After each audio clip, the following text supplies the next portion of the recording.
Good morning. Welcome to RSBN Live. You see, it's 8:31 a.m. Eastern Time. Let's head out to London, England to see President Trump and Keir Starmer right now.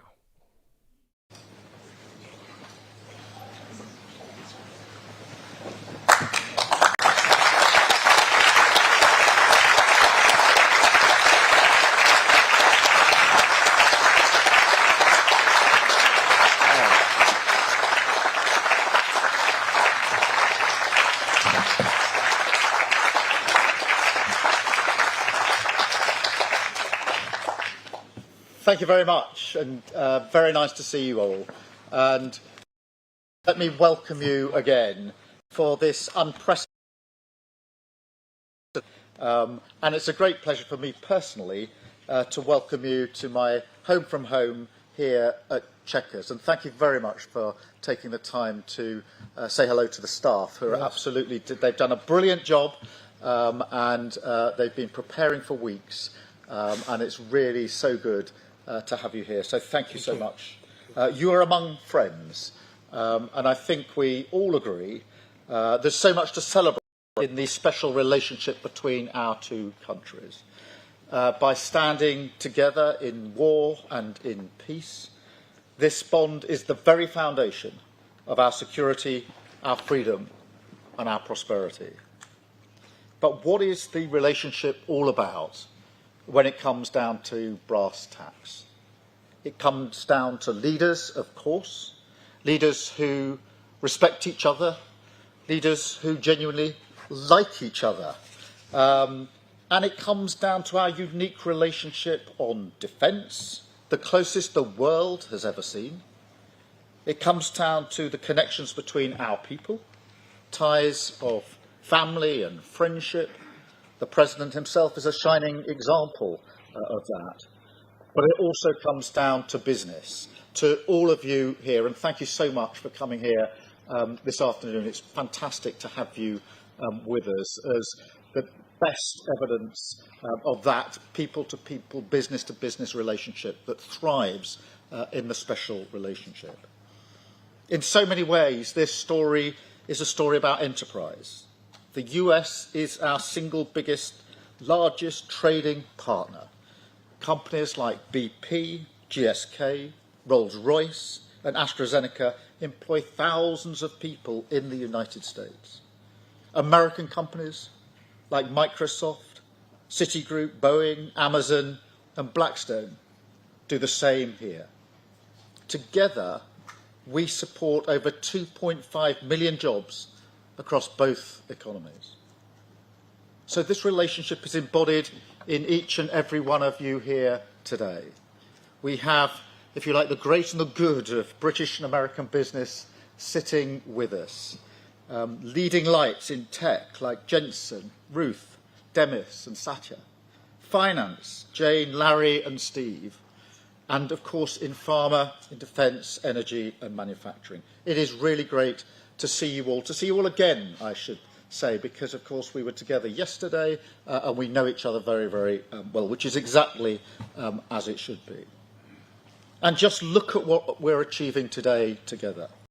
The deals and investment that you're announcing today break all records. What a day.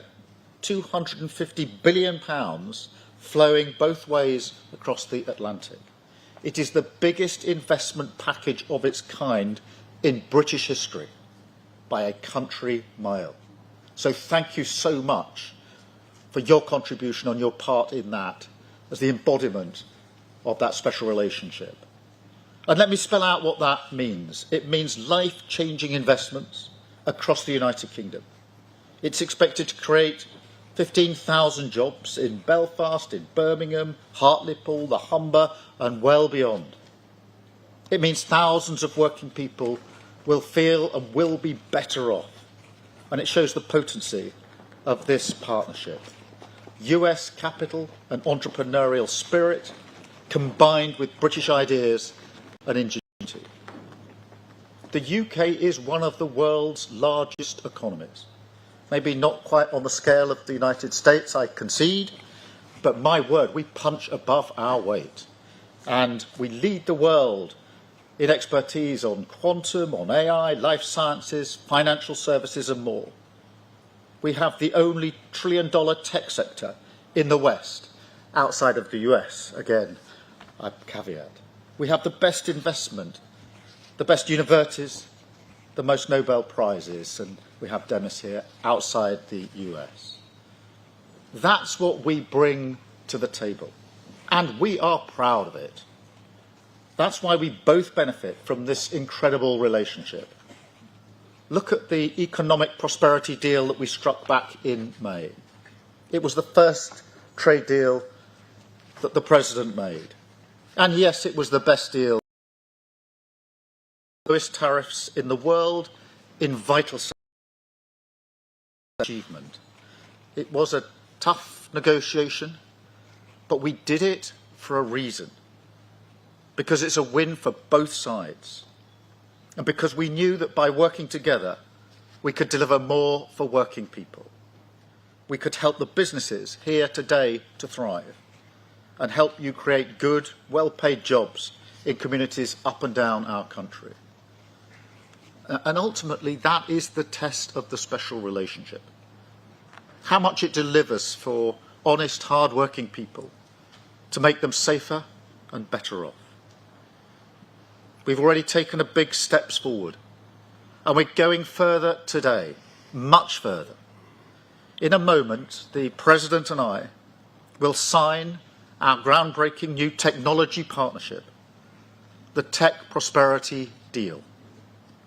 It's a blueprint to win this new era together, shape it according to our shared values, and seize the incredible opportunities that are on offer. I want to thank all of you for supporting this vision. We have huge new investments from NVIDIA, Nscale, OpenAI, Google, Salesforce, and many more, backing cutting-edge British jobs for years to come. And of course, tech needs energy. So to fuel this revolution, we have struck a new deal on civil nuclear power. We discussed this, Mr. President, last time we were together, and the opportunities we had. Generating energy for millions of homes and businesses, driving down bills on both sides of the Atlantic, and driving up energy security. So I want to thank everybody here for supporting this too, with brilliant job-creating investments from Momentum and others, including building up to 12 advanced nuclear reactors in the northeast. So this is a great day for the special relationship, a celebration of what has gone before, of course, but more than that, a moment to deliver investments, jobs and deals which will improve people's lives now and light up the special relationship for years to come. So thank you all, and now it is my pleasure to hand the floor to my friend, our friend, President Trump. Thank you very much. Thank you. And great job.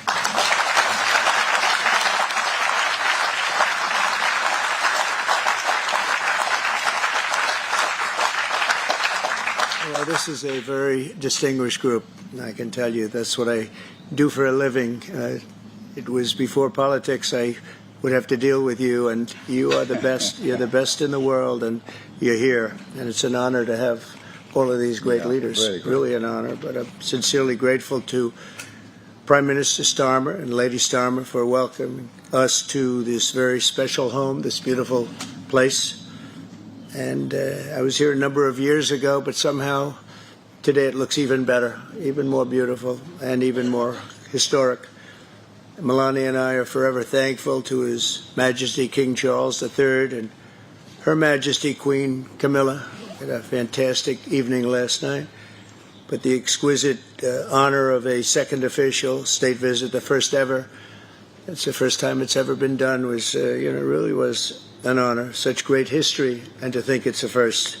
It's always nice to have a first. But the ties between our countries are priceless, and it's really an inheritance. It's a beautiful inheritance. Today we're making those ties closer than ever before. We've done some things that financially are great for both countries. and we work together, and it keeps us together. And I think it's an unbreakable bond we have, regardless of what we're doing today. I think it's unbreakable.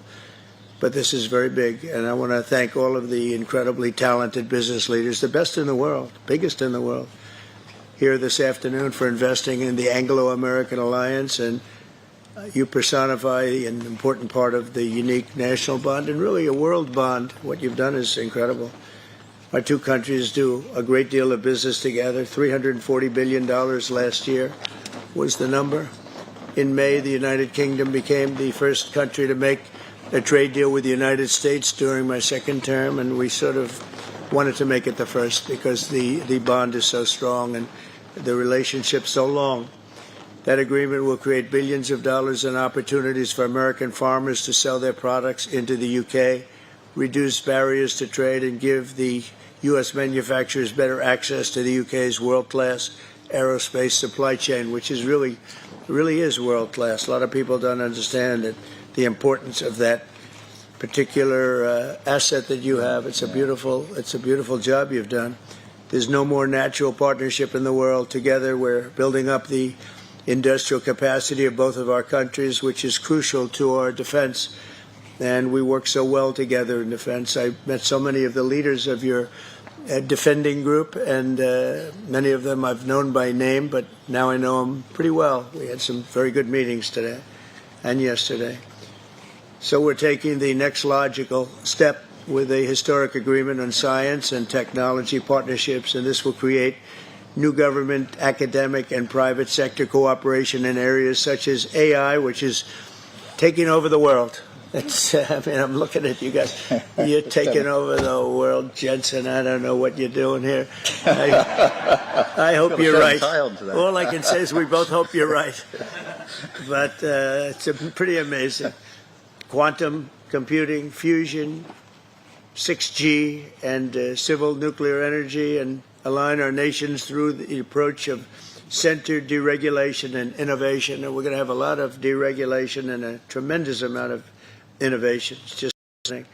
But this new accord is already helping spur a massive wave of private sector deals worth over $350 billion alone, headlined by a $136 billion from Blackstone. That's very nice. Steve, thank you. That's why you have that location, I think.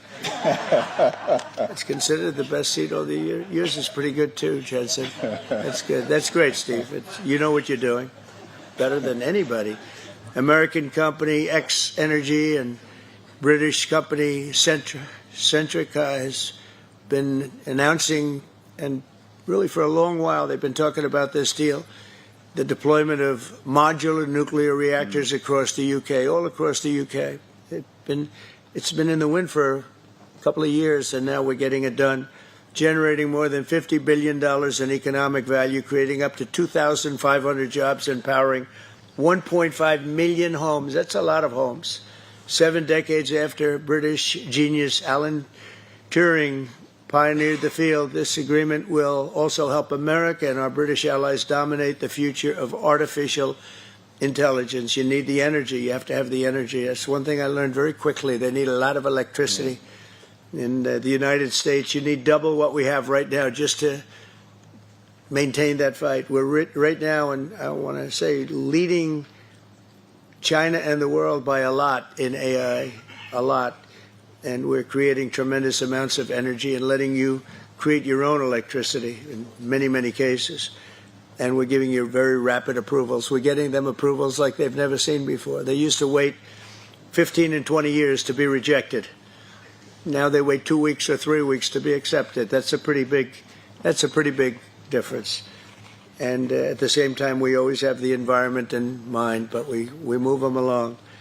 But we're committed to ensuring that you have secure and reliable sources of American AI and quantum technology. We intend to always be the UK's strongest, closest, and most trusted business partner. Very important to us. The relationship is very important.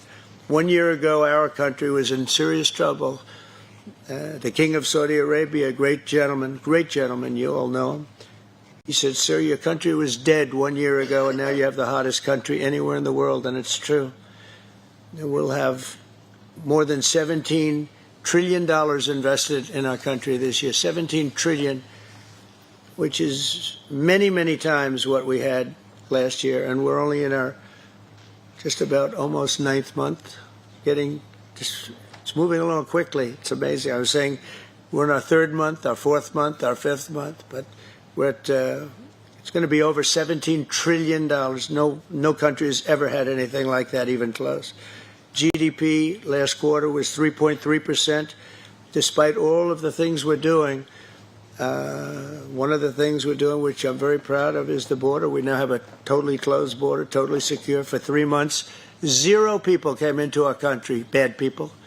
And they come in, but they have to come in legally. We have a great process going. And inflation is virtually non-existent. As you know, we're taking in trillions of dollars from incredible for our country, so incredible. We're keeping our companies happy. We're keeping them solid and sane. And they're very, very thrilled at what's happened. They can't even believe it. And we've never seen investment like this. Without the tariffs, we would have just a fraction of that. And we're really the only one that can do tariffs. Nobody else is able to do them. With us, it works because people have to be there. But we've slashed 30-year-old regulations. And as you know, in my first term, we had a very successful first term. We had the greatest economy in the history of our country. And we had the biggest regulation cut in the history of our country. And now we're doing it again. We're slashing them at a level that is even beyond what we did in the first term. The first term, we did more regulation cutting by 4 times at any other time that any other country has done or that we've done. And we think we're going to exceed that this time. And we'll have regulation, but it'll be sane regulation. It'll be regulation that allows you to compete and do your thing, or regulations that you're able to get around and do things, and you no longer have that regulation. But we slashed regulations at a level that's never been done before, and we're doing it at the same level right now. I recently signed the largest tax cuts in our country's history, and the bill includes a 100% expensing for investments in equipment and factories. Nobody's ever seen anything like that, and it lasts for a 10-year period, so it's going to be there for a while. But the countries and companies are coming into our country for the expensing aspect of the bill. It was I call it the big, beautiful bill, the great, big, beautiful bill. We got so much, the largest bill ever passed in the history of our country. In fact, so big that we really don't have to pass too much anymore. We can just do this for 4 years, implement. You know, I like to implement because the bills are wonderful, but you have to implement. But the expensing is going to be the reason, I think, that bigger than anything else, when you have 1 year expensing, you can write everything off for the first year, including structure. So you didn't even have that in the first bill. I think it was the biggest factor in the first bill why it led to such growth. And this is actually a better form of expensing, and it's actually more significant. So today, America is strong. I think potentially the strongest it's ever been. We'll see very soon those big places that are being built all over the country. Car companies are moving in. AI is moving in. Everybody's coming in. They all want to be here. The drug companies are coming back. They all want to be there. They sort of have to be there, but they want to be there. But with this agreement, our cherished friendship with the United Kingdom is getting stronger and stronger. And again, I want to thank the Prime Minister. He worked very hard on this and getting this deal done. This is long in the making. They've been talking about it for a long time, and we got it done. And it's a real honor to be with you. And thank you very much. Thank you.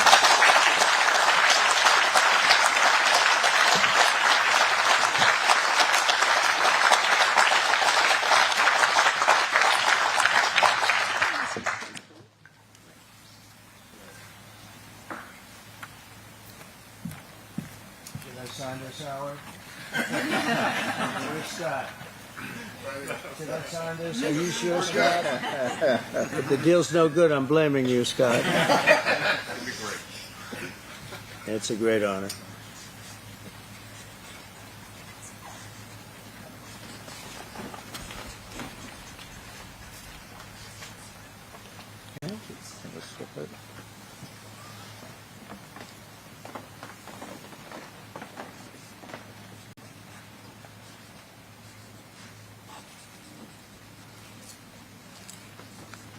Okay, hold that up.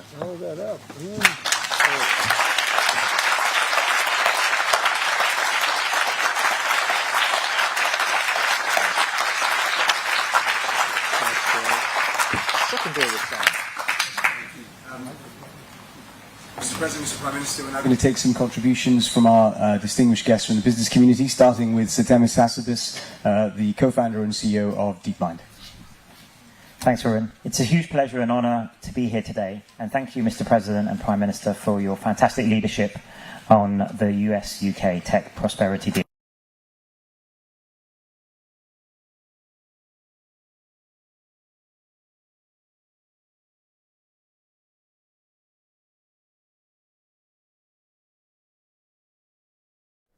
All right, so there you go. The live feed from London. Also coming up in just a bit at 9:20 this morning, a press conference with the Prime Minister of the United Kingdom and our President, Donald J. Trump. So stay tuned for that. Again, 9:20.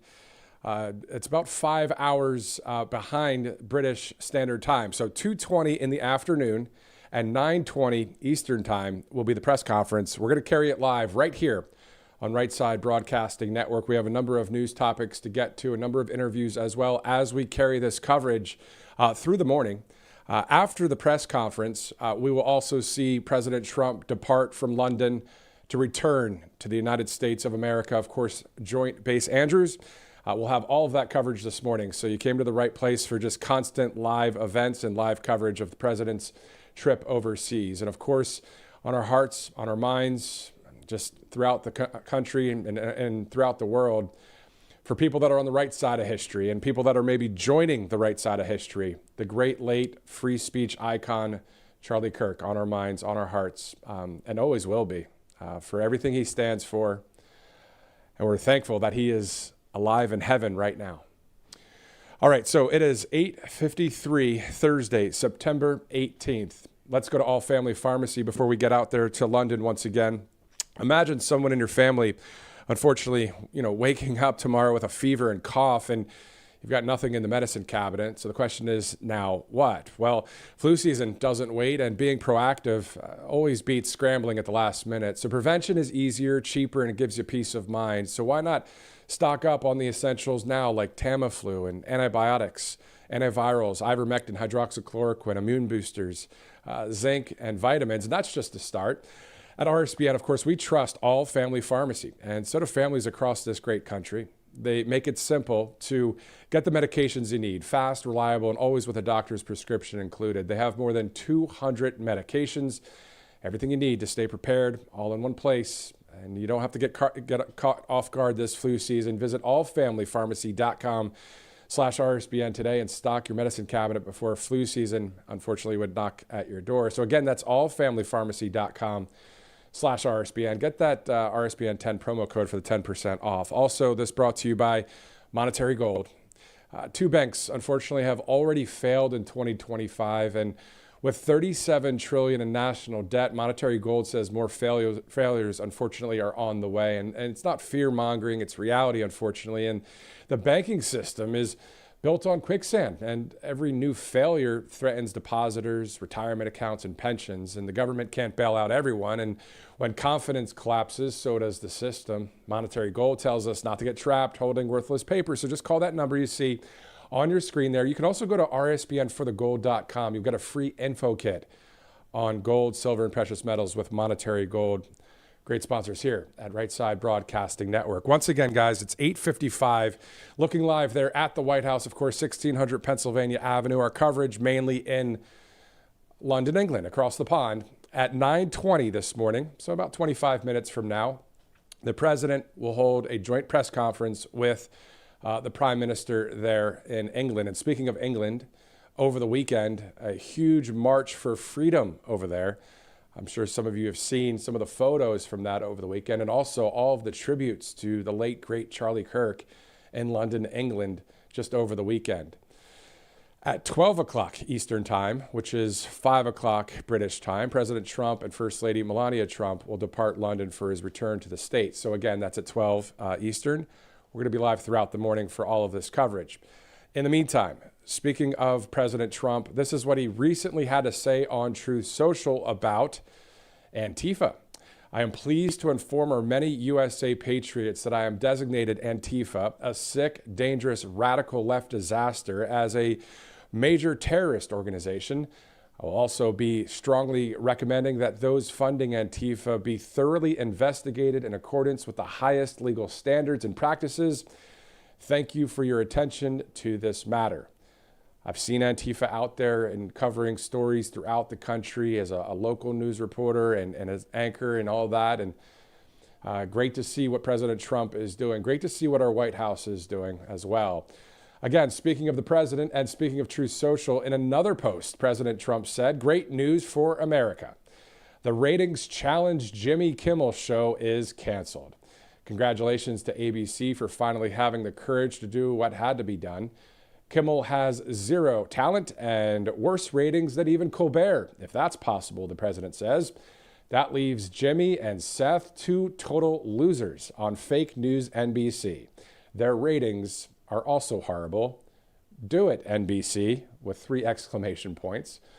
President DJT. Okay, so those are 2 great posts from the president. Of course, most of America, which, 70-75% of people probably agree with that. That's a lot of people, right? All right, so we also have another post with Brendan Carr, the FCC chairman. I'm going to read that. This is in regards to Sinclair and Nexstar Media Group. They own a ton of local TV stations across this country. They're the ones that said, we're not even airing Jimmy Kimmel after what he just said. And if you didn't catch it, you got to go ahead and watch that clip if you'd like. When it comes to the passing of Charlie Kirk and the situation on Wednesday, which was 8 days ago. It feels like 8 months ago, with the legit grieving and pain that we've all felt over the past several days. If you've watched any of our live coverage here, obviously not easy to turn on lights and go on camera and talk about these things at all, especially when it comes to everything that Charlie stood for and stands for to this day, because again, he is alive. He is in heaven. We will see him again.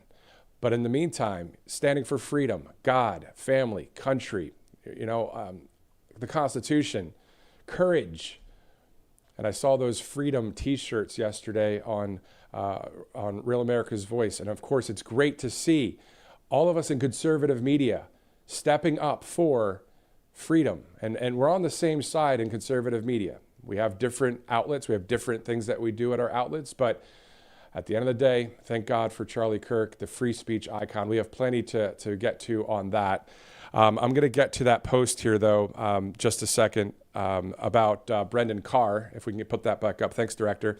Broadcast TV stations have always been required by their licenses to operate in the public interest. That includes serving the needs of their local communities. And broadcasters have long retained the right to not air national programs that they believe are inconsistent with the public interest, including their local community's values. This is Brendan Carr with the Federal Communications Commission, the FCC, picked by President Trump, a great patriot. He says, "I am glad to see that many broadcasters responding to their viewers as intended." So that from Brendan Carr within the hour, seeing these posts as it's 9 a.m., top of the hour.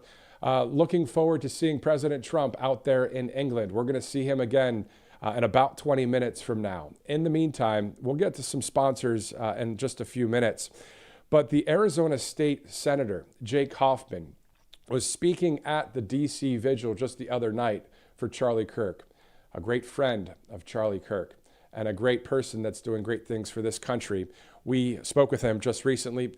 As soon as that interview ends, we'll be going back to London. But also, if for some reason we see a live feed in London, even during the interview, we'll take it to London and we'll be able to replay that interview with Jake Hoffman. But in the meantime, let's go to Arizona State Senator Jake Hoffman right now. Joining us now is Arizona State Senator Jake Hoffman. First, sir, thank you for joining us. And how are you feeling today? Well, it's been a very hard few days. Obviously, we're not even a week in since Charlie was taken from us by an assassin's bullet. And I got to tell you, I had a 10-year friendship with the man. I watched him grow up from a Chicago boy who was trying to figure out the direction of this really great organization he was building, all the way to the man that he became, which was someone who fearlessly spoke truth no matter what situation or environment he was in. I watched him become a loving husband, a loving father, and an incredible organizational leader, a once-in-a-generation leader, not just for civil rights in this country, but amongst the team members. You know, he led an organization with thousands of 20-something-year-olds that worked for him. And the love that those employees have for him really, I think, speaks just the greatest testament to who he was and what type of character he had, not only publicly, but privately. Exactly. And speaking of publicly, you know, Charlie Kirk is an icon now of free speech nationally and globally. Can you believe it? How about all those videos you saw and those pictures? I saw one from India the other day. I mean, it's everywhere. Yeah. It is truly amazing. I mean, look, I think what we can take away from this, Charlie believed that faith plus courage plus truth is what would save Western civilization. And he believed that it was in that order. Faith had to come first because it was his relationship with Jesus that rescued him from sin. And he believed that that was the actual ultimate solution that would rescue not only the soul of America, but the soul of the entire world. And I think that's why we're seeing from India to South Korea to London, all across the globe, from college campuses to the DC prayer vigil that we held on Sunday night, where we had the highest echelons of American power, of world leadership coming out to celebrate the life and legacy of Charlie Kirk, because he indelibly impacted their lives, just like he did all of those college students. I mean, that is going to be the legacy. There is an old axiom that if when you slay a tyrant, their reign ends, but when you slay a martyr, their reign just begins. And that's what we're seeing with Charlie, as this explosion of organic celebrations of his life pour out all over the world. 100%, perfectly said. And then I was talking with my wife over the weekend about it, because everybody's, grieving. We're feeling this pain of this loss. And I said, you know what, we should say, have a t-shirt that says, "We are Charlie."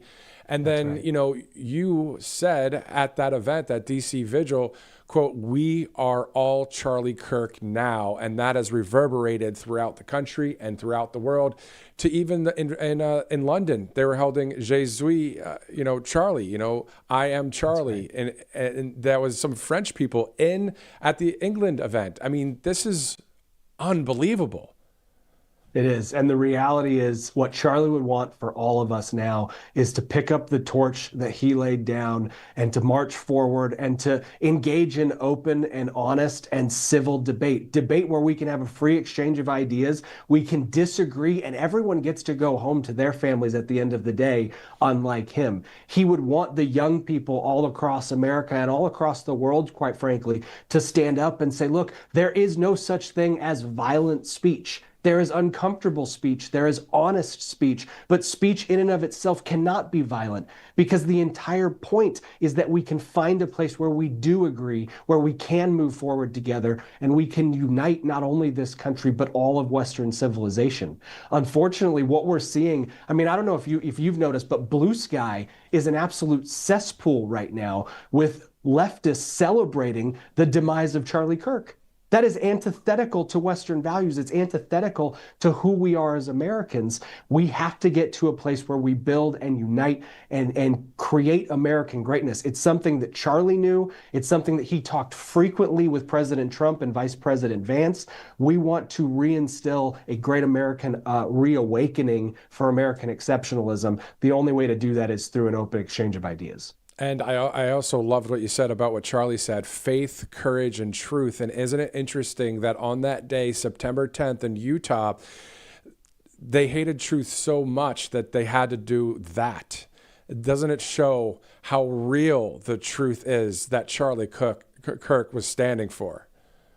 It does. It really does. And look, at the end of the day, Charlie wanted his legacy to be about faith. He wanted his legacy to be about his relationship with Jesus. And that is the ultimate truth. Charlie knew that.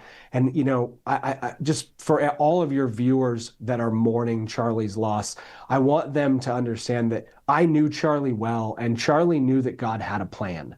Charlie knew that God's plan was perfect, and he knew that when he stepped up to the table and he's picked up that microphone. He knew what the risks were, but he knew that God's plan was better than any fear that he had. We have to have that same courage of conviction as we move forward and as we become all Charlie Kirk now. Exactly. And then those Christian testimonies, people going to church or people that have not picked up a Bible are doing it. I mean, just one soul, just one soul impacted, but let alone millions and millions upon millions. What is it? That's just right. Powerful, man. It's just powerful. It is. It is. So let's talk about finally the funeral, the memorial on Sunday. I mean, this is going to be at an NFL stadium. You're going to have tens of thousands of great American patriots there, millions upon hundreds of millions, I believe, in this country and around the world, watching whether live or on replay. The impact, again, I'm sure you'll be there. I will. I'll be there. Look, this is indicative of Charlie Kirk. This is exactly what he would have wanted because Charlie never did anything small. I remember back, 10 years ago, we'd be planning events and we'd be so excited because we'd have 600 young women coming to Dallas for the Young Women's Leadership Summit. And he'd say, not enough. It's not enough. We need 1,000. We need 2,000. We need 5,000. And that's how he grew an organization that was so focused on fulfilling its mission to expand and grow and reach into the lives of people. And I think he would be truly honored by the fact that there's going to be 63,000 people in person at this event. I can actually break some news for you. I just heard the latest numbers. Turning Point already has over 220,000 requests for registration to attend this memorial service. That is an incredible feat. They're actually trying to find out if they should get a second stadium just for the purpose of overflow right now. 100%. So it's going to be an absolutely fantastic event and honor Charlie in a great way. That's amazing. How about the, Arizona State? There's so many different stadiums. That's amazing to hear that. And I think the number will continue to grow. And sir, I just wanted to thank you again for your energy and your content that is so based in God, family, country, freedom, Jesus, all of that at that DC vigil. It was a national spotlight, and you stood up there as a friend of Charlie and poured it out for God and for country and for Charlie Kirk. So thank you so much for doing that for this nation. What would you like to say to just people that are hurting and just how we look to the future now? Yeah, I think the bottom line for everyone who's hurting out there, myself included, is that God saves. Jesus is King.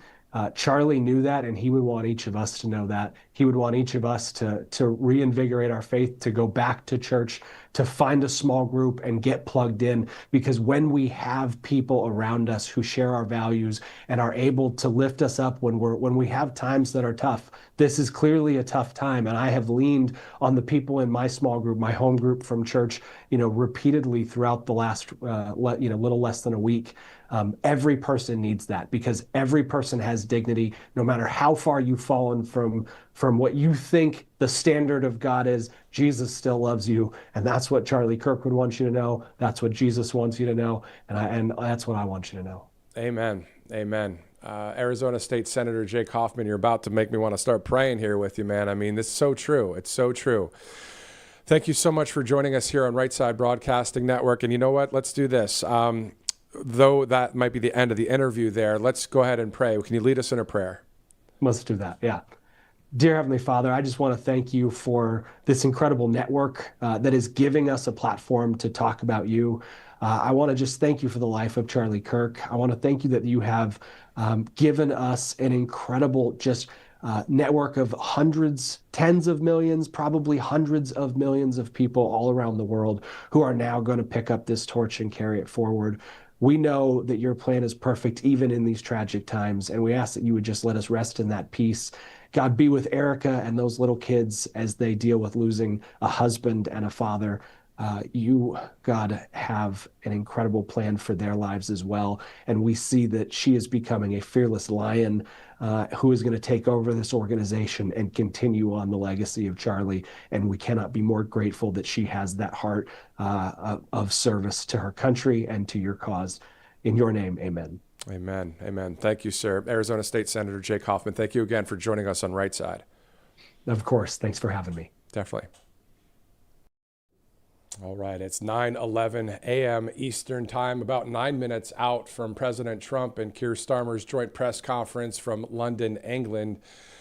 It's been 8 days since we lost Charlie Kirk, and as you know, a massive majority of the United States of America, massive majority, and many across the free world have been impacted, of course, by Charlie Kirk. The free speech icon represented Jesus, family, country, freedom, courage, truth. And we are so thankful to God, our Father, for Charlie Kirk, his legacy. And as you know, Charlie is an icon of free speech here and across the globe. His memorial is set for this coming Sunday, September 21st at State Farm Stadium in Phoenix, Arizona. We'll have live coverage right here on RSBN. President Trump, as you see, will be in attendance. So will tens of thousands of great American patriots, with tens of millions watching from around the country and around the world, whether live or on replay. We're told, again, as you heard there from the state senator, more than 250,000 people. So we're upwards of 250,000 plus have already registered to attend Charlie Kirk's service on Sunday. So there may be overflow stadiums and arenas. But also the speakers include, as you see the list there, President Trump, the Vice President, Charlie's wife, Miss Erica Kirk, White House Chief of Staff, Susie Wiles, Secretary Marco Rubio, Robert F. Kennedy Jr., Secretary Pete Hegseth, as you see there, Tulsi Gabbard, Donald Trump Jr., Tucker Carlson, Stephen Miller, Sergio Gore, among others. And of course, we will be honoring, and we still are every day, whether you're on social media, whether you're watching conservative media, when we watch on Sunday together, we honor Charlie Kirk for God, family, country, and freedom. And we'll be getting to more of that coverage, of course, as the week goes on. It's 9:13 this morning, Thursday, September 18th. This all brought to you by a number of sponsors, including Kalshi.com. So if you're looking to bet, trade, or check out various polls out there, you can. There's so many topics that are on Kalshi. So just go to Kalshi.com/RSBN. Use that RSBN QR code there. You can just check it out. And then also you can download the app if you'd like. So a lot of topics: science, technology, sports, weather, faith, all sorts of stuff, politics, music. You can check it out there. Great sponsor here at Right Side Broadcasting Network.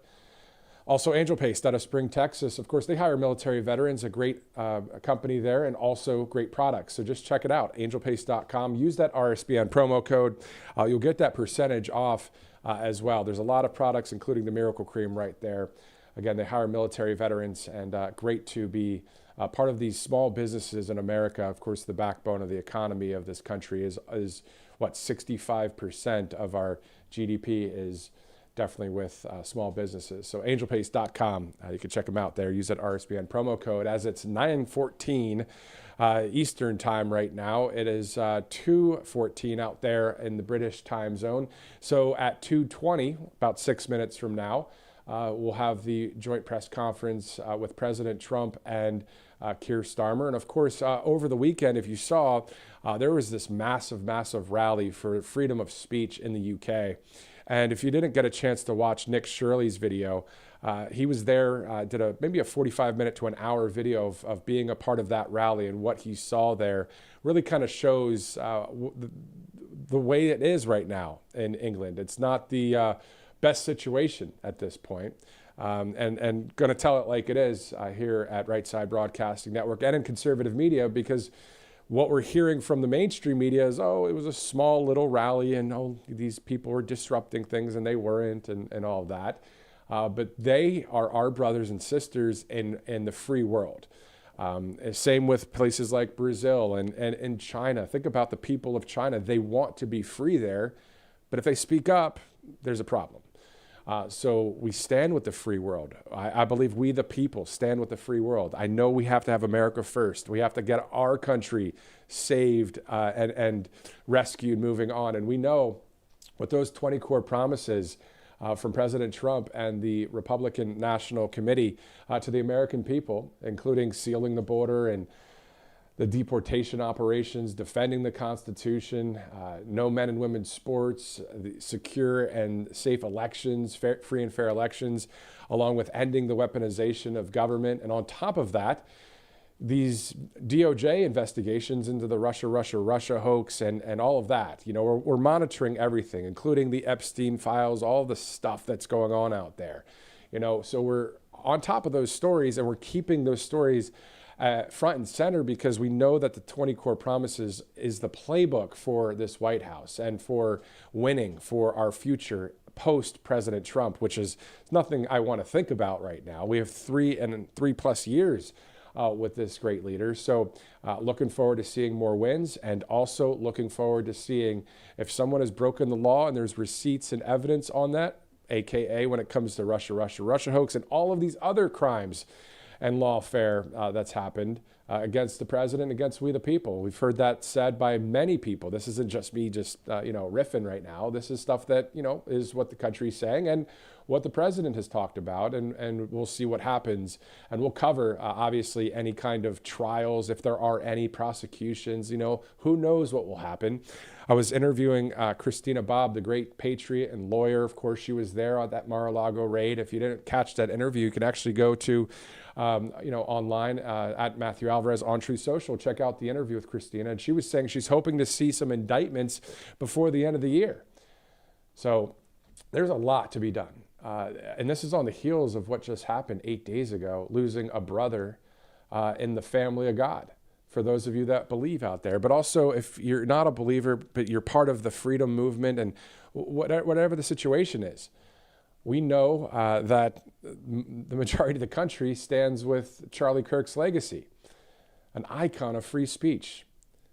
It still is a raw emotion. It's still very difficult to talk about, but we know that with God, all things are possible. We know that this Sunday is going to be a massively great honoring of and remembering of Charlie Kirk. There are times over the past few days that I've spoken to my wife or just thought about it. I'm like, Charlie Kirk, I still can't believe it. We'd see him at AmFest doing these great conferences. AmFest is one of, if not the best conservative conference, CPAC out there as well. And Charlie spoke at both.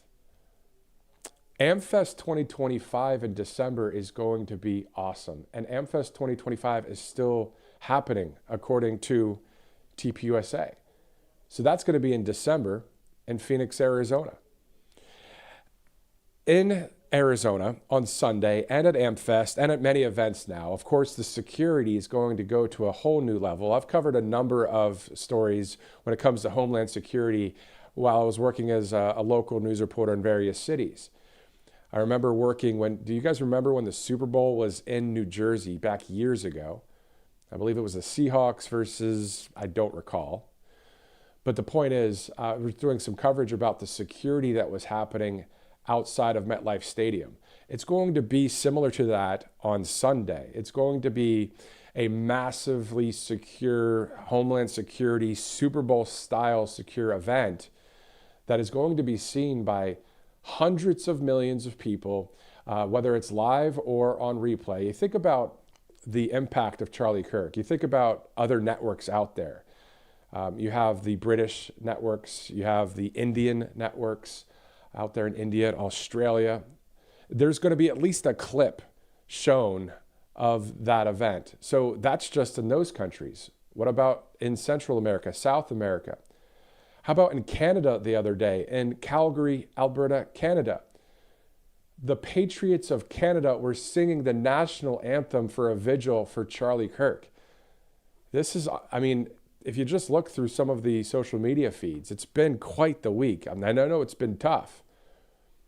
Just imagine working in a news environment and having to report these kind of things. It's awful to report the day 8 days ago what happened. But we know this.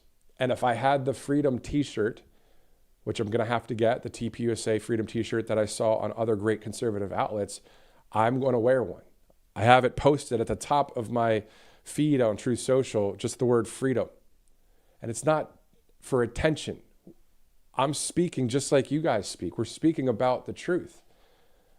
We're doing this because we love God, family, and country.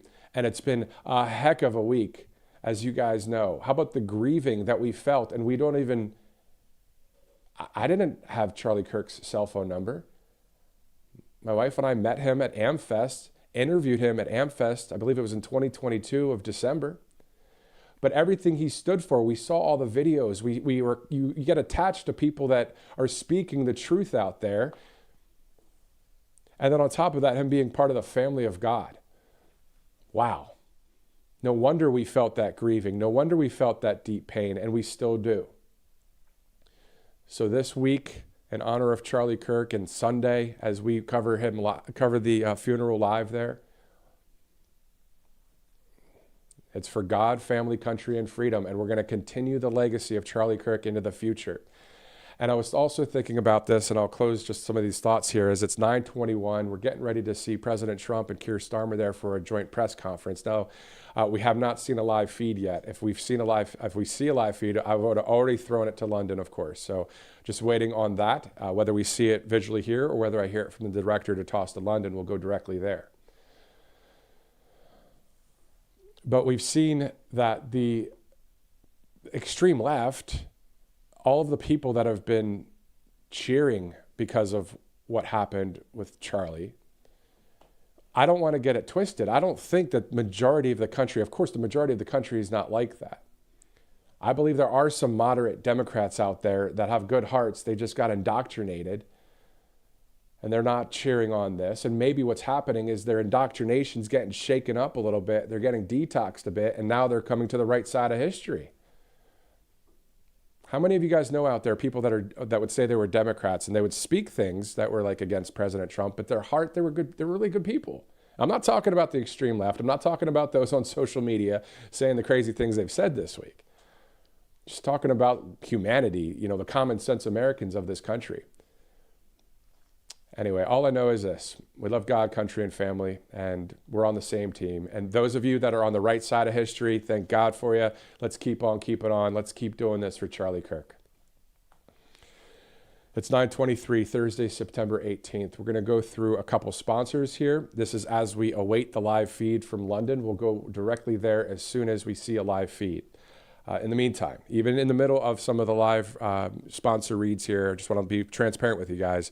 We'll definitely go directly there if we see a live feed. But in the meantime, you've heard us talk about Cove Pure before, and for good reason. It's because we believe that clean drinking water is one of the best investments you can make for your family's health. Here's something you might not realize. When people take medications, their bodies, of course, they don't absorb all of it. So much of that stuff gets flushed down a toilet, and water treatment plants are horrible at filtering out those leftover pharmaceuticals.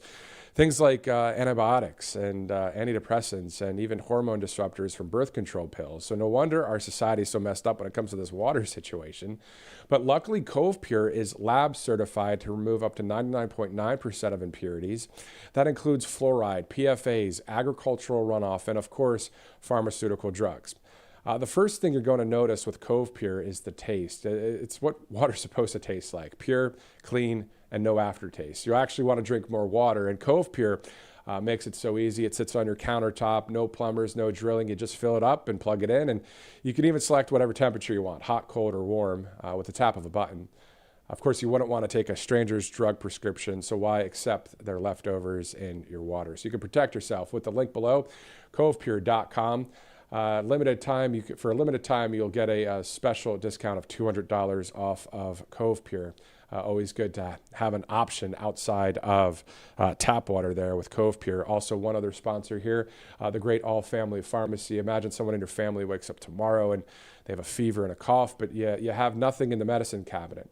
Well, flu season doesn't wait, and being proactive always beats scrambling at the last minute. So prevention is easier, cheaper, and gives you peace of mind. So why not stock up on these essentials now, like Tamiflu, antibiotics, antivirals, ivermectin, hydroxychloroquine, immune boosters, zinc, vitamins, and that's just the start. At RSBN, we sincerely trust All Family Pharmacy, and so do families across America. They make it simple to get the medications you need, fast, reliable, and always with a doctor's prescription included. They have more than 200 medications, everything you need to stay prepared, all in one place. So you don't have to get caught off guard this flu season. Visit allfamilypharmacy.com/RSBN. You can stock your medicine cabinet before flu season knocks at your door. And you can get a 10% off there. Use that RSBN10 promo code, allfamilypharmacy.com/RSBN. Two sponsors as it's 9:25 this morning here on Right Side Broadcasting Network. Thursday, September 18th. Of course, if you just joined us, President Trump just signing some trade deal paperwork with Keir Starmer in London, England. We'll be returning to London here any minute from now to see the president and the prime minister for a joint press conference across the pond. We're also going to be staying live throughout the morning up until about 12 Eastern and 5 o'clock British time, when the president and the first lady will depart London for his return to the United States. So we'll have all of that live. We have a number of interviews to get to here on the network, and we're also monitoring Truth Social posts by President Trump and also any other national news stories that are happening. In the meantime, we're going to go to a number of interviews here. Let's go to Arizona State Representative Rachel Keshell. Now, this interview did air yesterday on a different feed. I'm not sure if everybody was able to check it out. So this is what we'll do. We'll go to that. And then again, if we see the press conference start, we'll cut from the interview and we'll go directly to the press conference, and we'll be able to finish up that interview after the press conference. Let's go to the Arizona State Representative Rachel Keshell right now. Joining us now is Arizona State Representative Rachel Keshell. Thank you so much for joining us here on Right Side. Yeah, thank you so much for having me. Definitely. Can you tell us what it's like in the Grand Canyon State right now? I mean, it's been such a week. It's been 6, 7, 8 days now, and it's just been tough. Yeah, it has been, not just tough here in Arizona. I think there is an extra level of sadness here because Charlie was such a pillar of what we were fighting for, especially in the grassroots conservative movement. I didn't have the privilege of personally knowing Charlie extremely well. I do know a lot of the folks at Turning Point that have worked so closely with him, Senator Hoffman, Tyler Boyer, they're friends of mine. And, a lot of them, they're feeling like they lost a brother. But like so many, not just in Arizona, it's extending worldwide. It's quite phenomenal to see. He had such an impact on a generation of Americans and other kids. I have a 20-year-old and an 18-year-old, and they have been sharing with me they feel so heartbroken, but they didn't even know him, and they're trying to kind of wrap their heads around that. But they're feeling like so many people right now. Yeah, it's a very difficult feeling. It's that grieving. It's something like a family member, but within the family of God, he is our brother for those that are believers out there. So it's definitely, I can still sense it today as we do this interview. I know you can too. And to your point, the national and international impact, as Charlie is was a beacon of hope and freedom for the country, but also an icon of free speech. Can you talk to us about that? Can you believe it? Charlie Kirk is an icon of free speech. Well, that is what is so sad, is that was what he believed in. I think one of the saddest things to me in modern, especially politics, is this lack of healthy debate and being able to just have a conversation with someone that doesn't believe just like you. Everybody's just kind of in their little bubbles, and we can't have these great constructive conversations with people that differ in our religious views, our political views. And that was what Charlie was all about. When I was younger, we were able to do that. I had friends that were atheists, that were very liberal minded, and we could have the best conversations and still be friends.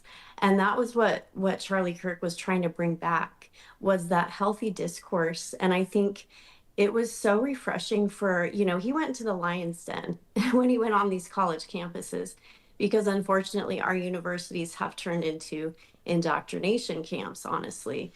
And so these conservative kids, Christian kids that are on these campuses just feeling so silenced, Charlie would come on their campuses and he gave them a voice.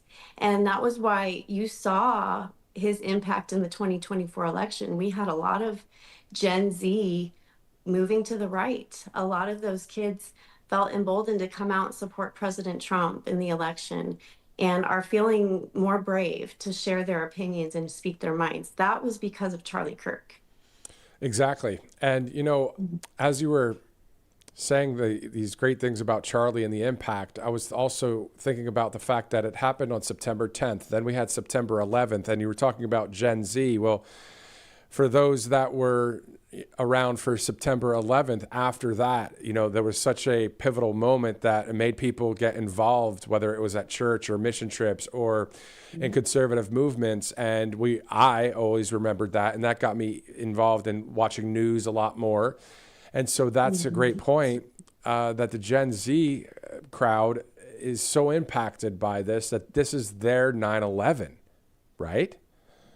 I completely agree with you. You could I told my own kids, I said, you take that fire in your belly that you're feeling, this just injustice. That's what I think. One of these things, it was such an unjust thing to happen to such a wonderful man who really did believe in really healthy discourse, as I've said. And you can see it. This is going to turn into something huge in this movement. I could see it in church on Sunday, just to be kind of confess to you all. I've been going between righteous anger, kind of being angry and just being completely heartbroken. I think a lot of us have been feeling that. We've seen some of the horrific comments on social media from some of the people on the left that, they need a heart change. And so going to church on Sunday, this Charlie is still being used by God. He is having such an impact. People are going back to church for the first time. Our church was packed, and there were a lot of young people, and they looked very lost, but they were seeking in the right place. This is going to be huge, and Charlie would want it no other way. For the country, for God, family, country, for the world, because we saw the videos out of South Korea. We saw them out of England.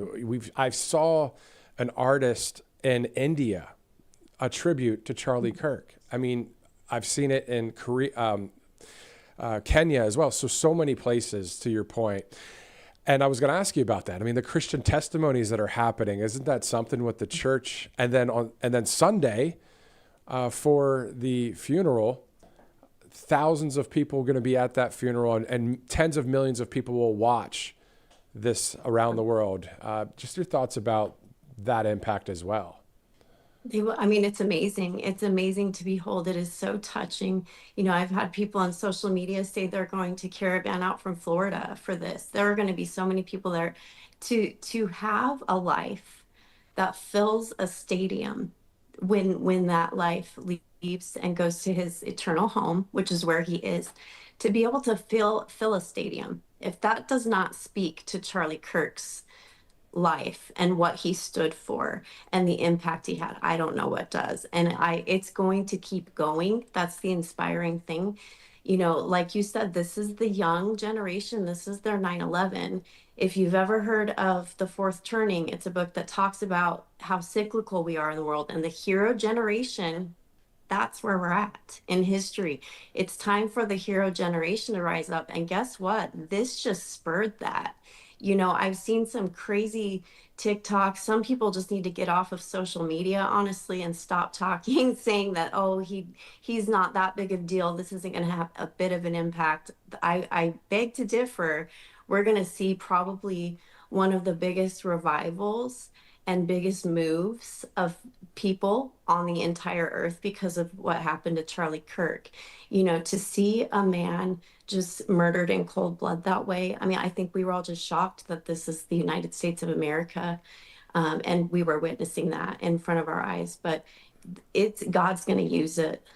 Exactly. And right now, it's from that shock to the deep emotional grieving pain that we all feel. I mean, literally interviewing you right now, it's what I sense, I know you do too. It's not easy to talk about.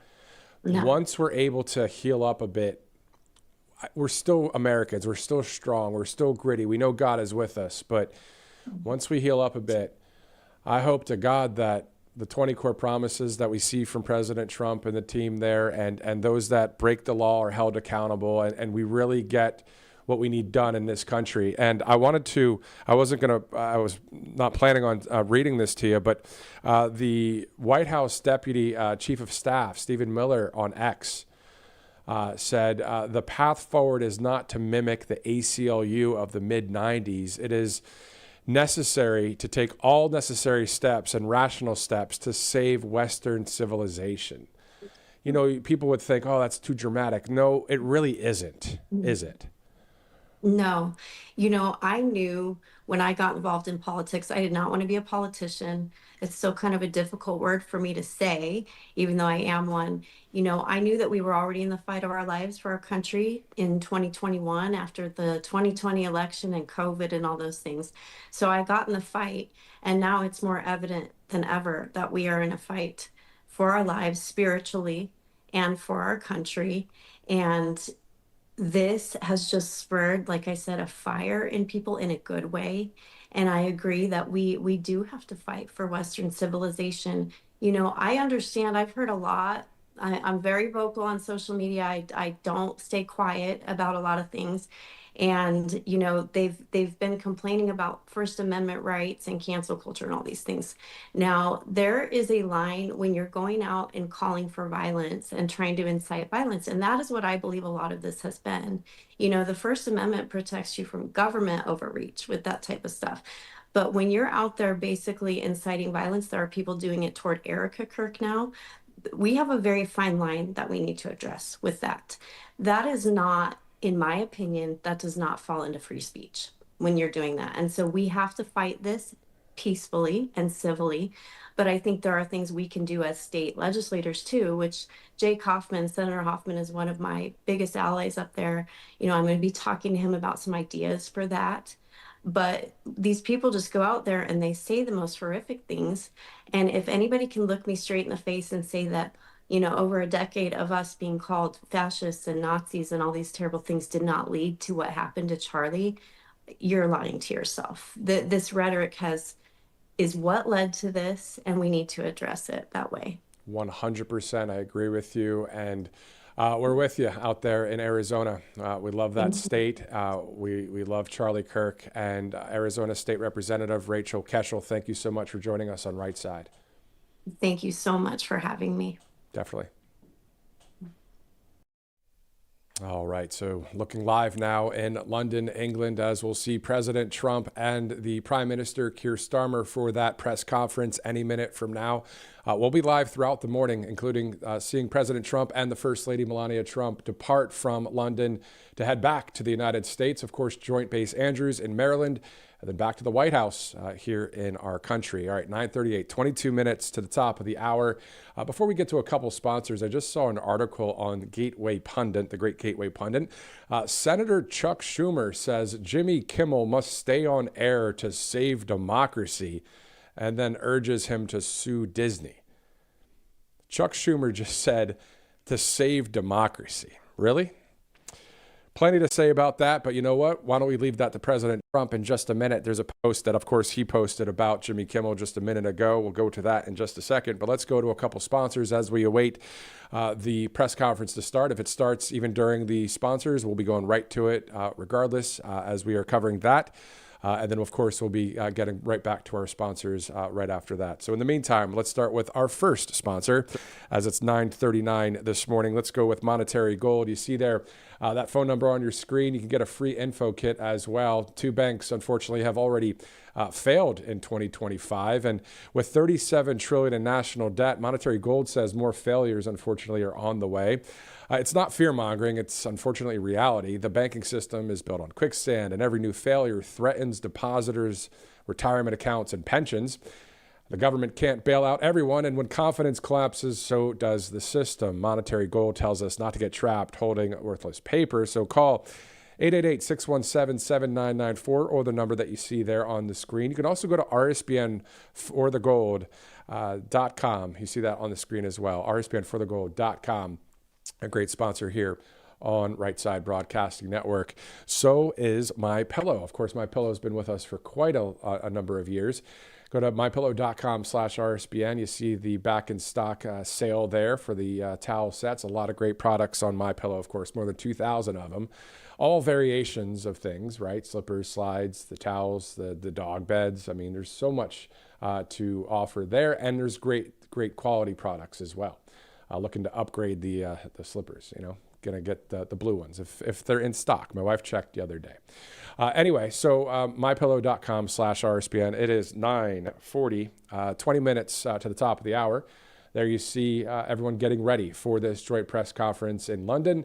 That'll be with Keir Starmer. And then, of course, our president, the commander-in-chief, the leader of the free world, President Donald J. Trump. All right, let's go through some of the posts from President Trump in the meantime, to the point of Jimmy Kimmel. As I was just mentioning, if you just joined us, Chuck Schumer is saying, in order to save American democracy, Jimmy Kimmel should not be fired. Oh, really, Chuck? Anyway, so President Trump says, great news for America. The ratings challenge Jimmy Kimmel show is canceled. This according to President Trump's Truth Social post. Congratulations to ABC for finally having the courage to do what had to be done. Kimmel has zero talent and worse ratings than even Colbert, if that's possible. That leaves Jimmy and Seth, two total losers on fake news NBC. Their ratings are also horrible. Do it, NBC. President DJT. I could think of a few people that would be really good at doing some of those nightly shows that are maybe comedians that are on the right side of history. That'd be kind of cool. And then in general, I'm not sure where Sebastian Maniscalco stands. I believe he's on the right side of history. He's very funny. I've seen him at a show. I think Sebastian Maniscalco would be a fun host. But anyway. All right. So again, 18 minutes to the top of the hour. Let's stick with some more Truth Social posts from the president in regards to Antifa.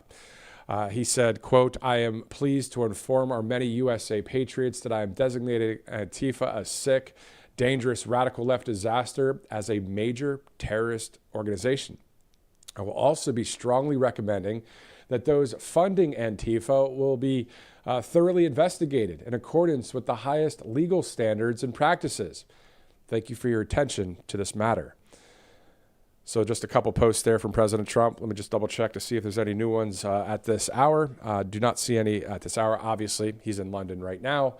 He'll be seated with the Prime Minister there, Keir Starmer, any minute from now. Again, if you watch that great Freedom March for freedom of speech in England over the weekend, and then just if you think about September 7th, that was the Independence Day for Brazil. There was a huge march as well.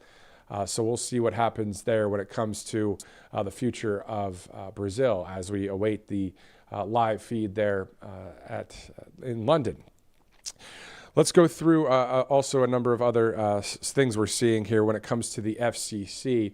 You know, Brendan Carr selected by President Trump, and this is on the heels of what happened with Jimmy Kimmel, because Sinclair and Nexstar, two huge television ownership groups that own a ton of local affiliates throughout the country. Some of you, wherever you're watching right now, some of those stations that you watch, if you watch a local news program, and I think local news is great for especially weather.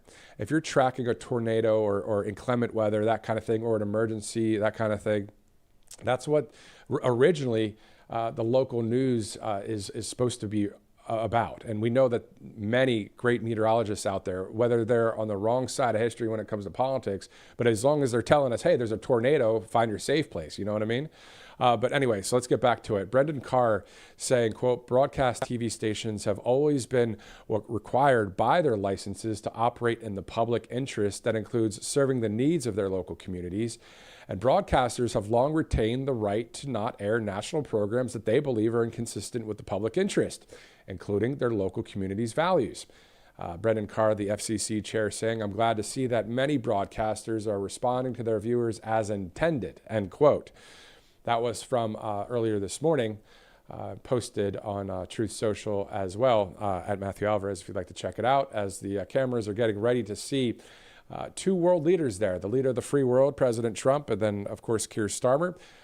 You know, with a number of people in England right now, as you've seen over the weekend, not the most popular, especially when it comes to free speech, but we'll save that for another day. All right, so 9:45, Thursday, September 18th. As the camera is getting ready, just want to show you, Director, if we have those political cartoons from A.F. Branco. He's going to be joining us a bit later in the broadcast. I'm hearing that the cartoons are not ready to show, but whether that's live later today, I mean, that's at 1:15 Eastern. We might not be on the air at that point, but we will air it in the near future. But a couple great political conservative cartoons that we'll be showing you just really paint the picture of the great life of Charlie Kirk. And also, if you're not following AF Branco on Truth Social and on X, I mean, this guy has had his cartoons in Rush Limbaugh's newsletters back in the day. I've seen them on InfoWars at the bottom, if you scroll to the bottom and check out the political cartoons there. So AF Branco, a based, great patriot that does these cartoons that really kind of describe and tell the picture. Also, a bit later, we have Kira Davis. She writes sometimes in the New York Post. She's on the right side of history, too, a supporter of President Trump, a conservative. She's will be talking to us about Charlie Kirk as well, along with a number of other interviews that we have lined up for today here on Right Side. Again, as it's 9:46, we see everyone getting ready. Why don't we do this? Why don't we just listen in there? Do we have audio for that feed, guys?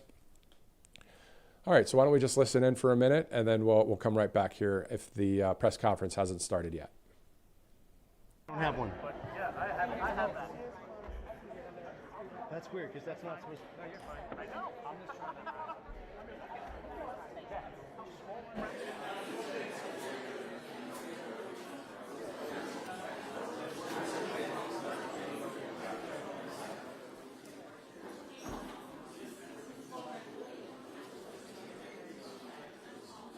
I'd recommend things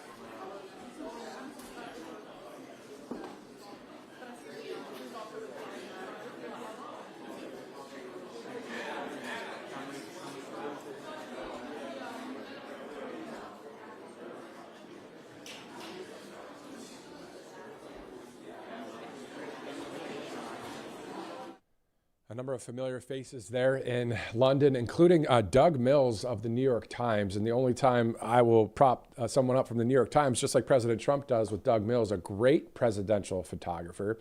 I've met him before at one of the rallies in Iowa, I believe on the campaign trail. If you check out any of his photos, he's got the gift, right? He's got the talent there. And you always see him at every presidential event. And he's taken photos of presidents at various joint press conferences across the world and at the White House for several decades. So well respected in the media community. And it's great to know that I believe he's on the right side of history, to be honest with you. But he hasn't said anything like that, but he just seems like that kind of person. But anyway, all right, so it's about 12 minutes at the top of the hour. Looking forward to this press conference there in London, England. We'll take it there live as soon as we see the two leaders show up. Also, coming up, Mason Weaver, a conservative author. I interviewed him recently. We'll have that interview as well. This is most likely after the press conference, and as we await the departure of President Trump and the First Lady from London back to Joint Base Andrews in Maryland. So we're going to stay on the air for that time period for after the press conference up until the President and the First Lady depart. So we'll have a number of these interviews at that point. Also, Silk of Diamond and Silk, of course, will be joining us on a phone call at about 12:30 Eastern time. And if during that time there's a live feed happening with England, we'll be able to record various things as well and then air that soon. Also, at 11 a.m. Eastern time, depending on availability when it comes to the press conference, which is about to start there, Nick Fondaero with the Media Research Center will join us to talk about, the late, great Charlie Kirk, and also, the fact that he's this great free speech icon now across our country and across the world. And then also, talking about Jimmy Kimmel. We'll get his take on that. That's a bit later in the broadcast, most likely after the press conference. You see the press sitting there. And I'm wondering if the press will ask Keir Starmer about some of the freedom of speech situations that are happening in England, where it's just not a good situation right now. So again, if you just watch Nick Shirley's video on YouTube, it's a shameless plug for him only because of one reason. Well, two. He's a great patriot. He's on the right side of history, which is same. But it really shows the content of what's going on there in England. When it comes to this rally that just happened, again, standing on the right side of history and standing with the people all day long, hopefully for all of time when it comes to conservative media, because it's about we the people. It's about the free world, and to have representatives and leaders that are on the right side of history. like Viktor Orban in Hungary, like Nayib Bukele in El Salvador, and many others out there, including, of course, President Donald Trump of our country. Tough news to hear out of Brazil as well recently, with Jair Bolsonaro facing 27 years for this alleged coup that he tried against Lula there. But isn't it interesting that Bolsonaro, who is the Trump of the tropics, they call him, Jair Bolsonaro and President Trump, really good friends, and it's a difficult situation there in Brazil. 213 million people live in Brazil. 347 million people live in our country. So obviously Brazil, a very huge country that loves freedom, that loves President Trump, that loves Bolsonaro. And then this corrupt government in Brazil charges Bolsonaro with this coup. Did that really happen? Is it lawfare? What's the situation there? So just a lot of stories going on, whether it's domestically or internationally, a lot of global events happening, and we're keeping our eye on it. We're watching it. And also, of course, speaking of globally, we'll be going there live to London, England here shortly. In the meantime, let's go to one of our sponsors here on Right Side Broadcasting Network. Imagine someone in your family wakes up tomorrow with a fever and a cough, and you have nothing in the medicine cabinet. Well, flu season doesn't wait, and being proactive always beats scrambling at the last minute. Prevention is easier, cheaper, and gives you peace of mind. So why not stock up on these essentials? You have Tamiflu there. There's antibiotics, antivirals, ivermectin, hydroxychloroquine, immune boosters, zinc, vitamins, and that's just the start. At RSBN, we trust All Family Pharmacy, and so do families across America. They make it simple to get the medications you need. So it's fast, reliable, and always with a doctor's prescription included. They have more than 200 medications, everything you need to stay prepared, all in one place. You don't have to get caught off guard this flu season. Just visit allfamilypharmacy.com/RSBN today and stock your medicine cabinet before flu season knocks at your door. Again, that's allfamilypharmacy.com/RSBN. Use that RSBN 10 promo code that you see there. You'll get that 10% off. Let's shift over to Kalshi as well. Kalshi.com/RSBN or just Kalshi.com. When it comes to downloading the app or the QR code, if you're looking to bet, trade, or just check out polls out there for various topics, you can do that. There's more than 1 million users on Kalshi at this point, and that number is growing. Great sponsor here at Right Side Broadcasting Network, as it's 9:53 on the East Coast, 6:53 out there on the West Coast for those waking up and tuning in and live streaming. And for those that have been awake for a long time on the West Coast watching, thank you so much for streaming in. And a shout out to those of you in the Mountain Time Zone, the Central Time Zone as well. And if anybody's watching in Hawaii or Alaska right now in your guys' time zones, speaking of time zones, British Standard Time is 5 hours ahead of us. So it's 2:53 out there in London. So as soon as we see the two leaders, President Trump and Keir Starmer, we will go there live.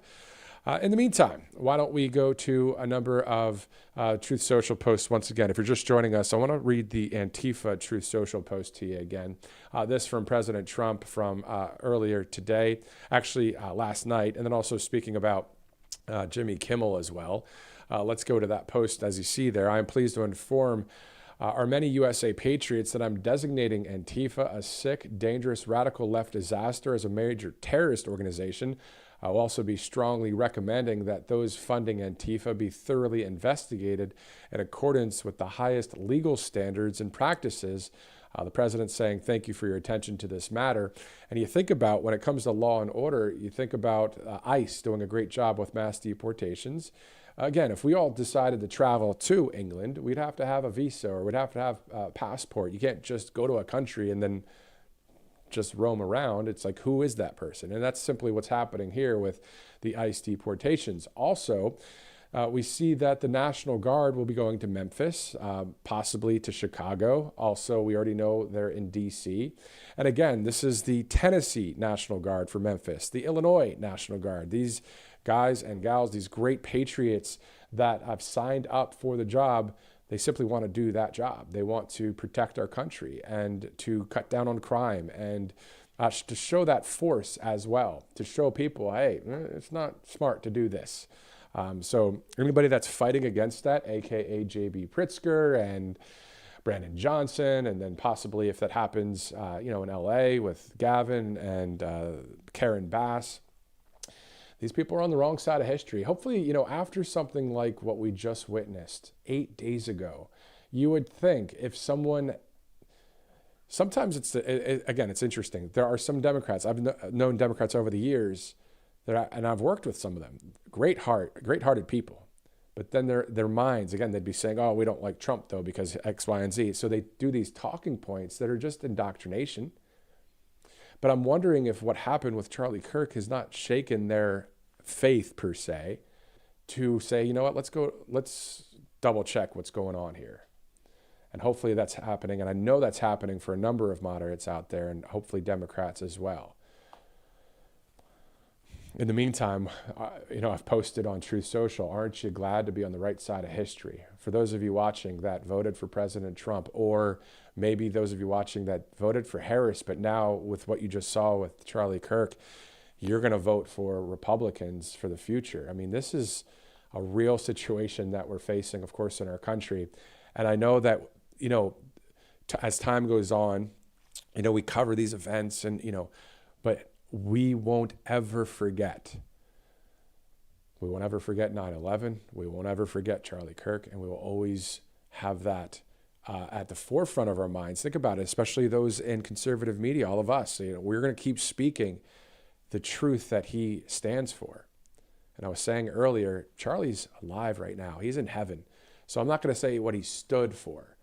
I mean, I really believe that. I know many of you do too. He is not dead.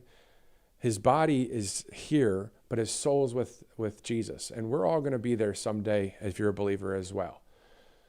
Anyway, I'm not going to get into a whole faith discussion, but, you know, it's just great to know that he stands for and stood for so many great things in this country. We're going to keep on keeping on. But still, the hurt, the pain, it's awful. And the grieving is, can you believe it? How we all felt. You might not know Charlie Kirk. Like, you might not have met him. You've seen him on camera. And for some reason, many of us felt this family member loss. A number of us have lost family members. I lost my dad in 2007, tragically, to a motorcycle accident. I was working in Columbus, Ohio, at a station there, and I received 25 texts because I kept my Nokia phone. I'm just telling it just how I remember it. But my little Nokia brick phone was in the news van, and I was out covering a story about domestic violence for people that have lost loved ones. And I come back to the news van, and I see 20 some odd missed texts or calls. And I found out that my dad died in a motorcycle accident.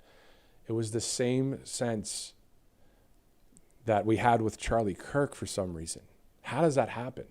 I believe it's part of the family of God. When you're a believer, we're all part of this one family. That's why we call it a brother in Christ for those that are Christian out there. If you're not Christian, thank you so much for watching, because we're standing for freedom here, and I know many of you are too. But it was very strange to sense that same grieving, that same pain. Yes, we loved Charlie because of standing for freedom and God and family and country and debating in such a brilliant way. I'm not as brilliant as Charlie Kirk is. I have a heart for the country like Charlie does. I'm not as brilliant. I'll do my best. But he was awesome. So we loved that aspect about him. And I got to interview him at AmFest one time in 2022. Okay, great. But the point is, I didn't know Charlie personally, but for some reason we all sensed that loss, and we still do. So Sunday's going to be massive. It's going to be live right here on Right Side, and I'm sure all across the country and across the world. And many people will hopefully have some closure with this situation. And then, as the vice president was saying, then we can get into debate about certain things, even though the vice president did speak about it yesterday, saying this is not a both sides issue. For those that are trying to say, well, you know, I'm not going to get into it right now, to be honest with you. But that is the photo there of the great speakers that will be speaking on Sunday in Glendale, Arizona, in Phoenix, or sorry, in Glendale, but for the Arizona Cardinals football stadium, a beautiful stadium. And I can guarantee you there'll be a lot of white T-shirts with the words freedom across the chest. And to hear these great speeches. You know, there's not many more words I can say right now, to be honest with you. I got to shift over to the coverage, but 10 o'clock Eastern, Thursday, September 18th, top of the hour. This is RSBN Live. Director, can you repeat that? Okay, we're hearing that the press conference, the joint press conference, will be starting soon. President Trump and the Prime Minister of the United Kingdom there, England, Keir Starmer. That joint press conference will start any minute. That's what you're watching for. That's what we're going to send it live to. After this press conference, we will remain live until we see President Trump and the First Lady depart from London and head back to Joint Base Andrews. So we'll have that. And in between the press conference to that departure, we have a number of live interviews. We have a number of interviews to get to. I hope you stay with us as we continue to hold down the fort here and facilitate and host this live event here on Right Side Broadcasting Network. As it's 1 minute after 10 o'clock, it's 3:01 British Standard Time, 3:01 in the afternoon there. This all brought to you by angelpace.com. You can get the RSBN promo code. You'll save a percentage there. Again, this is all great. At the end of the day, military veterans are hired at this great company, angelpace.com. Some great products there, and they've been with Right Side for quite some time. So always good to give some love to a number of these small businesses out there, and that's the heartbeat of America when it comes to our economy.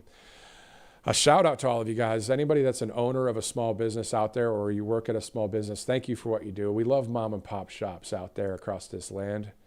It's always fun to have a boutique style event or you know, some sort of uniqueness that you are able to sell products, or whether it's a diner or a restaurant out there. So a shout out to all of you.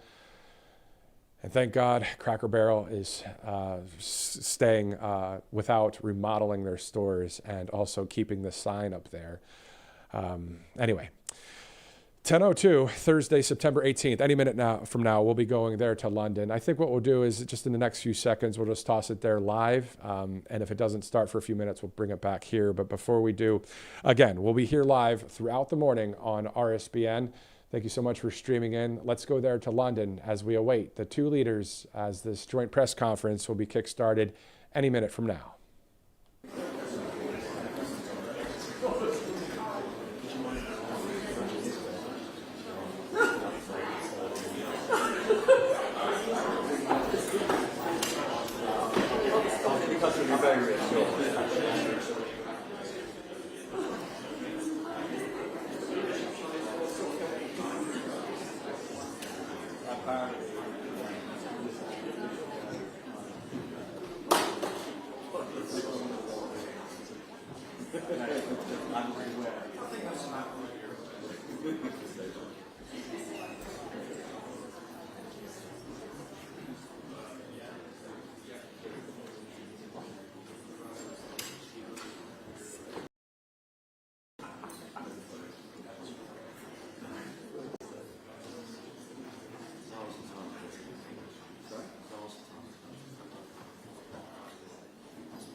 All right, still standing by there for Keir Starmer and our great president, Donald J. Trump. As soon as we see the two enter the room, we'll throw it right back there live in London. In the meantime, the U.S. Air Force 2 hours ago posting 78 years of air power fueled by airmen who fly, fight, win.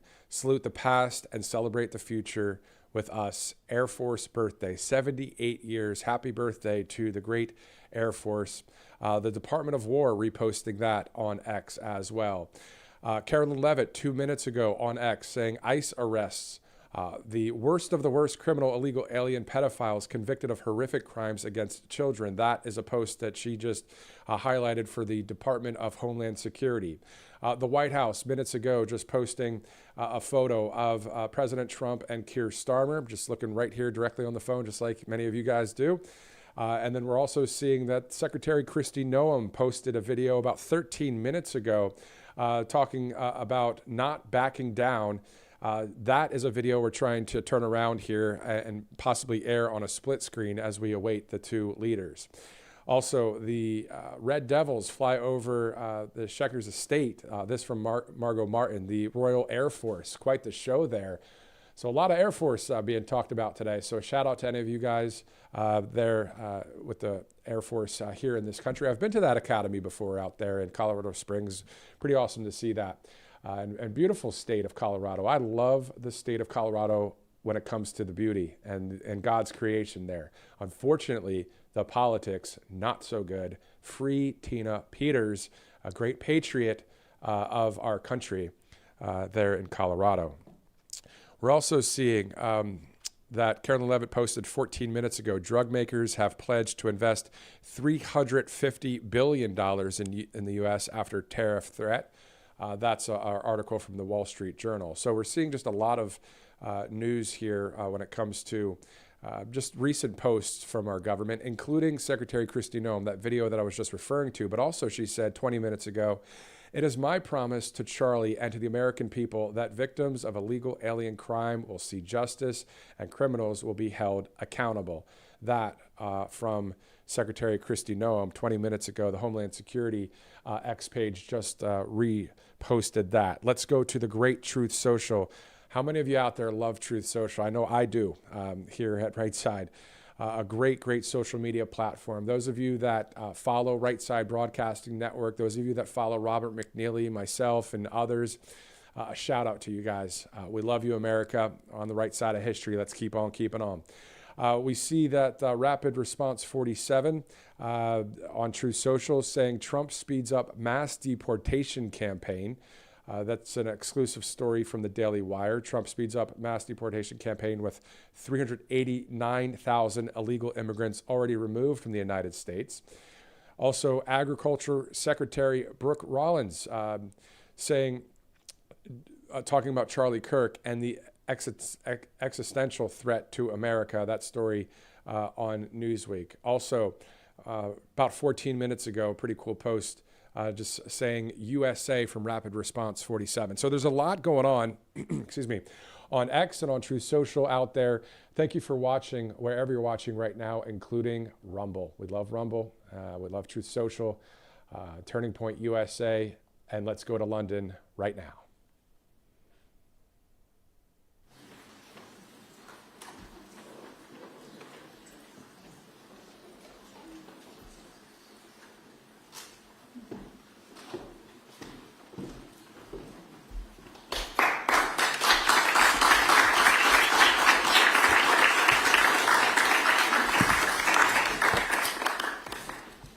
Mr. President, it's a pleasure to welcome you to Chequers.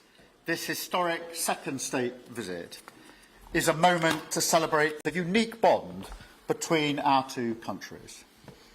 But today we've gone far beyond that. We've renewed the special relationship for a new era. The United Kingdom and the United States stand together today as first partners on defence, first partners in trade, with the groundbreaking deal we struck in May, and now with the new agreement that we've just signed this afternoon.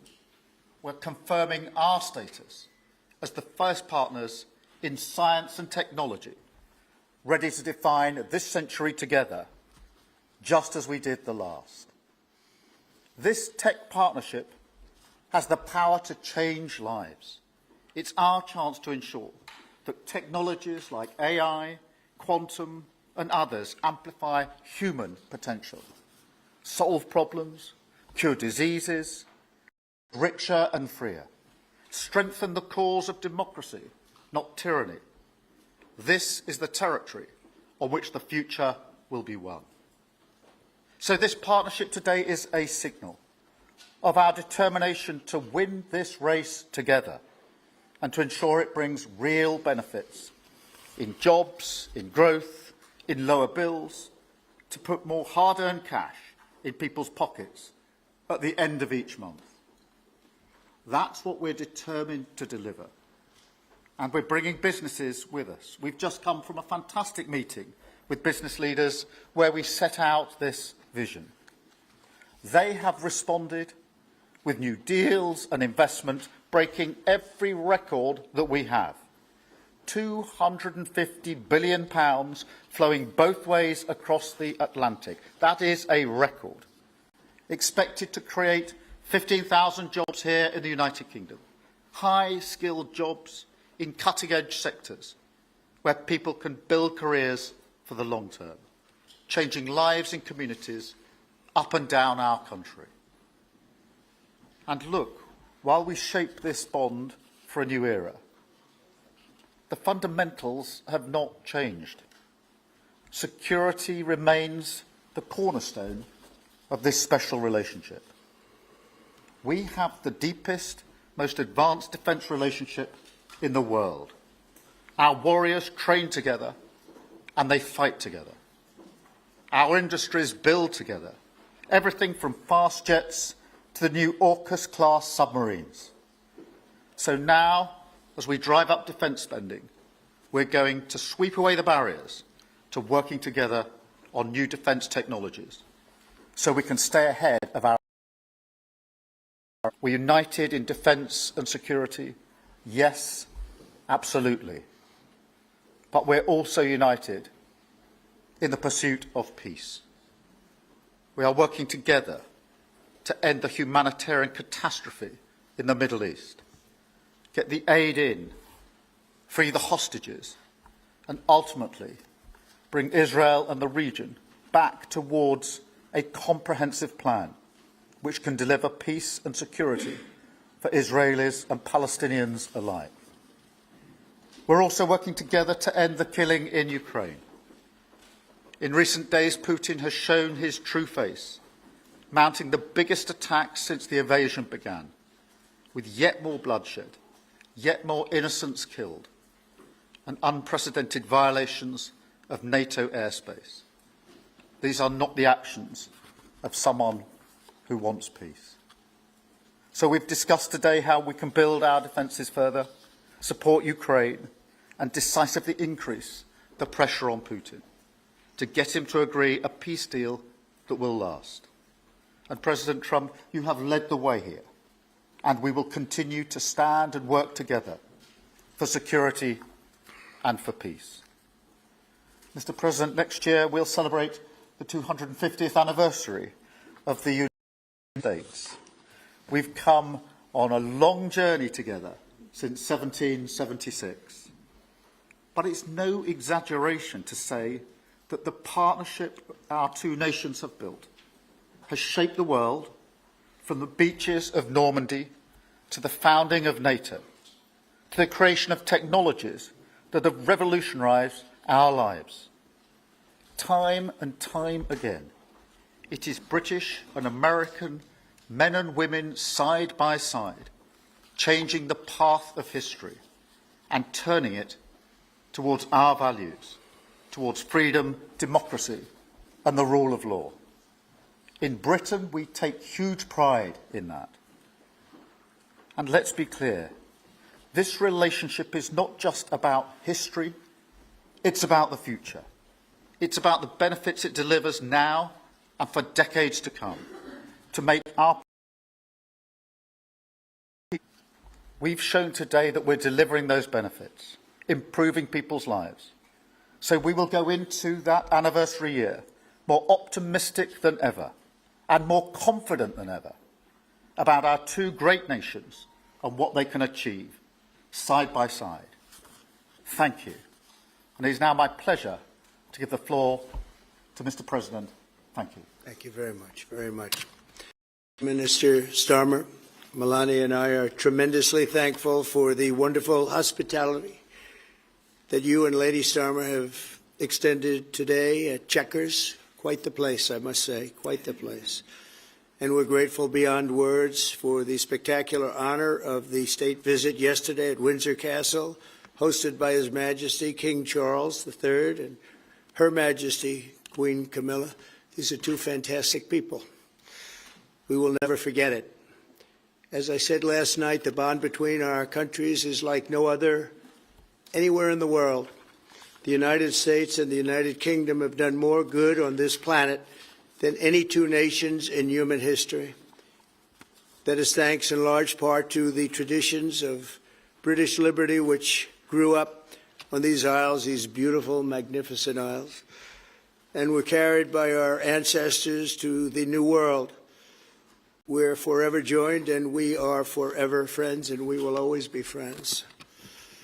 This enduring connection is why I was thrilled that the United Kingdom was the very first country with which we made a historic trade deal, and a very good trade deal. He's a tough negotiator. I think it was a better deal for you than us, but these are minor details. It's a very good deal for both of us. He's a great negotiator. We will extend our unparalleled security alliance into the realm of economic security for the first time, and I look forward to finalizing it very soon. We'll have it done very quickly.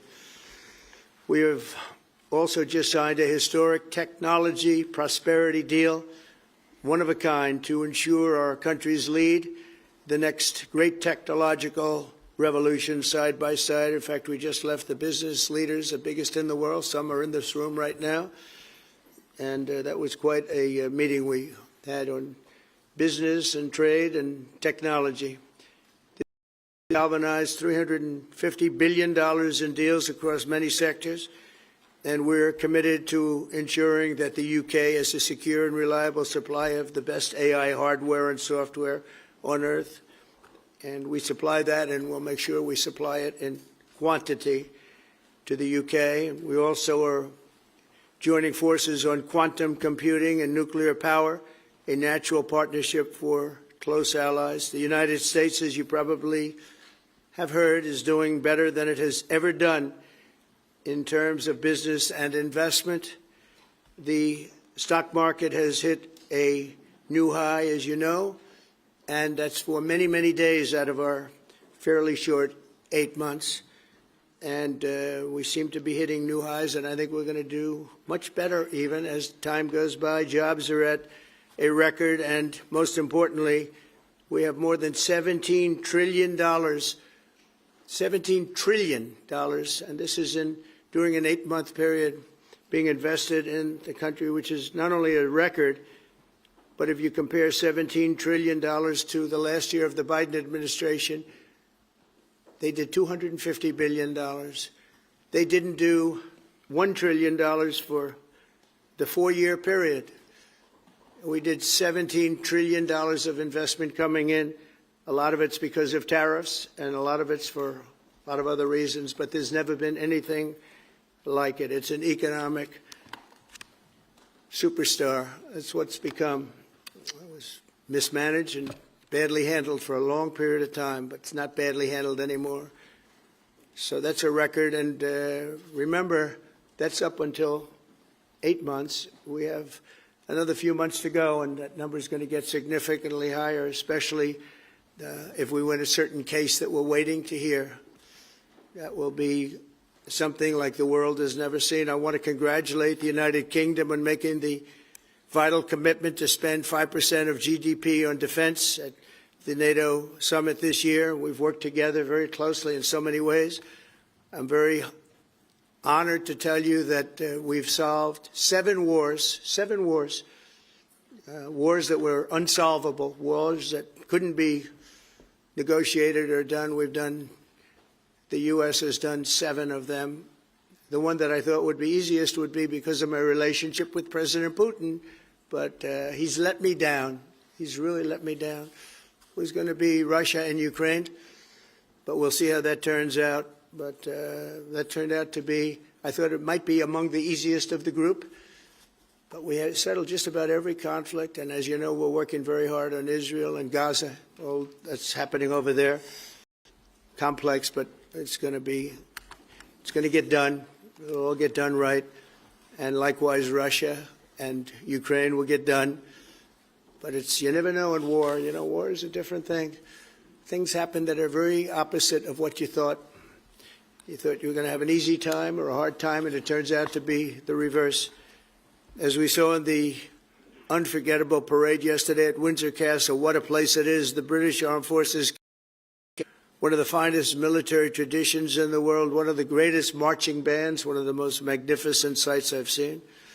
I know that our service members look forward, and we do look so forward to working even more closely with yours as you push toward that 5% goal. And I think, Mr. Prime Minister, you're just about there. You're going to be there very quickly, along with a lot of other great countries. I want to thank NATO and our wonderful head of NATO, who's really worked very hard, Mark, for the job they've done. As you know, NATO was at 2% GDP, and they didn't pay it. Now they're at 5%, then they pay it. And we appreciate that. And we're sending a lot of weapons to NATO. NATO is paying for those weapons in full. But we're sending them, and we're doing a great job at getting them what they need. And we appreciate the fact that they're taking care of it, because the United States is into that war for $350 billion. And just really very sad. It just got out of control. They didn't know what they were doing. But over the generations, British and American warriors have shed their blood side by side in defense of liberty and freedom. And that's why it's so imperative that the United States and the United Kingdom stand together for these fundamental rights and values of the English-speaking world. And we've always stood together, and we will continue to. Just last week, a great American, Charles, assassinated for speaking his mind. He was a great young man. Incredible future. Some people said he might be president someday. I told him, I said, Charlie, I think you have a good shot someday at being president.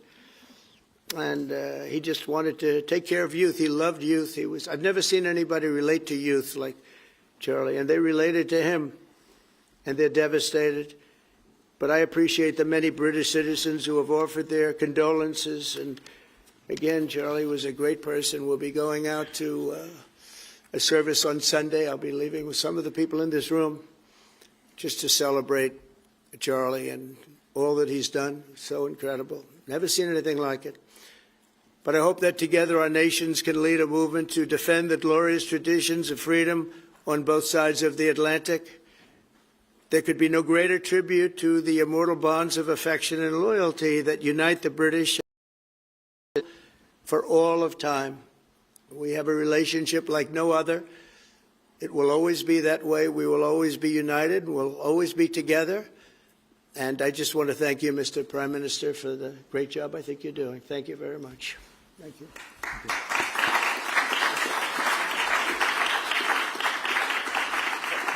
Thank you very much, Mr. President. We're going to take some questions. I'll call 2 or 3 to start with, and then I'll pass over to the President. I've got Chris Mason from the BBC first. Chris. Thank you both. Chris Mason, BBC News.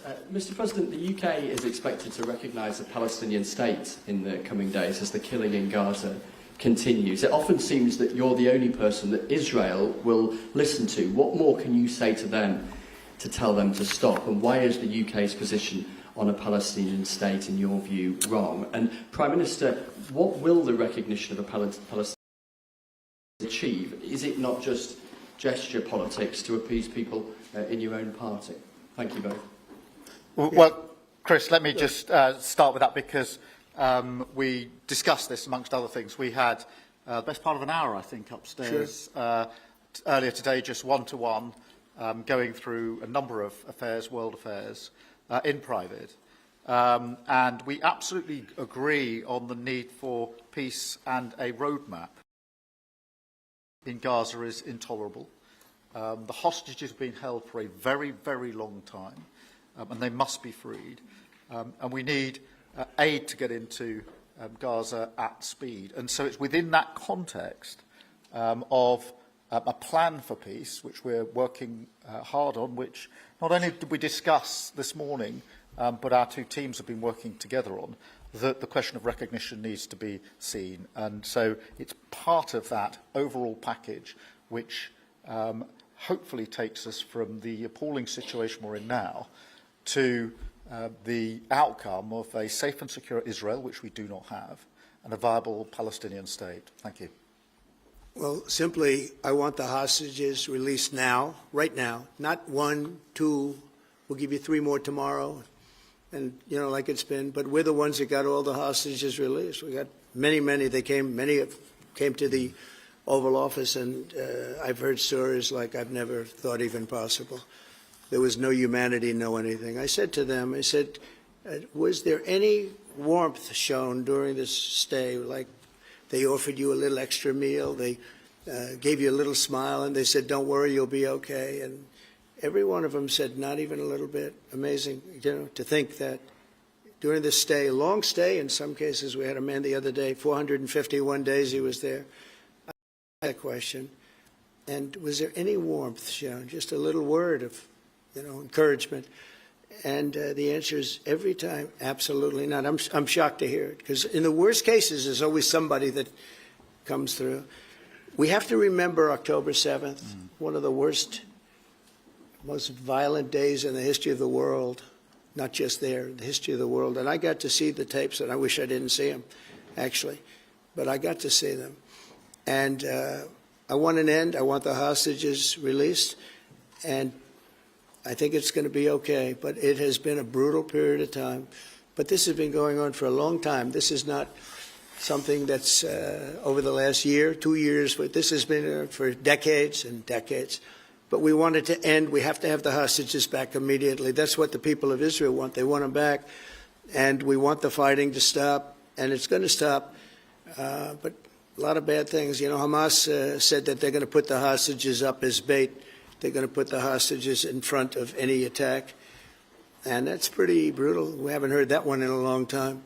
So we have to remember that. So I have a disagreement with the Prime Minister on that score. Okay? One of our few disagreements, actually. Sorry. Can I take Jack from The Sun? Jack. Thank you both. Jack Ellison from The Sun. Mr. President, in the 9 months you've been in office, you've been incredibly successful in all eliminating crossings on your southern border. Yeah. Meanwhile, illegal migration is at record levels in Britain. The Prime Minister is trying to tackle that. What advice would you give to the man standing next to you on trying to stop illegal migration in Britain? And Prime Minister, if I can just ask, the President is all about drill, baby, drill in terms of trying to secure American energy and cut bills for Americans. Meanwhile, you are turning Britain's back on oil and gas in favour of renewable energies, such as wind turbines. Why do you think that you are right and he is wrong? So we had millions of people flowing in, totally unchecked, totally unvetted from the Biden administration. 25 million, in my opinion, that would be about 25 million. They came from prisons, they came from mental institutions, they were gang members, they were drug dealers. They came from the Congo, they came from all parts of South America, they came from everywhere. Think of it, prisons from the Congo being released into the United States, prisons opened up in Venezuela and many other countries pouring into the United States. And I couldn't believe it. One of the reasons I decided to run. I decided to run because I don't want to be controversial, but you see what's happened and you see all the information that's come out. We won in 2020 big. And I said, let's run, we got to run, because I saw what was happening. And the worst thing that I saw was all of these people. You know, we've already solved inflation. We've solved prices. Oil is way down. Energy is way down in the United States. But what I saw happening with millions of people pouring into our country, I couldn't stand to watch it. And we've done a great job. Nobody, if you've seen the last, I appreciate your question, by the way. Nobody, absolutely zero, and I'm not even sure that's possible, but it's a very liberal group that come out with those statistics. The last 3 months, we had zero From millions of people a year ago, we had 0 people enter our country illegally. And we do have people coming in legally through a legal process and testing and lots of other things. I think it's very important, and we speak about it. And I think your situation is very similar. You know, you have people coming in, and I told the Prime Minister I would stop it, and it doesn't matter if you call out the military, it doesn't matter what means you use, but it's going to destroys countries from within. And we're actually now removing a lot of the people that very hard chore. We were given a very, very bad hand. Millions of people came in from prisons and mental institutions. We have to remove them. And we are removing them. We have no choice, and I feel very strongly about it. Thank you very much.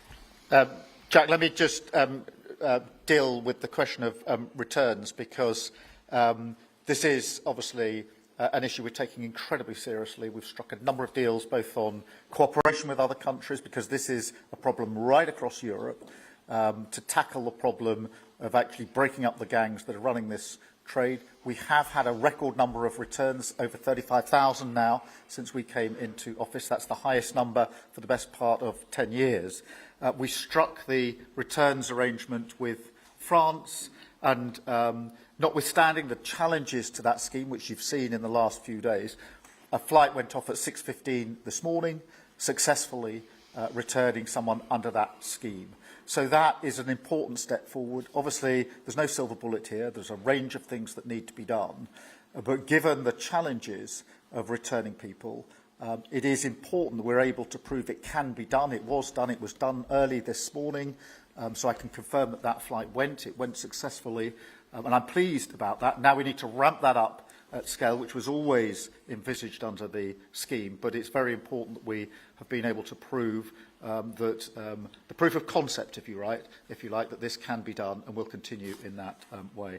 On the question of energy, firstly, let me be really clear that I am absolutely determined to ensure that the price and cost of energy comes down, so that bills come down both for individuals, for families, with their household bills, but also for business, because this is so important. The mix will include oil and gas for many years to come from the North Sea. We've been clear about that for some time, but we also need to mix that with renewables, and it's the mix that's really important. And the approach I've taken on this is the same approach that I take to many other things, a pragmatic approach. Thank you, Jack. I would like to say that we inherited the worst inflation in the history of our country. We had inflation, the likes of which we've really never said. They say 48 years, and I'll accept that, but I really don't. We had the worst inflation in the history of our country. And we had a expression that I used a lot, drill, baby, drill. And as you know, we brought fuel way down, the prices way down. And we don't do wind because wind is a disaster. It's a very expensive joke, frankly. And we got our energy prices way down. That brought the inflation way down. And now we have very little inflation. And we have a very, very strong economy. So that was very important. Drill, baby, drill. And you have a great asset here. We spoke about it. It's called the North Sea. The North Sea oil is phenomenal. And I hope, because I love this country, you know, my mother was born in Scotland. And the Hebrides, Stornoway, that's Syria, Scotland. We were talking about it. And I want this country to do well. And you have great assets that you're going to start using, I believe, under this Prime Minister. Thank you. And I've got Matthew from The Economist. Matthew. Thank you, Prime Minister. Mr. President, you say that President Putin has let you down. Have negotiations run out of road, and what are your next steps to compel an end to this war? Well, he has let me down. I mean, he's killing many people, and he's losing more people than he's killing. Yeah. I mean, frankly, the Russian soldiers are being killed at a higher rate than the Ukrainian soldiers. But, yeah, he said, let me down. I don't like to see. It's death. You know, it doesn't affect the United States. We have, other than unless you end up in a world war over this thing, you could. This was a thing that would have never happened had I been president. If I were president, it would have never happened. And it didn't happen for 4 years. Most people agree it didn't happen, nor was it close to happening. And I spoke to President Putin about Ukraine. It was the apple of his eye. I've said that many times. It was. But he would have never done what he did, except that he didn't respect the leadership of the United States. They just went through the Afghanistan total disaster for no reason whatsoever. We're going to leave Afghanistan, but we're going to leave it with strength and dignity. And we're going to keep Bagram, the big air base, one of the biggest air bases in the world. We gave it to them for nothing. We're trying to get it back, by the way. Okay, that could be a little breaking news. We're trying to get it back because they need things from us. We want that base back. But one of the reasons we want the base is, as you know, it's an hour away from where China makes its nuclear weapons. So a lot of things are happening, but I am very disappointed in the fact that that one's not settled. To think that we settled Azerbaijan and Albania as an example, it was going on for years. It was never going to be settled. If you remember, the Prime Minister, the presidents, they were there for many years. They said, when they were in my office, we settled. And they started off at both sides of the Oval Office, so far away. I didn't know you could be so far away. And as we were together for an hour, they kept getting closer, closer. And by the time we finished, we all hugged each other. And one said, I've been in this position for 22 years, and all I've done is kill their people. The other was there for 7 years, and all he did was kill their people. And we got it settled. And we did others, as you know. The Congo, we settled the Congo with Rwanda. That was going on, and that was a machete war. That was a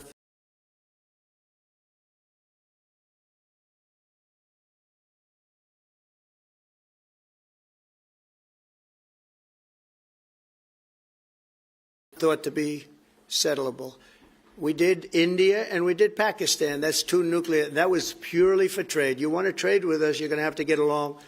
And they were going at it hot and heavy. But the Russia situation, I hope we're going to have some good news for you coming up. But again, it doesn't. And look, it doesn't so much affect you. Of course, you are a lot closer to the scene than we are. We have a whole ocean separating us. But I will say this, it's millions of people have died in that war, millions of souls. And they're not American. They're soldiers, mostly soldiers, as you know. The soldiers are being killed at levels that nobody's seen since the Second World War. But they're being killed, and I feel I have an obligation to get it settled for that reason. Thank you.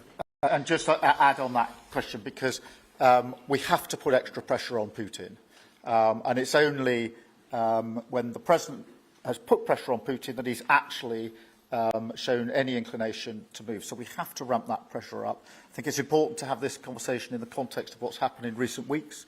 We saw damage and bombing to the British Council in Kyiv. These are targets that it was thought until recently were not targets that would be hit. The British Council, the European Union Embassy, the Council of Ministers, where President Zelensky's ministers' work was hit. Again, these were thought to be places that wouldn't be hit. And then the incursion into Poland last week. And if you put that together, what you can see is either an emboldenment or at least an increased recklessness on Putin's part. And that's why I said earlier that they're not the actions of someone who wants peace. So we have to ramp up. And we discussed earlier today, we have built the coalition of the willing with British leadership and French leadership, stepping up with military planning in the seas, in the sky, on the ground, and ramping up what we do with the Ukrainians themselves. And of course, that taken with an American guarantee is now an example, I think, of the challenge of Europe stepping up to the plate, which it has done in the last few months, to show through what we and the French have done that we're prepared to take the lead in this and take the necessary measures. But that's a war that could have been a third world war, and I don't think we're going to be there now. But that was heading to a third world war, and what a shame it is. What a shame it is. Mr. President, do you want to call some of the... I would love to call a few of them. Bev, do you want to have a question? I've got to come back to you. Bev Turner, GB News. Thank you. Having it's really interesting to see how you run the country as a proud Christian leader. And it really begs the question to the Prime Minister, if you don't mind, are we still a Christian country? But also... when you say we, are you talking here or... Here. The Here? UK. I'm still British. I might I'd live in rather America. have I'm him still answer British. that question. But also, I can't give you that answer. that's for the Prime Minister. But also, despite what we talked about in Scotland a few weeks ago, we still have 12,000 people a year here being arrested for social media posts, for free speech violations. Does that not remain an important area that there is still a lot of disagreement on? I'd like to have you answer that. Yeah, look, I mean, in terms of a Christian country, I was christened, so that is, my church has been all my life, and we are, that is wired into our informal constitution. Of course, we celebrate many other faiths as well, and I'm really proud that we're able to do so as a country. And on free speech, that has long lived in this country, free speech. It's one of the founding values of the United Kingdom, and we protect it jealously and fiercely, and always will, and we will bear down on any limits on free speech.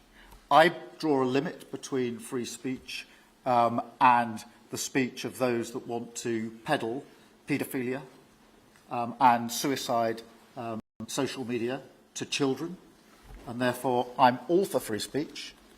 I'm also for protecting children from things that will harm them, paedophiles, those that peddle suicide, which has had a terrible consequence for individual, particularly teenagers. And so that's the balance we strike. But we have had freedom of speech in this country for a very long time, and we will always protect it. Thank you. Thank you very much. Brian, please. Thank you.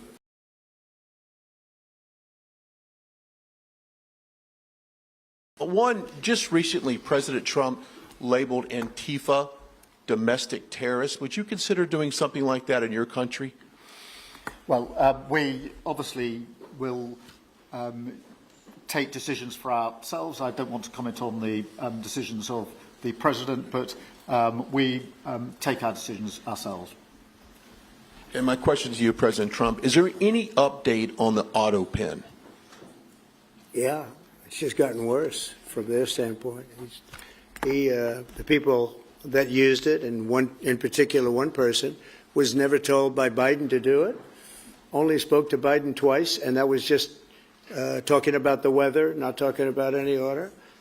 And he was taking orders from people other than Joe Biden. Joe Biden wasn't giving those orders. You know, Joe Biden didn't believe in open borders. He didn't. I've known him for a long time. He was never the brightest bulb in the ceiling, as we know. You can go back 40 years ago and you'll see that. Go back and take a look at the hearings on Justice Thomas, and you'll see that very much. But he didn't believe in open borders and all of this nonsense that they're peddling now, which is why they're not in office any longer. It's a shame. The auto pen was illegal. It was illegally used. He never gave the orders. He never told them what to do. And I guess the only one he signed, or one of the few he signed, was the pardon for his son. But you had the congressman who, when they got the information, they found out they were guilty, and they deleted and destroyed all information, everything. You couldn't get any of it. They found out that Nancy Pelosi actually was offered the 10,000 soldiers, and she turned them down. Very bad. So they deleted and destroyed all information. You talk about freedom of the press and freedom of speech. How about that one? And there's not a thing. This is after a year and a half of hearings. They destroyed everything. And somebody's got to be held responsible. So Biden, what he did is they knew, I don't think he knew, but somebody knew. I don't think Biden had a clue about anything, if you want to know the truth. But they gave a pardon to the They gave a pardon. Those people are so guilty. They gave a pardon, but Biden didn't know about it. The people, whether it's Lisa or any of those people in there that really ran it, I know them all. And they're sick people. They're smart people. They're very smart. They're probably brilliant, but they're sick in ideology. And they were running the auto pen. He did. And I hope it's going to be so adjudged. Take one more, and then I'll go Okay. back to British. Let's see. Peter, go ahead. Thank you, President Trump. In the deal that you're working on to for the Chinese to sell TikTok Yeah. to an American buyer, Yeah. are the Americans going to have to come up with their own algorithm, or are they going to continue to use the successful but addictive Chinese algorithm? So what we're doing, and we're speaking to President Xi on Friday to see if we can finalize something on TikTok, because there is tremendous value, and I hate to give away value, but I like TikTok. It helped get me elected. In fact, Charlie said, "Sir, you ought to get on TikTok. You'd be great." I said, "Really? Tell me about TikTok." And we, as you know, we did unbelievably well with youth, like at a level that no Republican has ever even dreamt of. And in what, look, I think we won it for a lot of reasons, but that was a reason we won the election by such a big number. TikTok has tremendous value. The United States has that value in its hand because we're the ones that have to approve it. I specifically get the right to approve it. The people that are investing in it are among the greatest investors in the world, the biggest, the richest, and they'll do a great job. And we're doing it in conjunction with China. But we are getting, the United States is getting a tremendous fee plus, I call it a fee plus, for just making the deal. And I don't want to throw that out the window. I can say this, that you'll have a lot of very unhappy youth. And I use TikTok very legitimately, very straight, just statements every day, little statements, short statements. "Sir, make it short, please." And TikTok Jack, we call him. It was pretty good. Did a good job for me, I guess. But no, I'd rather reap the benefits. I mean, the kind of money we're talking about is very substantial, and it'll be owned by all American investors and, the best investors and the very straight, very legitimate companies, and really companies that love America. So they're going to be owning it. It's a big thing. And on a much bigger scale, and probably that's why we were able to get that, but on a much bigger scale, we're pretty close to a deal. We may do an extension with China, but it's an extension based on the same terms that we have right now, which are pretty good terms. And my question for Prime Minister Starmer, if you feel so strongly about officially recognizing Palestine for statehood, why are you waiting for President Trump to leave the country? Why can't you just do it right now? And isn't there a risk in rewarding Hamas with that? Well, let me be really clear about Hamas. They're a terrorist organisation who can have no part in any future governance in Palestine. And what happened on October the 7th was the worst attack since the Holocaust. We have extended family in Israel. I understand firsthand the psychological impact that had across Israel. So I know exactly where I stand in relation to Hamas. Hamas, of course, don't want a two-state solution. They don't want peace. They don't want a ceasefire. I'm very clear where I stand on Hamas.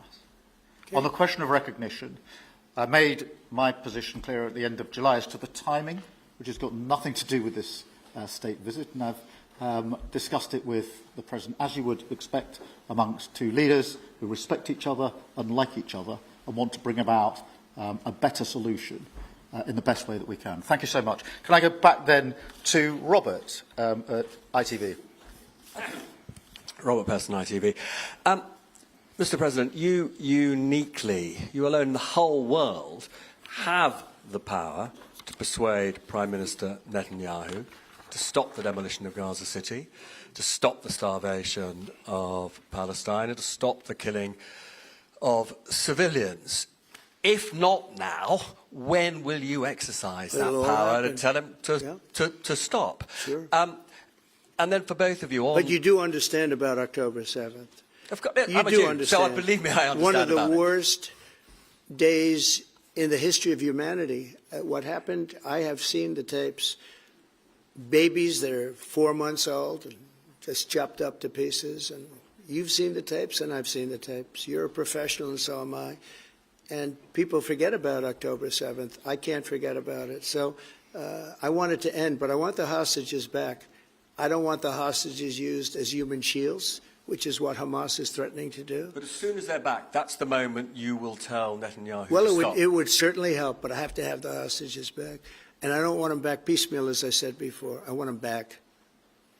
And on a separate issue, free speech, your Vice President, Vance, said that free speech is under attack in the UK. Do you agree with him? And Prime Minister, we saw the dismissal of a very well-known chat show host in America last night, Mr. Kimmel.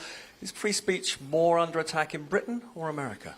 Well, Jimmy Kimmel was fired because he had bad ratings more than anything else, and he said a horrible thing about a great gentleman known as Charlie Kirk. And Jimmy Kimmel is not a talented person. He had very bad ratings, and they should have fired him a long time ago. So, you know, you can call that free speech or not. He was fired for lack of talent. Yeah, please, go ahead. Yeah, I mean, firstly, on the question of Charlie Kirk, can I just express how shocking that is, I think, to everybody who believes in free speech and in democracy. It sent shockwaves through the world, and I know that he was a friend of the President, and I reached out straight away to the President because I understood how impactful it would be on him and his family. And we all need to be absolutely clear about that. Whatever our political views, it is shocking and is to be condemned. On free speech, not much to add to the answer I gave earlier. This country's had free speech for a very, very long time. It is part of who we are as a country, and it is the values that we fought for. We fought for it during the Second World War alongside each other. So we need no reminding of the importance of free speech in this country. Thank you, Robert. And I go to Beth for the final question, please. Beth. Thank you so much. Sky. Thank you, Beth Rigby, Sky News. Thank you, Prime Minister. If I could start with you. Prime Minister, President Trump has said he's ready to impose major sanctions on Russia if NATO countries stop purchasing Russian oil. He's got a point, hasn't he? Is that what you now believe is needed to bring Putin properly to the table? And what's your message to the President on US sanctions? And Mr. President, if I may, the King praised your personal commitment last night to finding solutions to the world's most intractable conflicts. You have invested much of your time and effort in Ukraine, but even as you seek to broker a deal, President Putin is escalating the war. He's firing drones into NATO airspace. You down. Was it a mistake to invite him to Alaska? Do you regret it? No. And is it time to squeeze him, sir, and scare him and impose sanctions? And finally, if I may, the elephant in the room, Lord Mandelson, he is no longer the ambassador. Do you have some sympathy with him that he lost his job over historic links to Jeffrey Epstein? Thank you very much, sir. I don't know him, actually. I had heard that, and I think maybe the Prime Minister would be better speaking of that.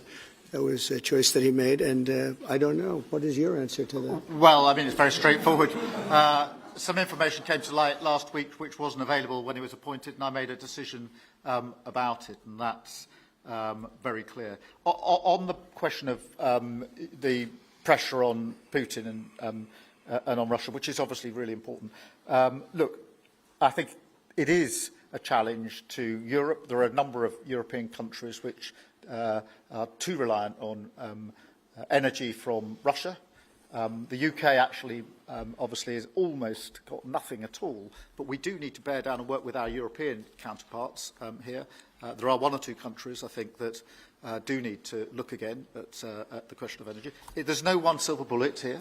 We do have to have a wider suite of which we've put in place a number of times, working across Europe and with the United States. And, of course, we must, and we are, making sure that Ukraine is in the strongest position now, because one of my long concerns here has been that whilst we talk about a ceasefire, and we all want a ceasefire, and we talk about what might happen after a ceasefire, we mustn't forget that Ukraine needs our support now. And we've said we stand with Ukraine from the start to finish, and that means we must continue to supply them with what they need in order to fight this war, which, of course, resulted from and is a result of Russian aggression. We have particularly done the sort of leadership role in the coalition of the willing, so that if there is a ceasefire and if there is a deal, and I do hope there is, that is then lasting and not then broken, because given previous history, I don't trust Putin. Thank you. Very simply, if the price of oil comes down, Putin's going to drop out. He's going to have no choice. He's going to drop out of that war. And when I found out that the European nations were buying oil from Russia, And as you know, I'm very close to India. I'm very close to the Prime Minister of India. I spoke to him the other day, wished him a happy birthday. We have a very good relationship. He put out a beautiful statement, too. We have, but I said, I sanctioned them. China is paying a very large tariff right now to the United States. But I'm willing to do other things, but not when the people that I'm fighting for are buying oil from Russia. If the oil price comes down, very simply, Russia will settle. And the oil price is way down. We got it way down. We're drilling and we produce more oil than anybody else in the world. We're doing a lot. But I was disappointed to see that. And the Prime Minister was disappointed to see that. And it wasn't him. It was other countries. And you can't do that. You can't do that. You can't. That's not playing fair with the United States. And we can't have that. Thank you. Thank you very much indeed. Thank you.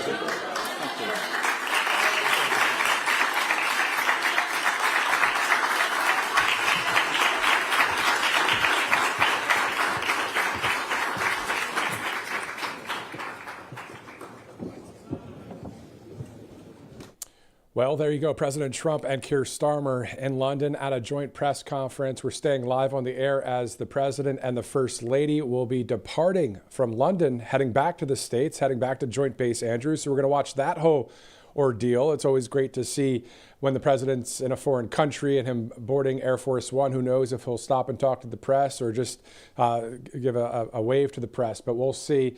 That's happening. The schedule for that is in about an hour from now. It may happen a bit earlier, so we're going to stay here live and watch the President of the United States and the First Lady, Melania Trump, board Air Force One in London and then head back here again to the States. Of course, speaking a lot about freedom of speech in that joint press conference, something a majority of the people in England want more of there.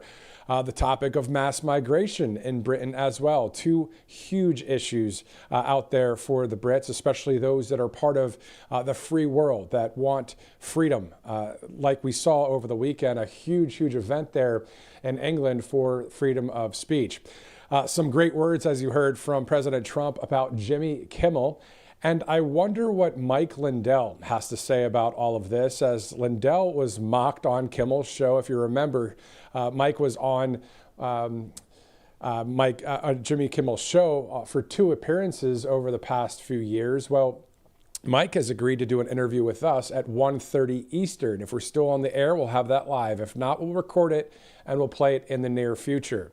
All right, so at 12 p.m. again, Eastern time, 5 p.m. British time, President Trump and First Lady Melania Trump departs London for the return to the United States of America. We have a number of interviews to get to from now until we see that live feed of the President and the First Lady departing. In the meantime, let's go to one of our great sponsors here at Right Side Broadcasting Network, including Cove Pure. You've heard us talk about Cove Pure before, and for good reason. It's because we believe that clean drinking water is one of the best investments you can make for your family's health.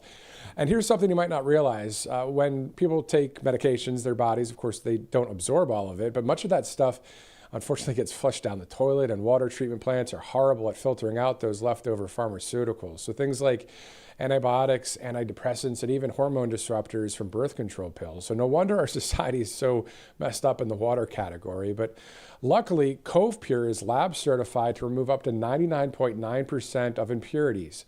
That includes fluoride, PFAs, agricultural runoff, and of course, pharmaceutical drugs. So the first thing you're going to notice, though, with Cove Pure is the taste. It's what water's supposed to taste like. Pure, clean, no aftertaste.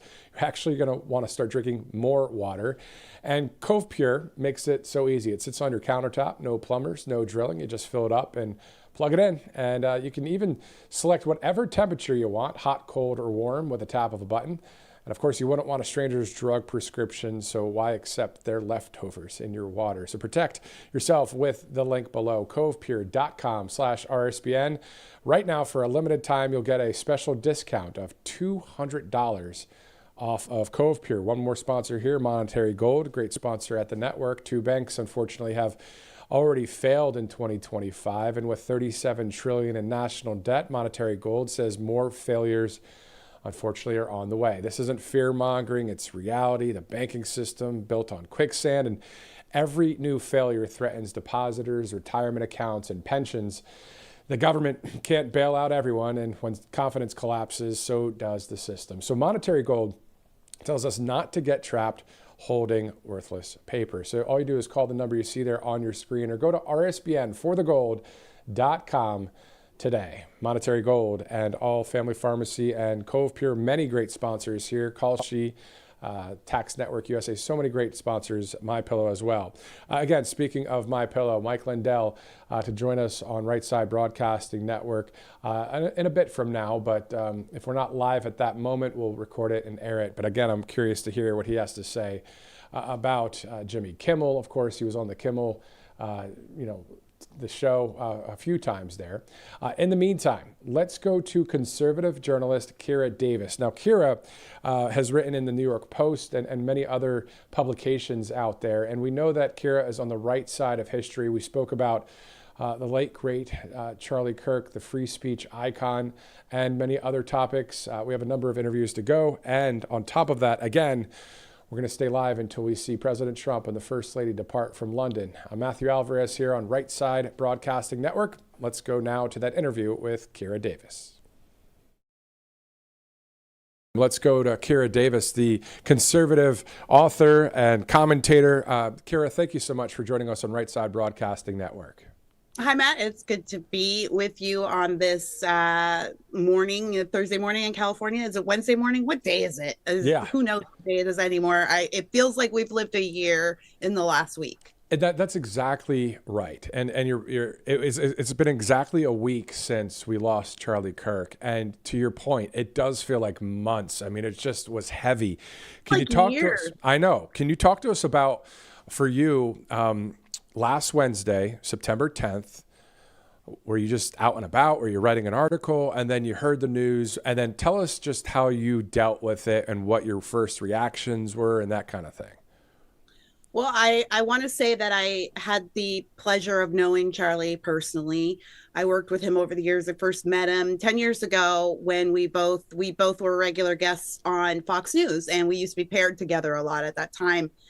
Because at that time I had a lot of criticisms for Charlie. He was new on the scene, and I didn't always like the way that he sort of talked about the race relations game at that time. And so we would always be, we were on the same side, but we would always sort of be friendly rivals. And that's how we would get paired. But over the years, I had the opportunity to do a lot of different work events with Charlie. We weren't close friends, but we were colleagues.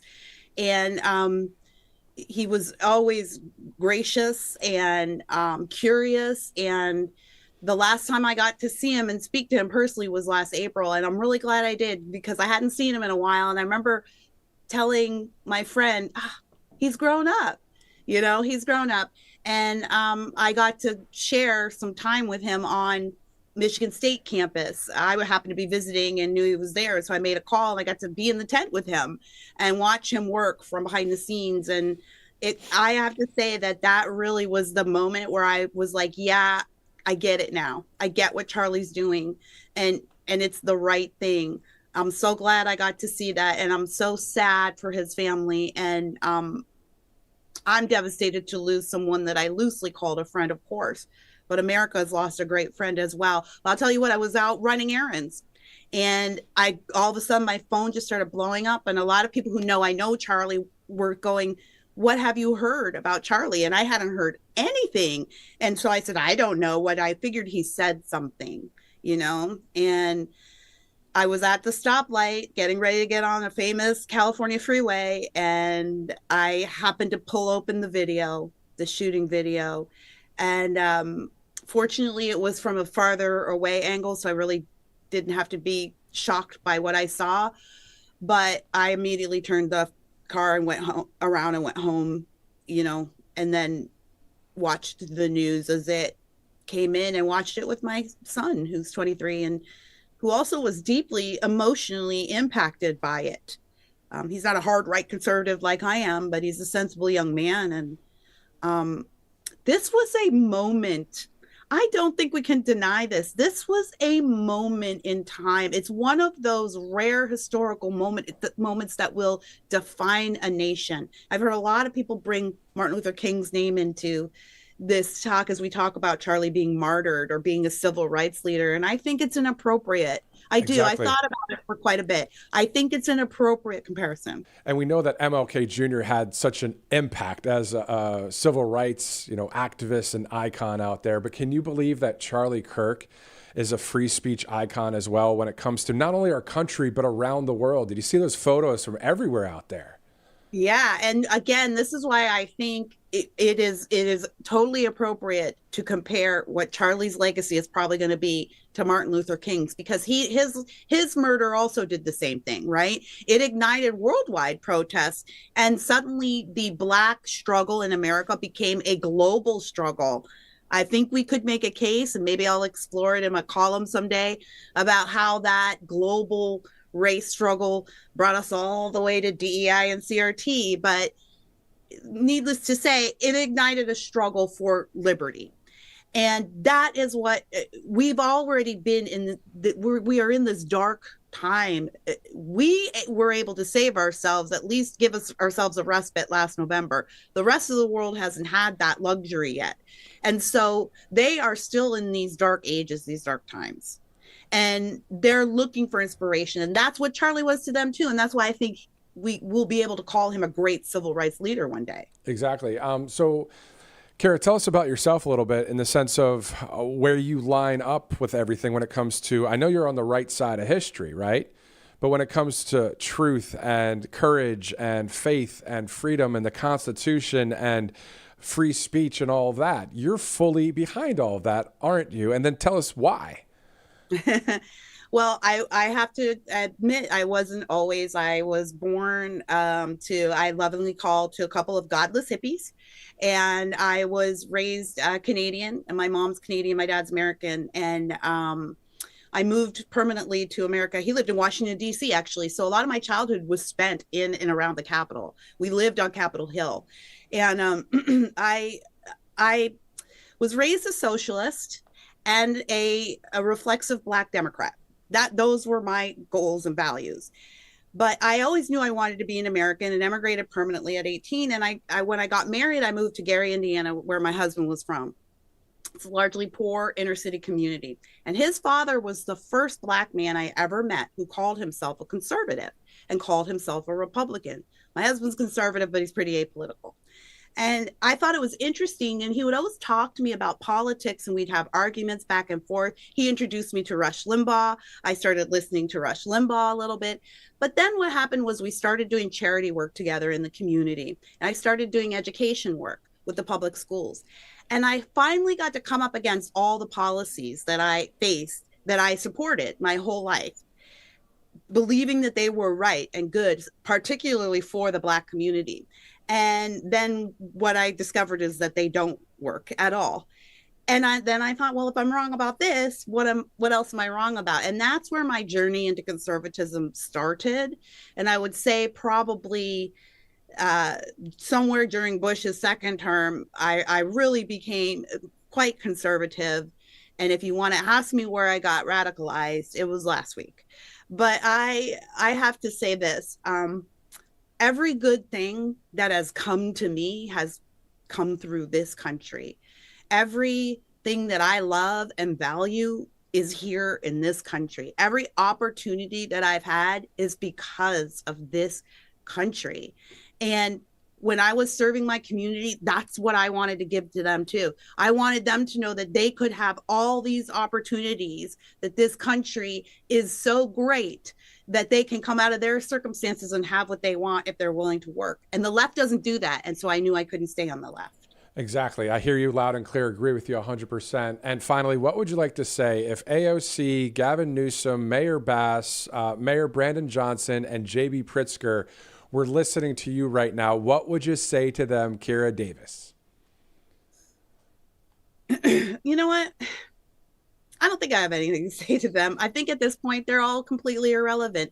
I think, and you and I, we've spoken a little off air about this too, but I think everybody's just about done. I think we're all just about done. All of those people are useful idiots. They're robots. They're zombies. They're getting their marching orders on high. So I can say all the things about JB and Newsom, he's gross, and Karen Bass, she's gross. But at this point, after they took Charlie from us, At this point, I think it doesn't matter who they are, and it doesn't matter what we say.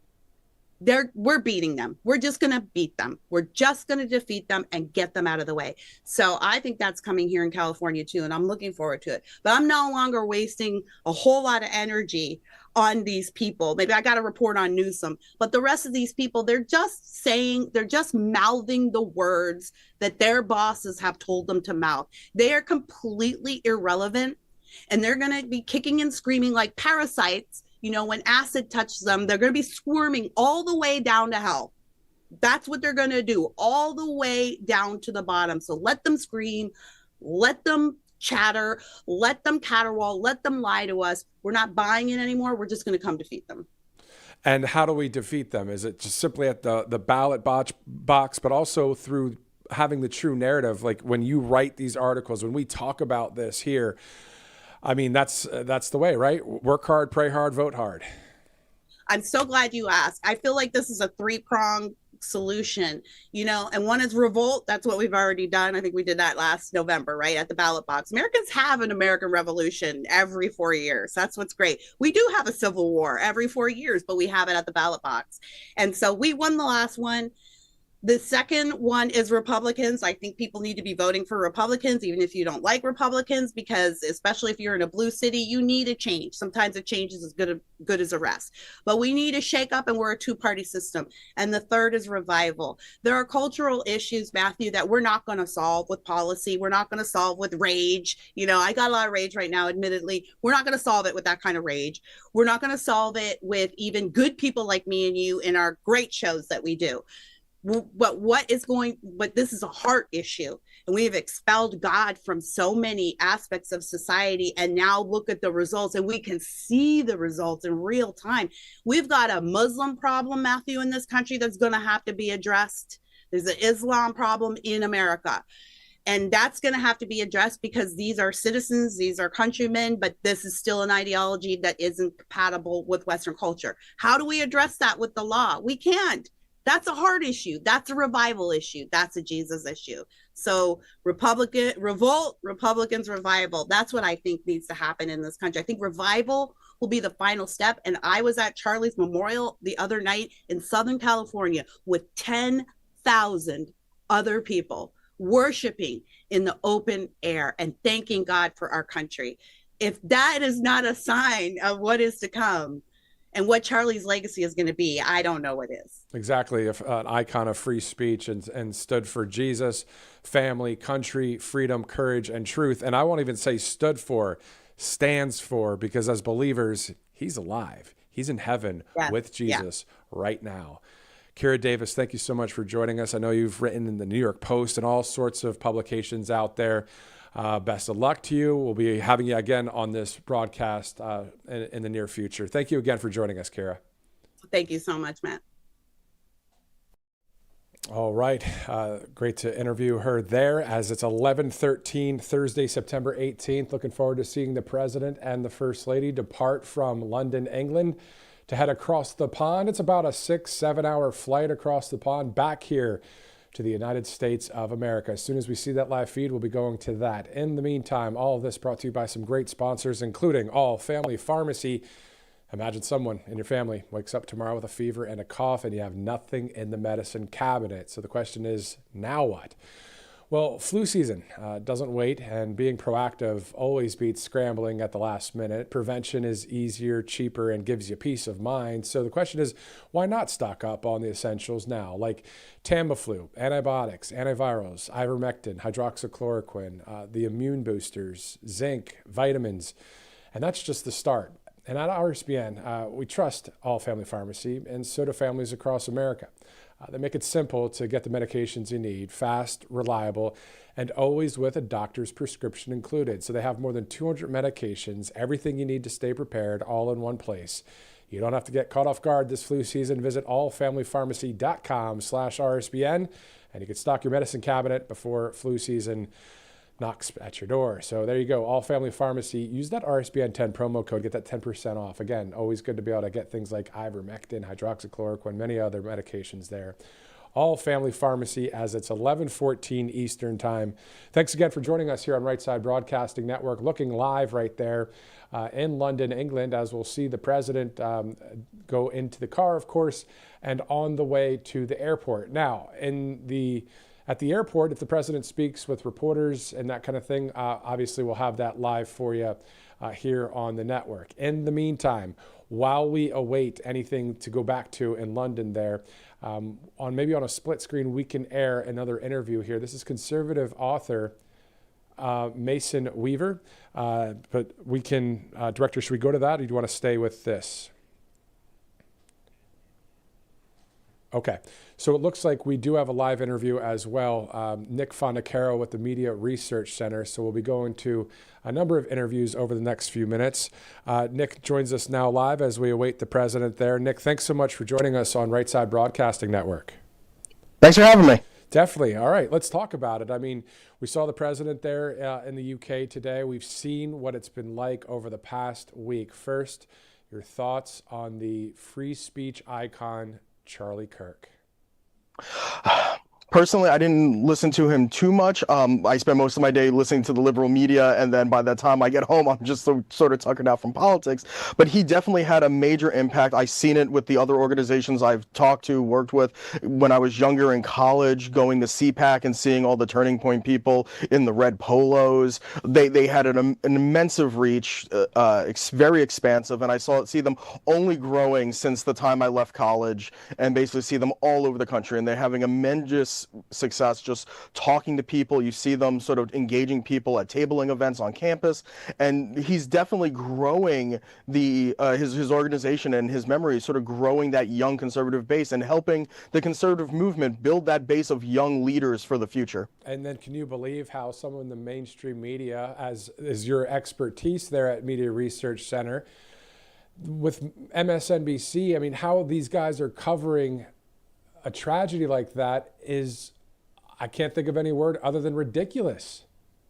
Absolutely, and like how a media organization responds to breaking news in the moment tells you all you need to know. You had Katie Tur basically saying, go ahead and describe him any way you want. He's this controversial figure. They brought commentator Matt Dowd on to suggest that one of his supporters had like a negligent discharge with their weapon and shot him in the neck, and basically also suggested that he may have brought this on himself. He had his own little perverse version of like the quote from Yoda about fear and anger, where he basically says like awful thoughts lead to awful words, lead to awful actions, like Charlie brought this on himself. It was absolutely disgusting. They fired Matthew Dowd for his comments, but they haven't fired Katie Tur at all, so it's sort of like a half measure. Speaking of firings, your thoughts about the not so great, the loser himself, according to the president, Jimmy Kimmel, out of a job. Your thoughts?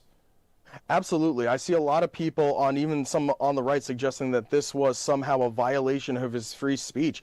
This was not a violation of free speech. Basically, you had ABC, a network that has a duty with their news division arm to be like, hey, we have a responsibility to spread the facts, and that's not what he did.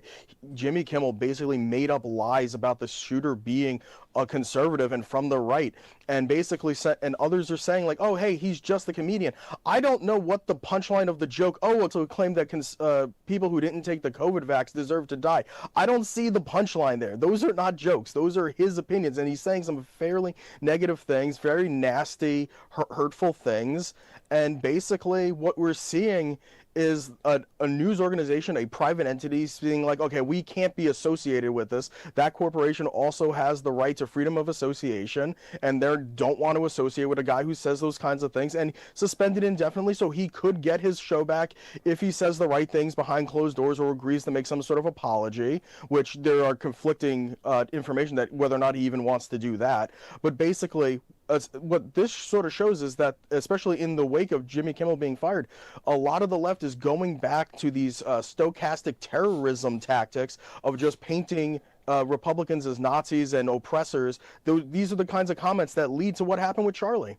And that's exactly what we've been tracking. We've been seeing here at the network as well. Let's just talk about comedy quickly. I mean, you're right. I mean, Jimmy Kimmel, I don't think I ever laughed ever at any of his shows. You got to go back to people like Johnny Carson. You got to go to maybe Jay Leno. I'm a fan of Conan O'Brien, though he may not be on the right side of history. I think he's a funny guy. Sebastian Maniscalco is a great comedian. He doesn't have a show right now, and there's a million others that are out there. But when people go and they say things like that for the shock value aspect, we're already over shock value. It's not funny. You know, I think a loser comedian will say those horrible things to try and get a rise or shock. That's not funny. And Jimmy Kimmel is this guy on national TV stooping so low to a loser and speaking like that. It's just not funny. That's my personal opinion. If somebody else says, hey, no, I think that's funny, great. You go to a comedian show and enjoy that, whatever. But your thoughts about that? We want to make comedy great again here in this country. We see that actually conservatives are actually more funny than liberals, are they not? In a lot of ways, yes. You see, like, I don't know if he's personally conservative, but Kill Tony, who takes a bit more of an irreverent approach to some of his comedy.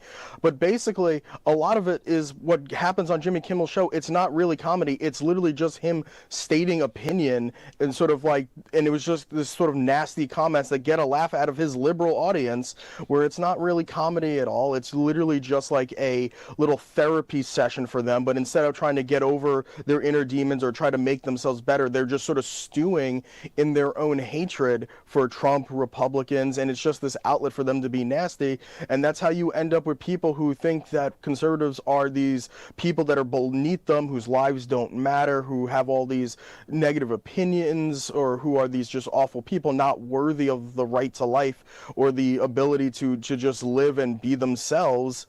And that's how you end up with these sort of negative feedback loops. And I see people sort of arguing in Jimmy's defense, like, oh, we need more larger discussions with a broad range of different opinions.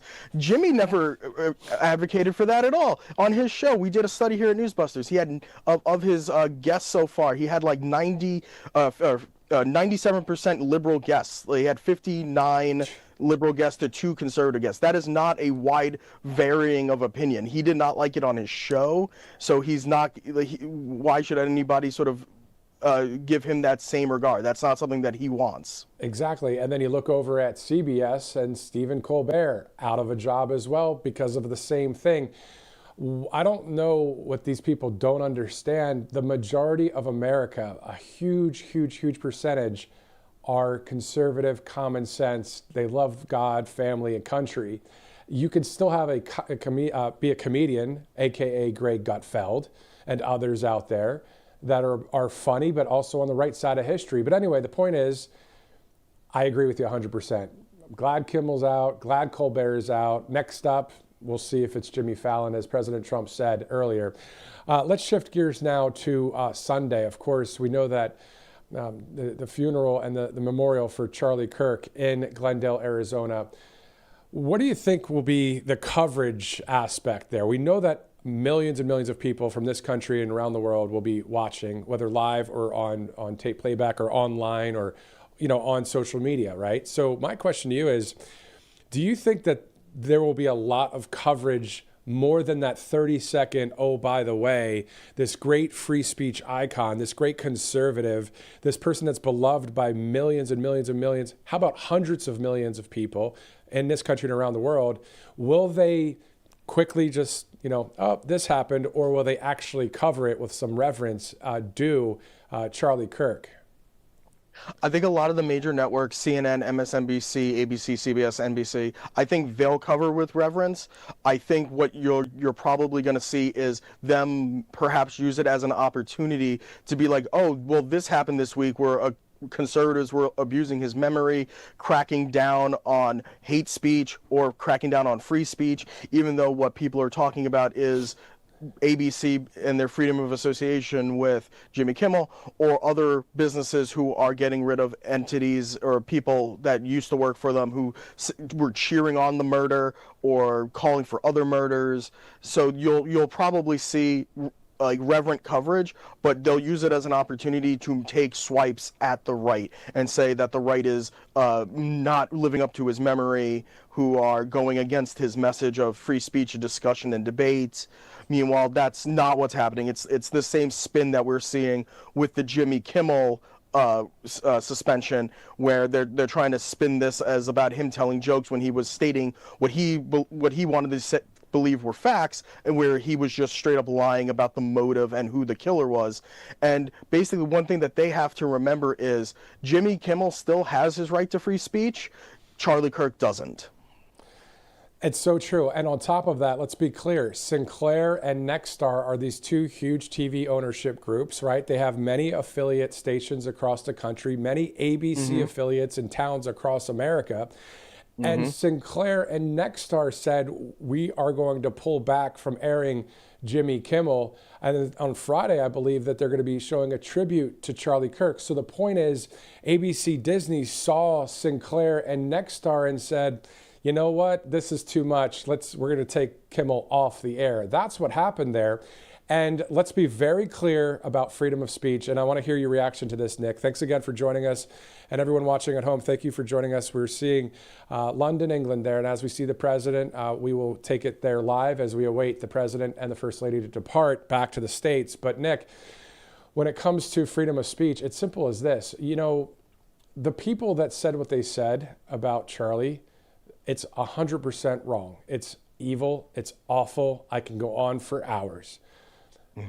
And Jimmy Kimmel, what he said is wrong, and that goes with the same. However, the freedom of speech is there for them to say these things. The line that gets crossed is when there is a violent threat or any kind of thing in that area is when you will get in trouble. If you threaten to do something, that kind of thing. So that's the freedom of speech aspect of it. I'm glad it happened to Jimmy Kimmel, but your thoughts about all of that? Yeah, there are people who are saying very nasty things. Like if they're sort of celebrating it, that's one thing. It's these things of sort of cheering it on and hoping for others to do the same. It's that sort of giving permission to be like, hey, I might not be the one to want to take that on themselves to pull a trigger, but it's like, hey, we'll make you famous, we'll back you up if you do it. That's the question there, Nick. Exactly. So if somebody says on say TikTok or social media that X, Y, and Z, they're going to commit this crime, well, then that's freedom of speech, but you're going to get in trouble. You got the consequences for what you just threatened. And then on top of that, within the framework, that's a good point. So if someone's supporting someone to take some violent act, are they included within that being against the law? That's a great question. What do you think?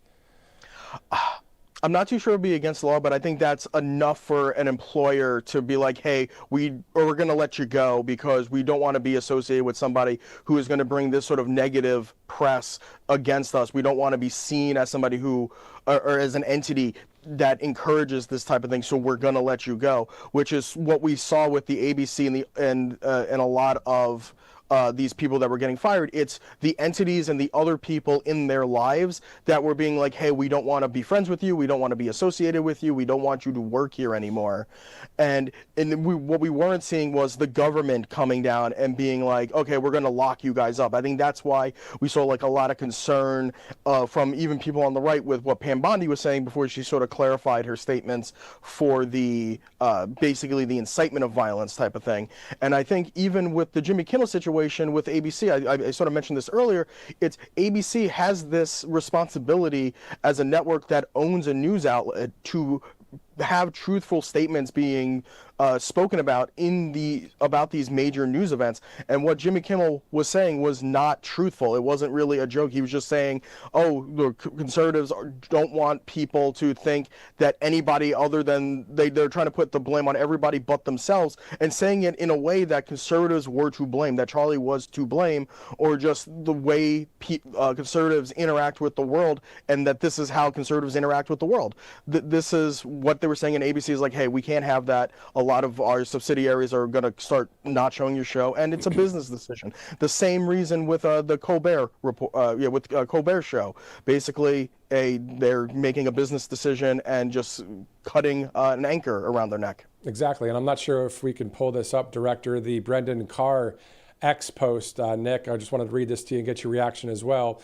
Brendan Carr, the FCC chair picked by President Trump, said, quote, broadcast TV stations have always been required by their licenses to operate in the public interest. That includes serving the needs of their communities. And broadcasters have long retained the right to not air national programs that they believe are inconsistent with the public interest, including their local community's values. Brendan Carr saying, I am glad to see that many broadcasters responded to their viewers as intended. So it is similar to someone that's working at a job. It's the same thing. Jimmy Kimmel says some things that are wild and away from the truth, and then this is what happens. Exactly, and you're seeing this where like you have Jimmy Kimmel sort of trying to put it on the right, other people who are sort of other outlets, CNN, MSNBC, trying to muddy the waters on where the truth lies on this, but all of this is the truth. It is like what you were saying, like what Mr. Brendan Carr was saying, is it is in the public interest for them, especially in this moment, to have all the facts and told to them straightly and truthfully, and that's not what Jimmy Kimmel was doing, and what we've seen from a lot of outlets. I know CNN and MSNBC, they're not governed by the FCC, being that they are cable outlets, and a lot of them, in a lot of instances, really don't seem to care about trying to muddy the waters. Like, especially even after the prosecutor came out and said the shooter is 100% lefty. He's far left. He did this.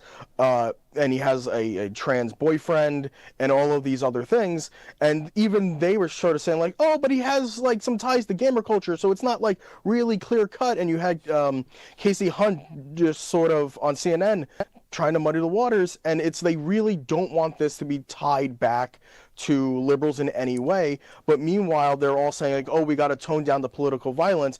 But if you guys are saying that his attack was not political, or at least not from the left, then how are you going to clutch your pearls about political violence if you're going to insist that this wasn't political and he did this for some obscure reasons that are more tied to gaming culture and online forums? Like, it makes no sense at all. Exactly. And we know what the root of it all is. It's good versus evil. It's freedom versus tyranny. It's truth versus lies. We can go on for a while. A couple more things before I let you go, Nick. Thanks again for sticking with us. The vice president on Fox yesterday, he said, and in context, this is according to a post here that I screenshotted of the vice president's X page. It says, VP Vance slams the left for calling Charlie Kirk's assassination a quote-unquote both sides issue. The vice president saying, if you want to take down the temperature, the first and most important thing you can do is look in the mirror. So the vice president really just going for it there. Then, of course, when he was on the Charlie Kirk show just on Monday, doing a great job there for the memory of Charlie Kirk. Also, your thoughts about the ABC News reporter who's out there saying, oh, well, the Tyler Robinson text message was just touching. Like, are you smoking crack over there at ABC? Like, what? Matt Gutman was saying all these like sort of flowery languages for surprising about how this killer had like somebody he cared about in his life. It's like, dude, he literally just put a bullet through the neck of a conservative activist, and you're gonna try to flower up his language and sort of put like this sort of romantic spin on it. It's absolutely disgusting. And to the vice president's comments about trying to point the mirror in the right place, you can't put out a fire if you're not honest about where in the house it's coming from. If the fire is in the kitchen, you're not going to go spray down the bedroom, right? It makes no sense. Like, you have to be honest about where the problem is coming from. And especially in this instance where it was obviously so public, this wasn't in some instances where somebody was gunned down in their driveway at their home. It was literally done in front of hundreds of people, in front of his wife and kid, on a college campus. This was meant to be a message. This was meant to be something more. And the media has to be honest about it, but they really don't want to be, because their whole message this entire time is Republicans are Nazis, Donald Trump is Hitler, the right is an existential threat to the country.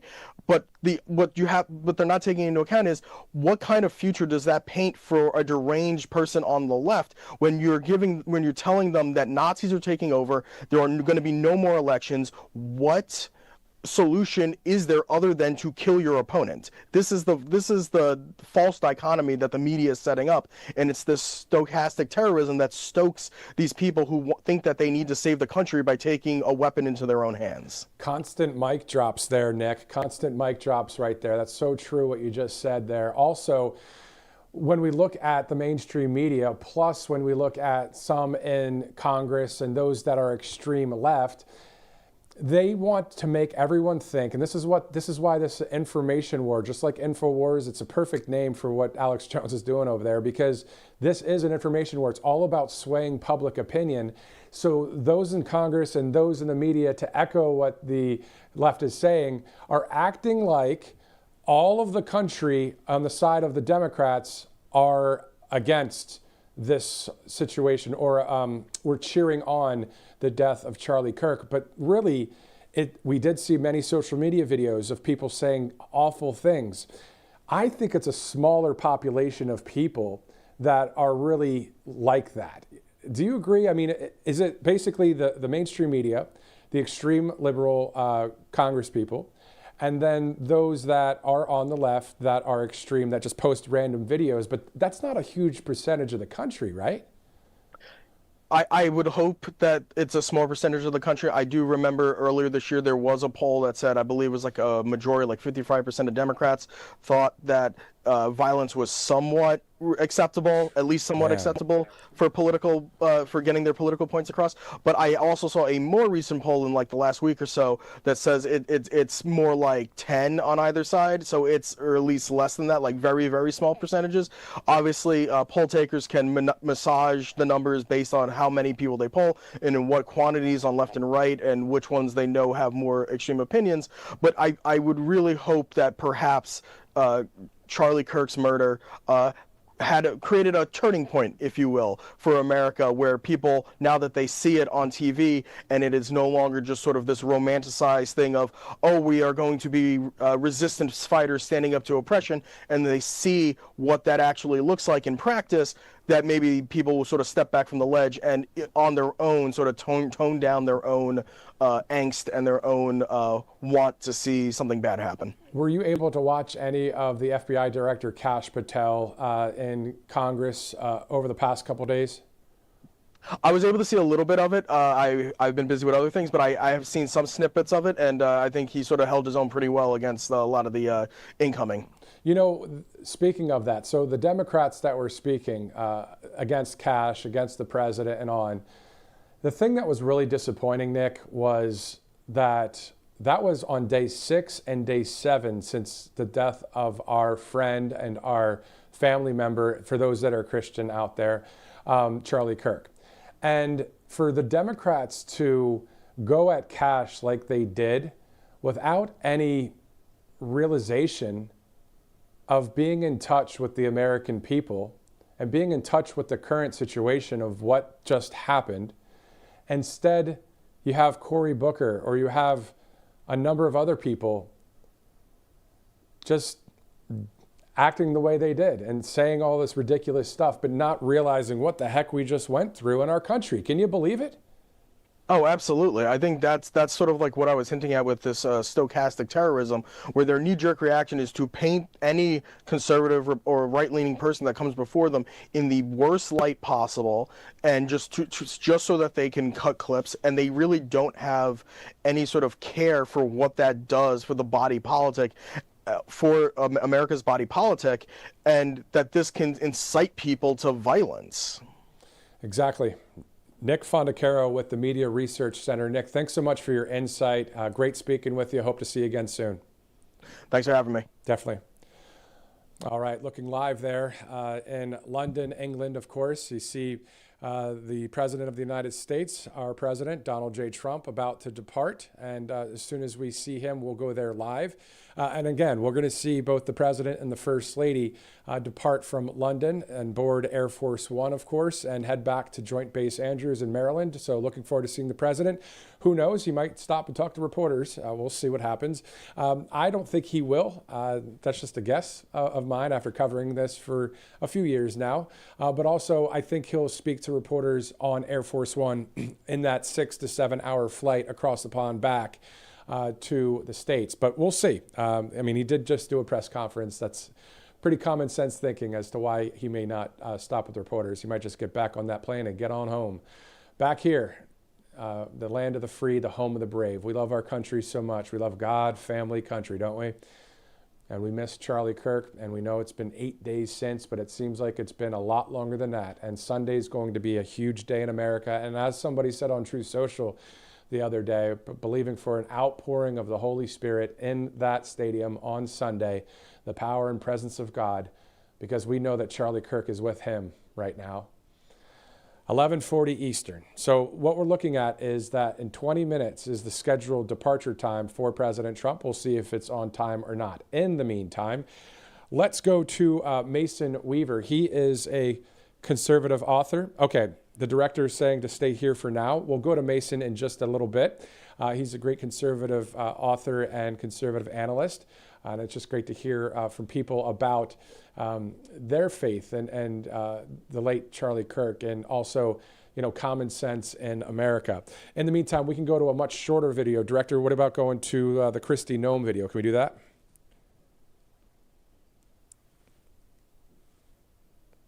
Okay, it looks like we may go to that video as well as we're... Okay, we can go to the DHS secretary since that's a shorter clip. Let's show that to you right now.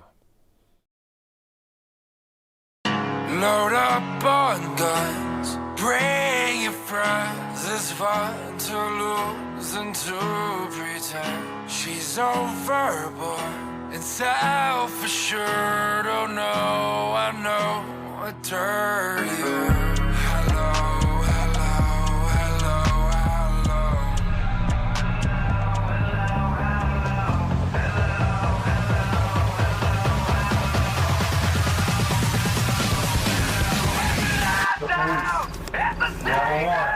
Come to the front door.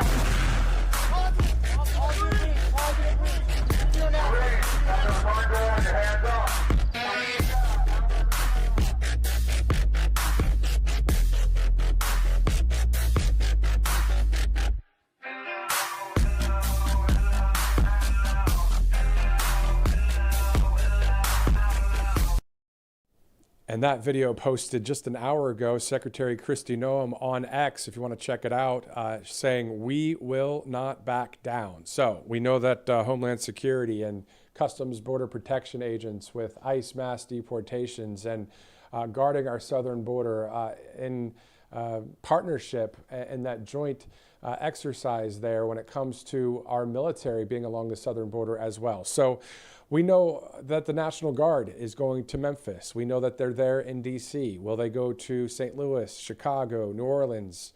Where will they go next? Hopefully to many cities across this country, because who cares what the loud left is trying to say? They keep trying to call us all these names. Well, we're seeing how that isn't good. We've known that not to be good. But it's not the majority of the country. Let's not let them fool us with trying with the public opinion, swaying it by airing certain things all over mainstream media and online and all that. Remember, we have to remember this. 90+% of media is not with the people. They don't care about us. They don't care about us. Now, all we can do is vote, pray, work hard, keep believing, and get the corruption out of our government. We're seeing that with ending the weaponization of the American people from our government, right? That's part of President Trump's 20 core promises. There's a number of things that we can see be done here to save this country through law and order, but also through, if there's evidence and receipts of wrongdoing from the deep state, well, we'll see what happens there with the DOJ investigations. All right, so 11:43, Thursday, September 18th. If you'd like to follow me on Truth Social, it's at Matthew Alvarez. If you'd like to follow Right Side Broadcasting Network, it's at RSBN.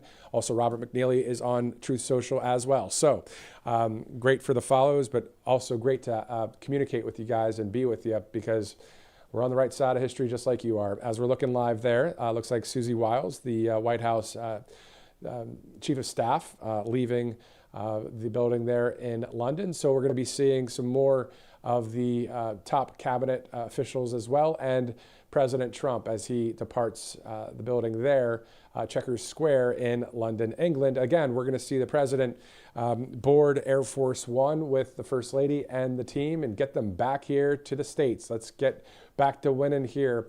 As we know, RFK Jr. Doing a great job as well as the Secretary of Health and Human Services. Scott Turner at the Department of Housing and Urban Development. I love Scott Turner. I mean, the guy, I just like people that can just pray on a dime right there. And they pray, and it's before these cabinet meetings. It's something that's pretty unprecedented, you know, to have a White House faith office. And we have that at 1600 Pennsylvania Avenue. Great to see it. Great to see new media in those press briefings. I'm guessing that there may be a press briefing tomorrow. That's just a guess. I haven't heard otherwise, but maybe there will be a 1 o'clock Eastern press conference tomorrow at the White House. Who knows? It is going into the weekend after a very long week. You would think, you know, maybe, you know, in covering news for years that may happen tomorrow. But if not, we do know on Sunday we'll have live coverage from Glendale, Arizona for such a difficult time in our country as we now 8 days ago lost Charlie Kirk. So it's the past 8 days have been very difficult. Let's just be straight up about that. Definitely has been really difficult. But we know that what would Charlie want us to do? I believe he'd want us to keep on keeping on. I believe he would want us to keep speaking about Jesus, about God, about faith, about family, about freedom, about the Constitution, about courage, about debate, about conversation. That's what he would want, I believe. I mean, we can see that through all of his great works. So I'm just looking forward to not saying anything other than to be honest, I think we have coverage. We'll have Robert McNeely, I believe, will be in Arizona. So whether I'm working that morning or not from the studio here in Alabama, I'm just looking forward to hearing the speeches from people in Arizona and just going through that moment there, remembering Charlie. And I know that it's been that up and down week for a lot of you out there, but hey, we have God with us. It's going to be all right. We're going to make it through. We're going to heal up. But it takes a minute to do that. All right, so 11:46, Thursday, September 18th. Looking live there. What a awesome shot that is of the Air Force One with the clouds in the background. That's just a powerful looking plane. And then we'll see. When will we see the new Air Force One with the new digs, right? The new paint job and all that. I think it's going to be in February of 2026, per the president, when he spoke to a number of reporters on Air Force One months ago on a trip. They were asking him about that. And he says it looks like closer to, you know, the start of next year, February sometime. That's what he said. So that'll be cool to see that new plane. But let's go to President Trump right now in London.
All right, we see President Trump and the First Lady on the way right there to Air Force One. Thank you so much for streaming in for this live stream broadcast on RSBN Live. I'm Matthew Alvarez. Thanks again. As it's 11:49, Thursday, September 18th.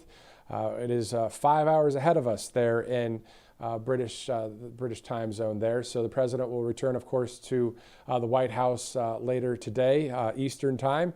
Looking forward to seeing him back on our soil. And as soon as we see the president and the First Lady board Air Force One, we'll take it to you there live. And including if the president stops with the press there and speaks with the press, we'll just monitor it live in the moment right now as it's 11:49 Eastern. Again, that's a great looking vantage point of Air Force One with the clouds in the background there in England. In the meantime, all of this brought to you by some great sponsors, including All Family Pharmacy. Imagine someone, unfortunately, in your family wakes up tomorrow with a fever and a cough, and you've got nothing in the medicine cabinet. So the question is, now what? Well, flu season doesn't wait, and being proactive always beats scrambling at the last minute. So prevention is key. It's easier, it's cheaper, and it gives you peace of mind. So why not stock up on the essentials now, like Tamiflu, antibiotics, antivirals, ivermectin, hydroxychloroquine, immune boosters, zinc, always good to have zinc, vitamins, and that's just a start. So at RSBN, we trust All Family Pharmacy, and so do families across the country. They make it simple to get the medications you need. So it's fast, reliable, and always with a doctor's prescription included.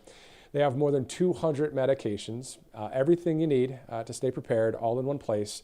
You don't have to get caught off guard this flu season. You can visit allfamilypharmacy.com/RSBN today and stock your medicine cabinet before flu season knocks at your door. So again, that's allfamilypharmacy.com/RSBN. And when you order, don't forget to use that promo code RSBN10 for 10% off. Also, speaking of Right Side, if you'd like to donate to the network, a couple ways to do it. rsbnetwork.com/donate or text RSBN to 801-801. For all of the coverage that you guys see here, we're not bought and paid for by some massive woke corporation, thank God, right? We have great sponsorships. We have great donors that sometimes send checks via mail to our P.O. box, which I'm going to share with you as well. This is as we grow and expand and as we continue to do live coverage here at the network. The mailing address is 1550 Opelika Road, so Opelika Road, Suite 6, Box 344, Auburn, Alabama 36830. If you missed that address, you can always pause and rewind a little bit and hit play again if you'd like to send us any cash or a check there. All right, so let's do this. Let's go to the conservative author, Mason Weaver. We've been trying to get to Mason here for a minute. So we'll air that interview while we await the president. If in the middle of the interview we see the president, we're going to go directly to the president, and we'll wrap up that interview after we see the president take off from Air Force One. So let's go now to conservative author Mason Weaver.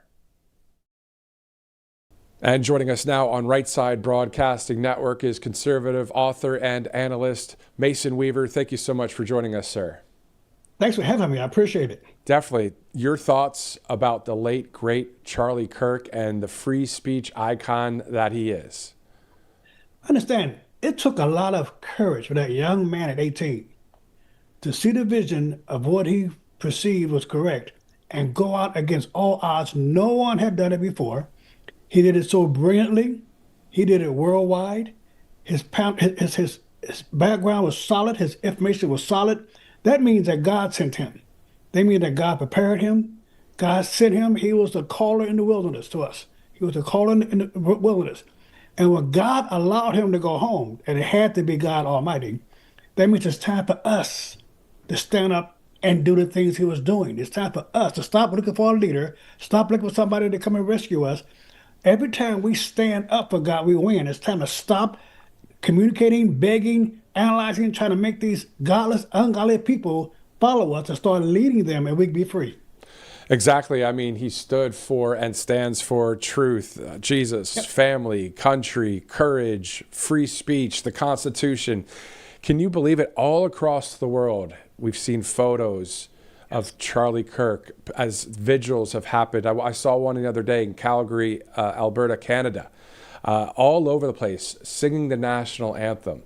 What an amazing impact. But also, to your point, to continue and do that, just as he was doing out there, whether it's at work, whether it's with friends and family, whether it's at church, or whether it's in any industry you're in, to keep on keeping on. Isn't that the way to be for freedom? When you see someone is right and they take him out, they should see 10 of us stand up. They should understand we were following Kurt because he was leading. Once you took him out, the followers still go on. They're going to see a backlash, especially from the liberal side. I've seen liberals turn around under Donald Trump. Liberals became black liberals became 72% middle class under Trump 1. Okay, and Trump 2, we got income, we got jobs, we don't need government help. We see what it's doing now because we not have choices. So what Kurt has done is follow up what Trump was doing, saying that no one is free and that's all of us are free. You know, Mason, we know that coming up on Sunday, there are going to be millions and millions and millions of people watching the memorial and funeral service here and around the world. Yep. It's something that has impacted so many people, as you know. And what would you say about how Charlie Kirk was able to debate and to talk with people, to bring awareness of truth? I mean, that's all he was doing. What Charlie Kirk did was very calmly and deliberately tell the truth. He wasn't worried about your feelings. He wasn't worried about your outrage. He wasn't worried about if you liked him or not. He responded to every accusation, every attack, every challenge with the truth, right between the lies. He was effective. They knew it. They couldn't stop him. So folks, think about it. All this young man did, all he did was tell the truth. If we all told the truth, he didn't have an agenda. He didn't want you to follow him nowhere. He didn't tell you how to vote. He just sat down, had a glass of water with them, and told the doggone truth.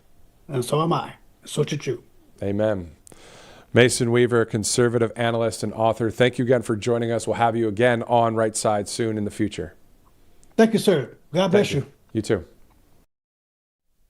And you may have recognized Mason if you've been watching Right Side a lot, and maybe on Truth Social as well. In Punta Gorda back on Labor Day weekend, I ran into Mason Weaver and a bunch of great patriots out there. Shout out to you guys because they watch Right Side Broadcasting Network in that coffee shop. The Bean on 41 Coffee Shop in Punta Gorda, Florida. Shout out again to you guys. Love you guys. It's 11:56 Thursday, September 18th. So this is all right on time with the schedule for the president. We saw that the schedule was a 12 p.m. Eastern time departure, which is a 5 o'clock British Standard Time departure from Air Force with Air Force One there. So that's a few minutes away. In the meantime, as we await the president and the first lady to pull up there, let's go to a couple of A.F. Branco political cartoons. Now, A.F. Doing this one recently. We're going to have him on the broadcast a bit later. And then if we're not live at that point, we'll record the interview and air it tomorrow. But the point is, a beautiful cartoon there showing Charlie Kirk, Rush, and Jesus right there and being together. Well done, good and faithful servants. And, you know, Charlie, according to, I think it was Jack Posobiec talking about this yesterday and others, saying that, and Glenn Beck as well, talking about Charlie's love for Rush and wanting to be like Rush Limbaugh. I mean, these guys... just imagine that conversation Rush and Charlie are having in heaven. You know what I mean? And one day, way in the future, whenever that is, when we're there, you know, we give them all a hug. You know what I mean? It's going to be great. The kingdom of God. Let's look at the next cartoon that A.F. Branco wrote. Keep It Burning, right there with Turning Point USA, from Charlie reaching out from heaven to the youth of America. These are powerful, powerful cartoons.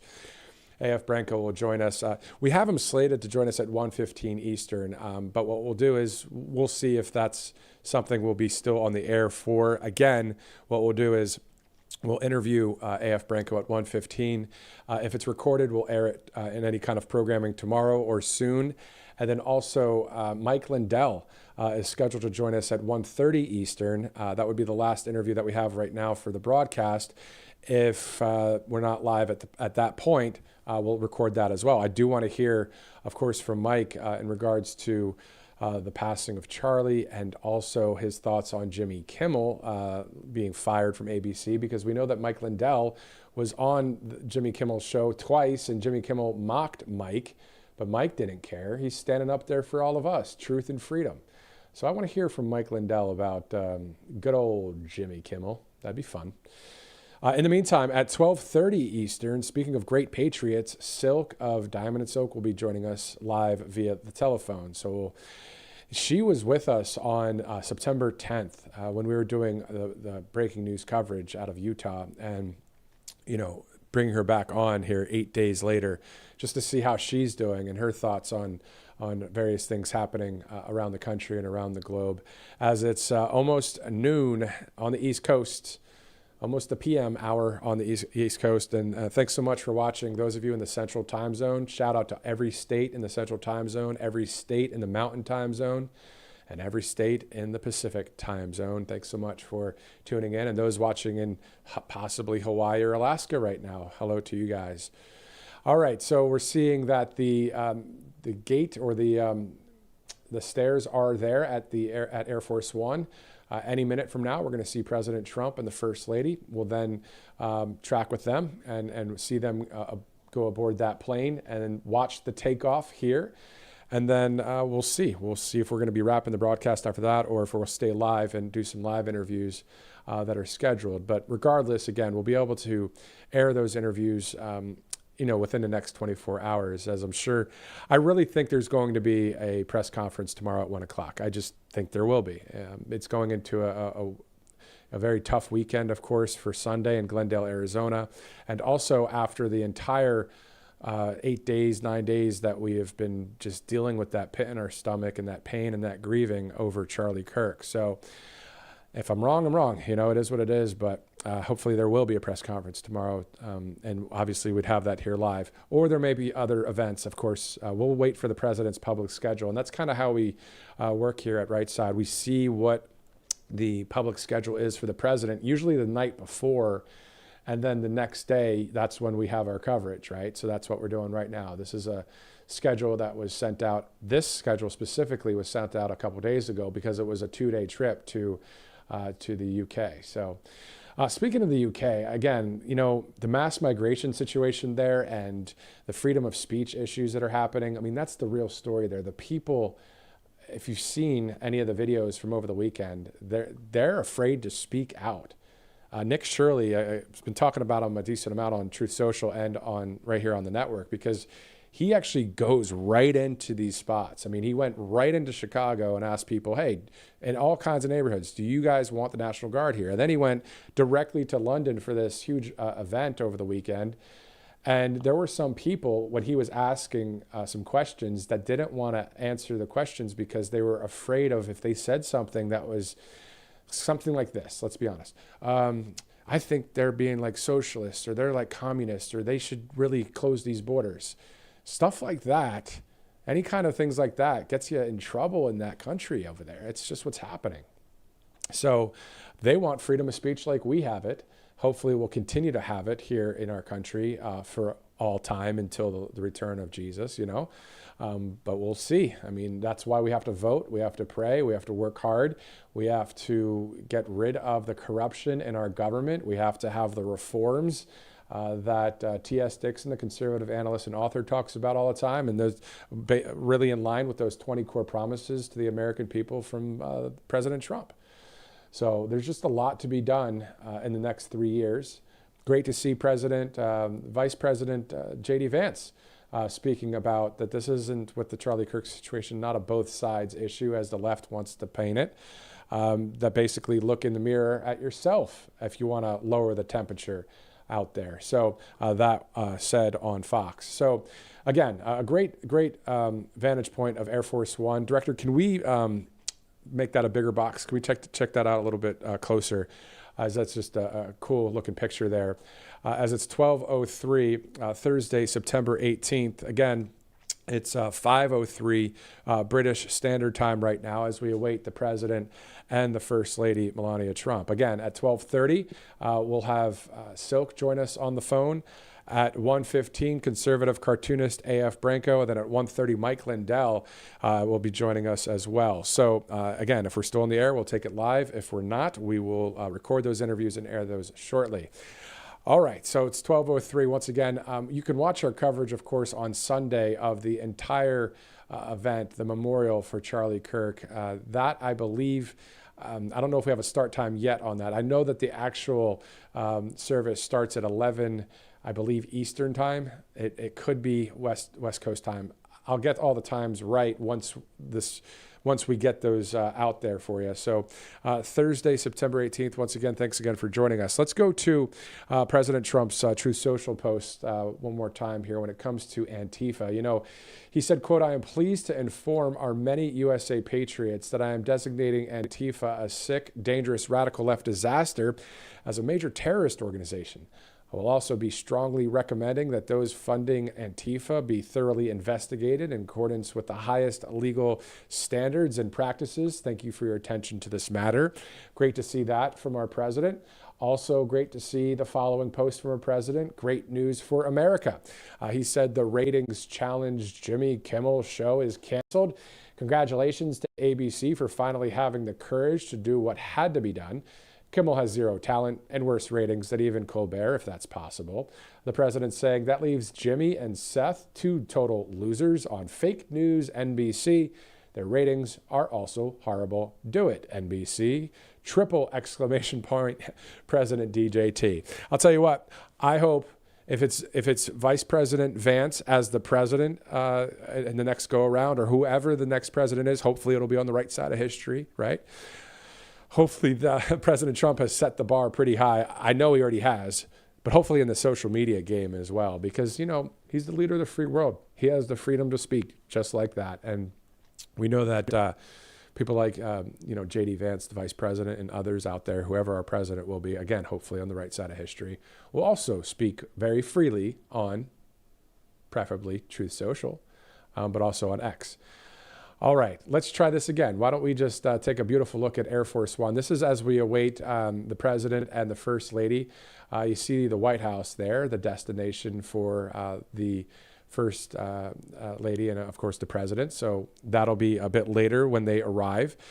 Quite the trip there in the UK. Again, talking about trade deals and talking about Gaza, talking about freedom of speech, talking about immigration as well.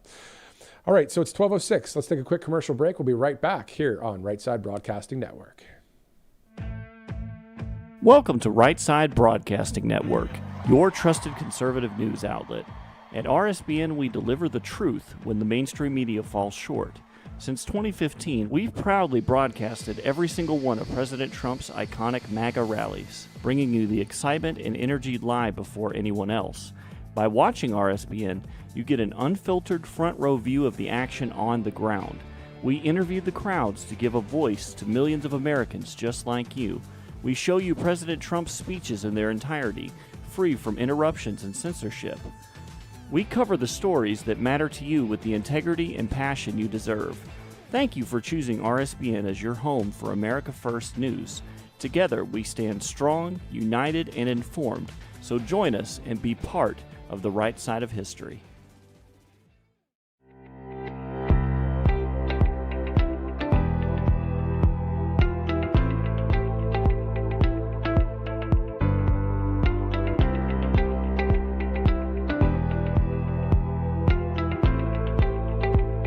I'm excited to announce that we're having our biggest 3-in-1 sale ever with a limited edition product, a back-in-stock special, and a closeout deal you won't find anywhere else. So go to MyPillow.com or call the number on your screen.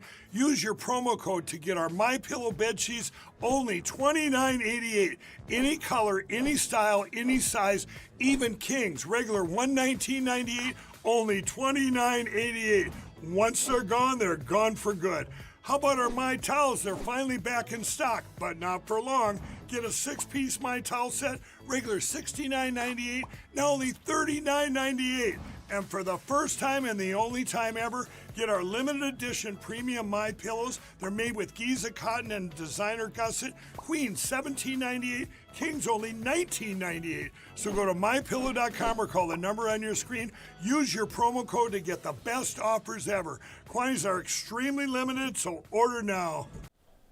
Welcome back to RSBN Live. I'm Matthew Alvarez, looking live there at Air Force One in England. Of course, we're awaiting the President and the First Lady. As soon as we see them there, we'll go there live. In the meantime, the White House on Truth Social reading about 35 minutes ago a post saying, quote, congressional Republicans are working on a short-term quote-unquote clean extension of government funding to prevent Democrats from shutting down the government. Then also the White House saying, quote, shocker, Dems once backed a clean continuing resolution, but thanks to TDS, Trump derangement syndrome, they've now backtracked. So that's the latest post from the White House on Truth Social. Also looking at Rapid Response 47, the mortgage interest rates just fell to a 3-year low. This after that 0.25 percentage drop in the interest rate from the Fed yesterday. Hopefully they will drop that much more. All right, looking live there again at Air Force One. Silk will be joining us any minute from now. In the meantime, let's do this. Earlier, we had Jake Hoffman, the Arizona State Senator, join us on the program. That was earlier this morning, so I think we can replay that one at this point because it has to do with the late, great Charlie Kirk. And also, this Sunday coming up, the memorial event that we will cover live, of course, for Charlie. So let's go to the Arizona State Senator Jake Hoffman from earlier.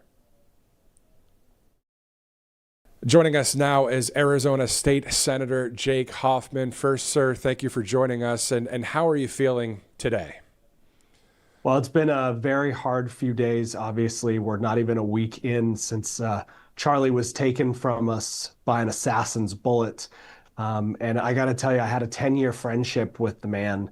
I watched him grow up from a Chicago boy who was trying to figure out the direction of this really great organization he was building, all the way to the man that he became, which was someone who fearlessly spoke truth no matter what situation or environment he was in. I watched him become a loving husband, a loving father, and an incredible organizational leader, a once-in-a-generation leader, not just for civil rights in this country, but amongst the team members. You know, he led an organization with thousands of 20-something-year-olds that worked for him.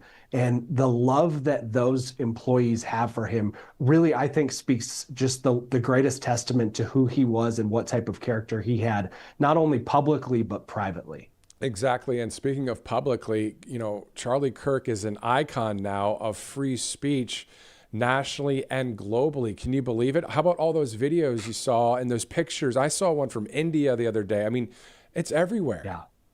It is truly amazing. I mean, look, I think what we can take away from this, Charlie believed that faith plus courage plus truth is what would save Western civilization. And he believed that it was in that order. Faith had to come first because it was his relationship with Jesus that rescued him from sin. And he believed that that was the actual ultimate solution that would rescue not only the soul of America, but the soul of the entire world. And I think that's why we're seeing from India to South Korea to London, all across the globe, from college campuses to the DC prayer vigil that we held on Sunday night, where we had the highest echelons of American power, of world leadership coming out to celebrate the life and legacy of Charlie Kirk, because he indelibly impacted their lives, just like he did all of those college students. I mean, that is going to be the legacy. There is an old axiom that if when you slay a tyrant, their reign ends, but when you slay a martyr, their reign just begins. And that's what we're seeing with Charlie, as this explosion of organic celebrations of his life pour out all over the world. 100%, perfectly said. And then I was talking with my wife over the weekend about it because everybody's, grieving. We're feeling this pain of this loss. And I said, you know what, we should say, have a t-shirt that says, "We are Charlie." And then, right. You said at that event, that DC vigil, quote, "We are all Charlie Kirk now." And that has reverberated throughout the country and throughout the world, to even in London. They were holding Je suis, Charlie, I am Charlie. Right. And there was some French people at the England event. I mean, this is unbelievable. It is. And the reality is what Charlie would want for all of us now is to pick up the torch that he laid down and to march forward and to engage in open and honest and civil debate where we can have a free exchange of ideas. We can disagree and everyone gets to go home to their families at the end of the day, unlike him. He would want the young people all across America and all across the world, quite frankly, to stand up and say, look, there is no such thing as violent speech. There is uncomfortable speech, there is honest speech, but speech in and of itself cannot be violent because the entire point is that we can find a place where we do agree, where we can move forward together, and we can unite not only this country, but all of Western civilization. Unfortunately, what we're seeing, I mean, I don't know if you've noticed, but Blue Sky is an absolute cesspool right now with leftists celebrating the demise of Charlie Kirk. That is antithetical to Western values. It's antithetical to who we are as Americans. We have to get to a place where we build and unite and create American greatness. It's something that Charlie knew. It's something that he talked frequently with President Trump and Vice President Vance. We want to reinstill a great American reawakening for American exceptionalism. The only way to do that is through an open exchange of ideas. And I also loved what you said about what Charlie said, faith, courage, and truth. And isn't it interesting that on that day, September 10th in Utah, they hated truth so much that they had to do that? Doesn't it show how real the truth is that Charlie Kirk was standing for?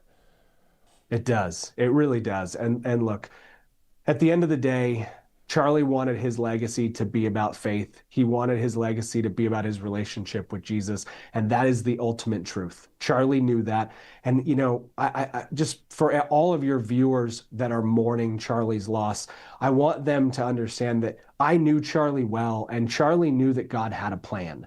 Charlie knew that God's plan was perfect, and he knew that when he stepped up to the table and he's picked up that microphone. He knew what the risks were, but he knew that God's plan was better than any fear that he had. We have to have that same courage of conviction as we move forward and as we become all Charlie Kirk now. Exactly. And then those Christian testimonies, you know, people going to church or people that have not picked up a Bible are doing it. I mean, just one soul, you know, just one soul impacted, but let alone millions and millions upon millions. What is it? That's just right. Powerful, man. It's just powerful. It is. It is.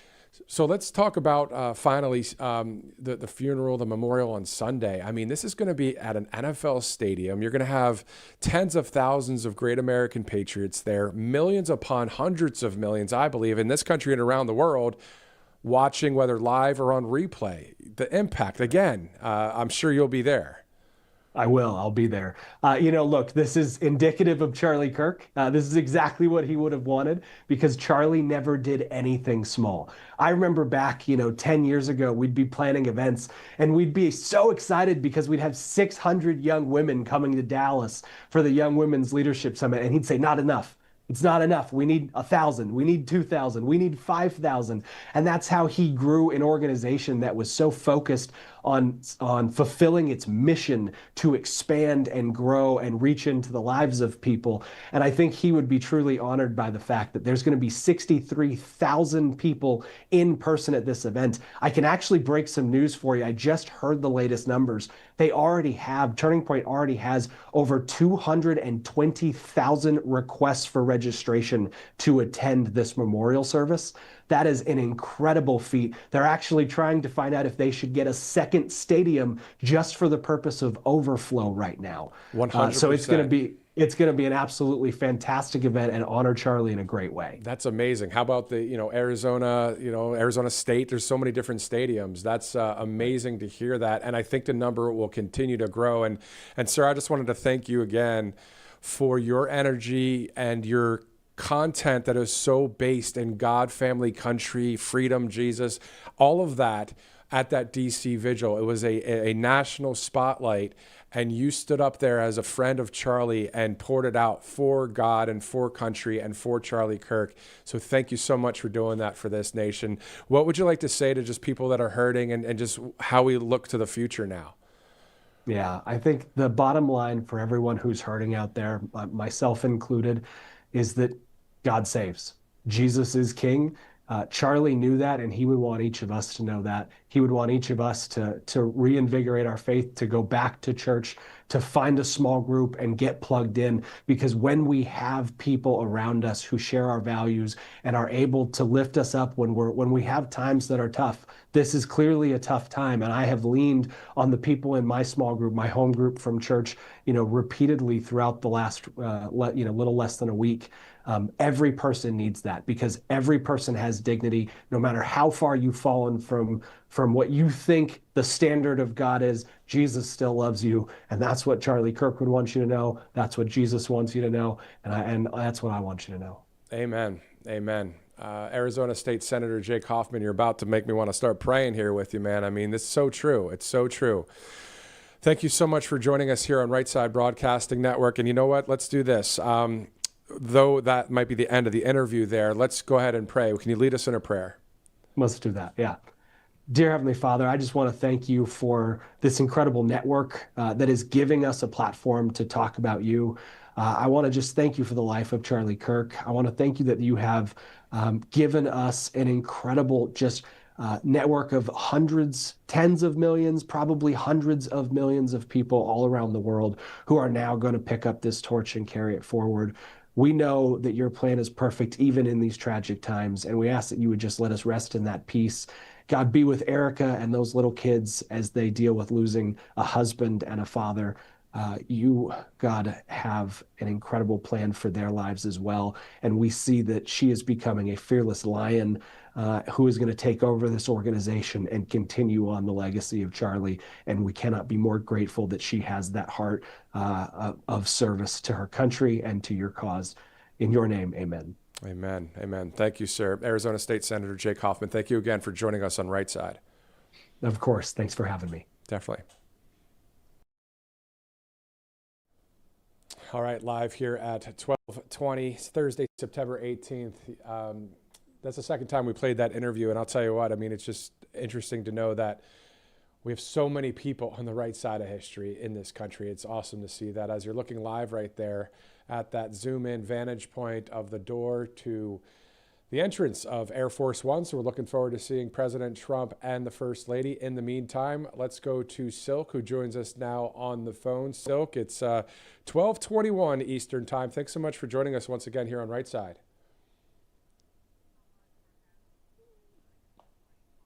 That you invited me on. Definitely. Thank you again. Silk, you were on with us on September 10th when we were reporting that breaking news out of Utah. How do you feel 8 days in? Can I be really honest? I love when you are, Silk. I feel pissed off. I'm still grieving, and I feel pissed off. I'm grieving for not just Charlie Kirk, but I'm also grieving for our country. It's like we keep falling into this pit hole and finding ourselves still right back at the same door, not understanding how evil is truly working. And then I'm also, where the pistosity come in at, Matt, is the fact that these individuals think that it is okay. They think that it's actually normal to take human life and dehumanize us. And then when we, as conservatives, or let me just say American citizens, choose to celebrate somebody's life the way we choose to, now here's all of this criticism. But no one have said anything about the way that the Democrats celebrated a known drug addict, George Floyd, had him in a gold casket, took him from place to place to place during a time where they told us to stay in the house. The Democrat Congress fell to their knees in Congress wearing the kink cloths around their shoulders, as if they were praying to this thing, I guess this known drug addict, and how they took and burned down our cities, killed other human beings to celebrate a known drug addict named George Floyd. But now here we are as conservatives, and we choose to hold vigils. We choose to lift up the communities to celebrate the life of Charlie Kirk, and it seems to be a problem. So that's where I'm in the midst of the pistosity. Like, leave us alone and allow us to grieve the way that we're grieving for the life that that these crazy people took. This, and when I say people, I'm sorry, Matt. This little 22-year-old boy didn't wake up that morning and say, "I'm about to go take a life for Charlie Kirk." No, it's something else bigger here. And like I've been telling my audience, I won't be the investigator. I will let Cash Patel, Dan Bongino, and them do their job. But my spirit tells me there's something else deeper here that's going on. So that's where I'm at in everything. Exactly, and I hear you loud and clear. There is something deeper. We were talking about good and evil on that day, September 10th, and that's what it is at the end of the day. And you can't really unite good and evil. It just doesn't work, does it? No. You can't. You got to let the wheat and the tar grow together and let God do the separation. Okay. The way that I tell people and the way I do things is I call it my golden nugget. I drop my golden nugget. I tell you my truth. I tell you my opinion, give you my opinion. It is up to you to accept it or not. And if you don't choose to accept it, well, I got to kick the dust off of my feet and go on about my business. But at the end of the day, good and evil, it can't reside in the same space. Okay, it can't reside in the same space. But I'm so grateful that President Trump is designating Antifa as a terrorist organization. I believe he need to go a step further and deem Black Lives Matter as a terrorist organization, the so-called trans community as a terrorist organization, the LGBTQRST, all of them a terrorist organization, and then deem the entire Democrat Party a terrorist organization, because all of these groups are led by the Democrat leadership. Where's the money coming from? And then take back and sit back, and you all listen, take a deep look at this. Can you name one thing that the Democrat Party has done for the betterment of American citizens? It's so and true. the only thing I can think of, Matt, is that they've used their groups to terrorize American citizens. That's the only thing I can think of. And then also, to your point, exactly what you were saying there when you started talking about Antifa and other groups, also within government, get the corruption out of our government, defend the Constitution, stop the weaponization against the people and all that, right? We're seeing that, unfortunately, done in other countries. We don't want to see that done here ever again. So there's a lot to be done to save the country. Let's talk on a lighter note, but still a very passionate note, I'm sure. When I bring up the name, I'm going to say the name, Silk, and then I want you to do your thing. Silk, are you ready? I am ready. Are you sure you're ready? I'm ready. All right, here we go. I'm going to say the name. You go ahead and have fun with it. Jimmy Kimmel. Yes.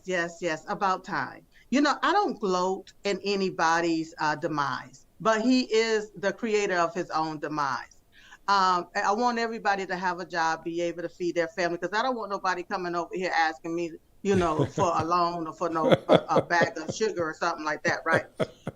But here's the deal. Sometimes people, they love to put their foot in their own mouth, and they have been doing this for a very, very, very long time.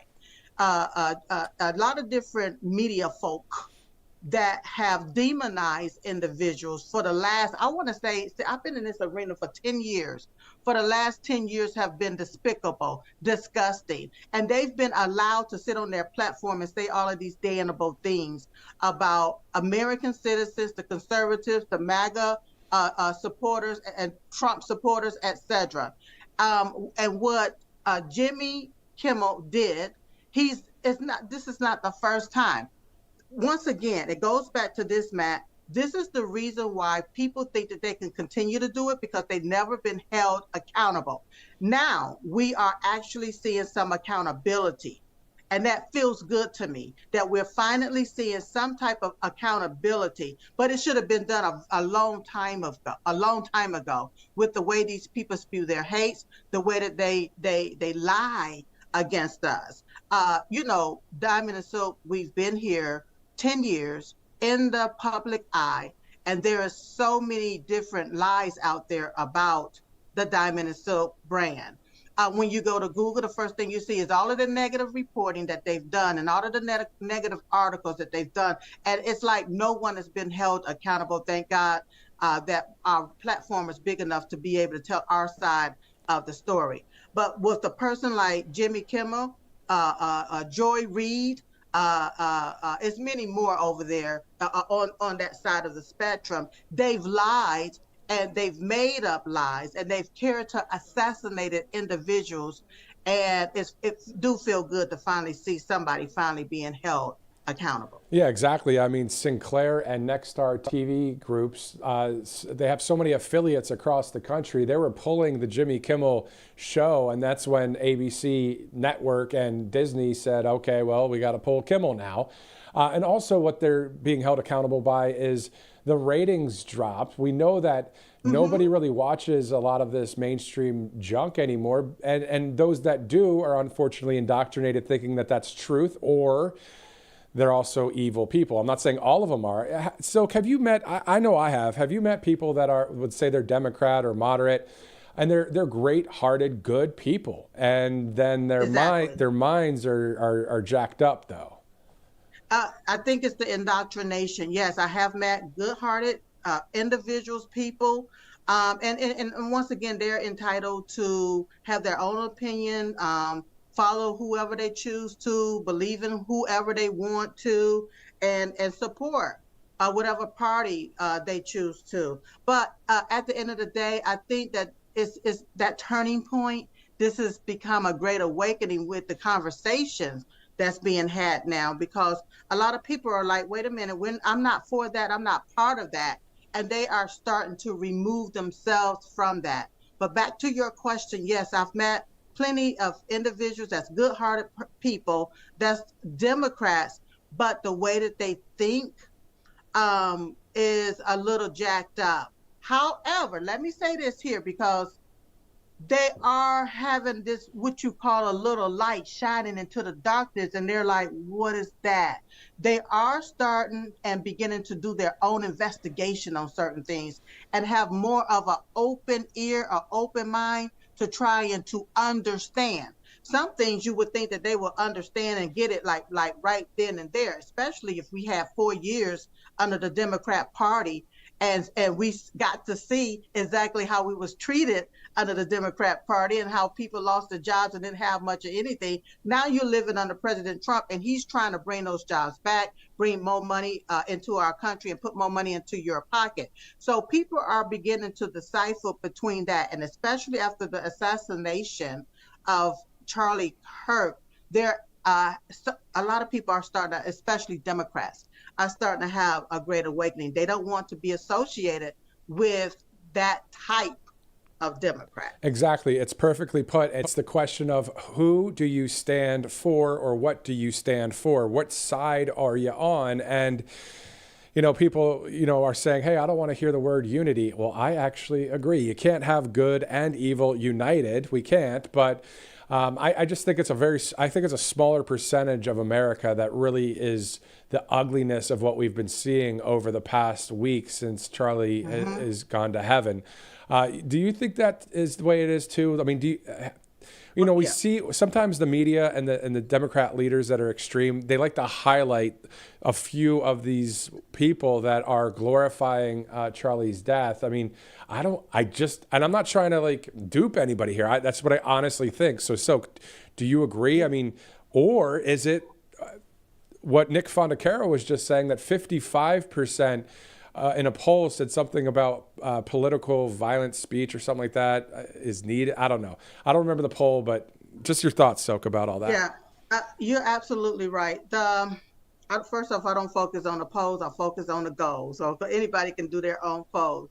There is more of us than it is of them. There's more of good than it is of evil.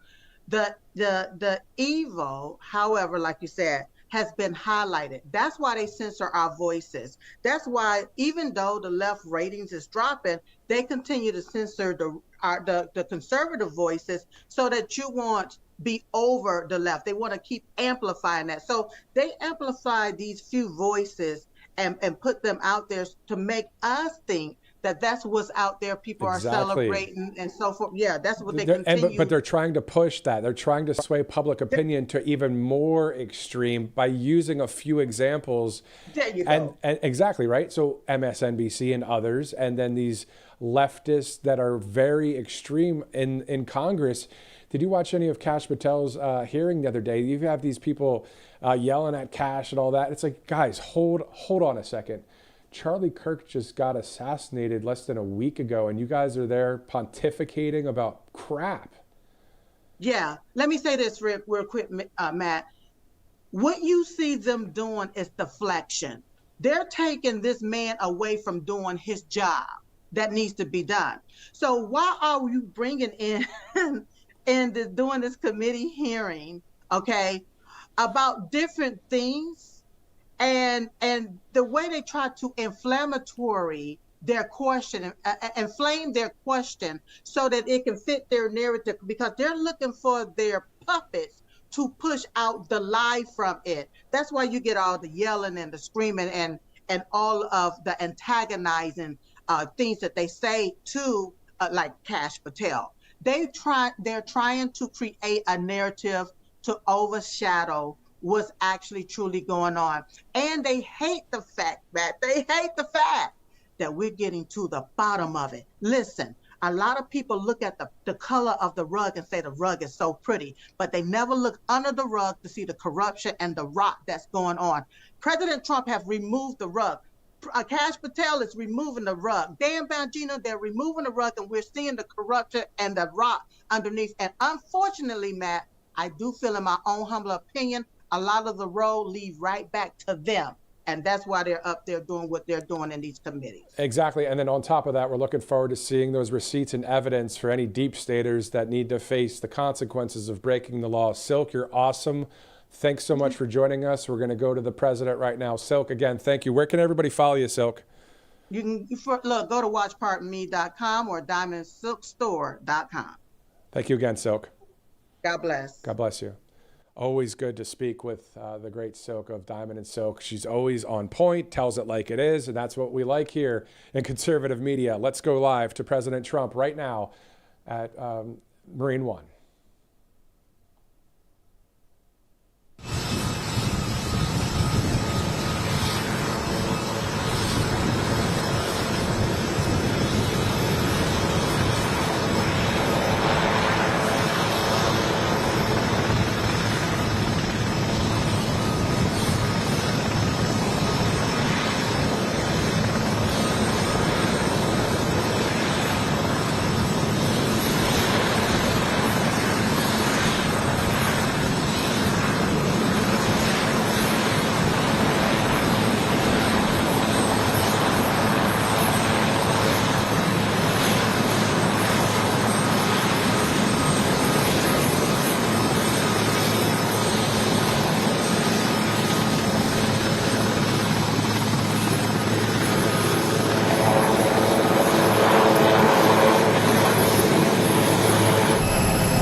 Amazing vantage point there. You see Air Force One, you see the president, you see the First Lady on the way back any minute from now, taking off from London back to Joint Base Andrews in Maryland. Of course, back here in the United States, it's 12:42 Eastern.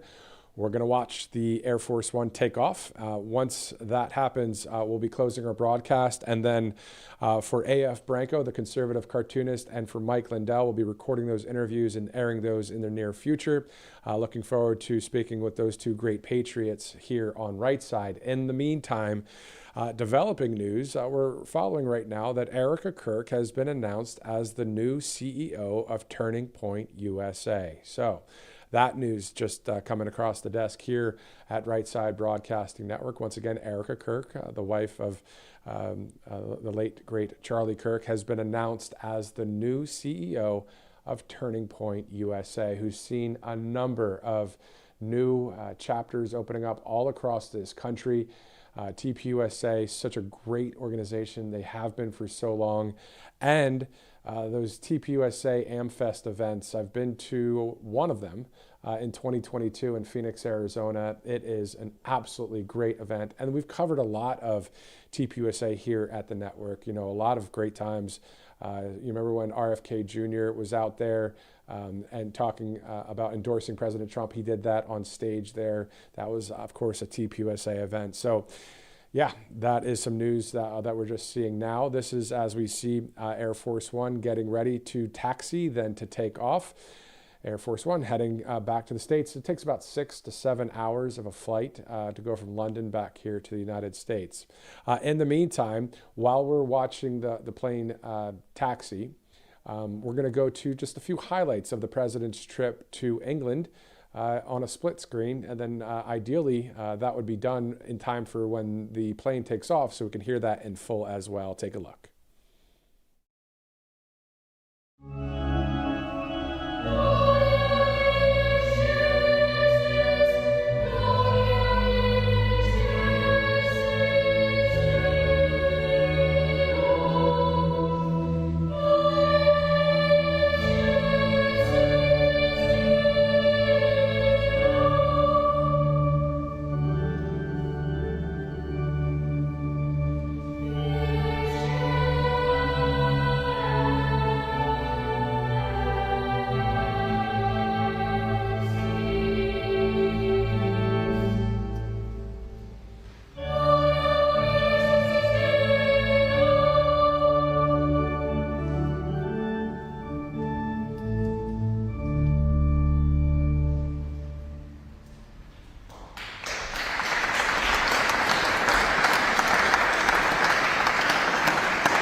All right, just a few highlights there of the president's trip. Of course, you can watch all of the replays right here on Right Side Broadcasting Network, specifically Rumble, always a good spot to check out.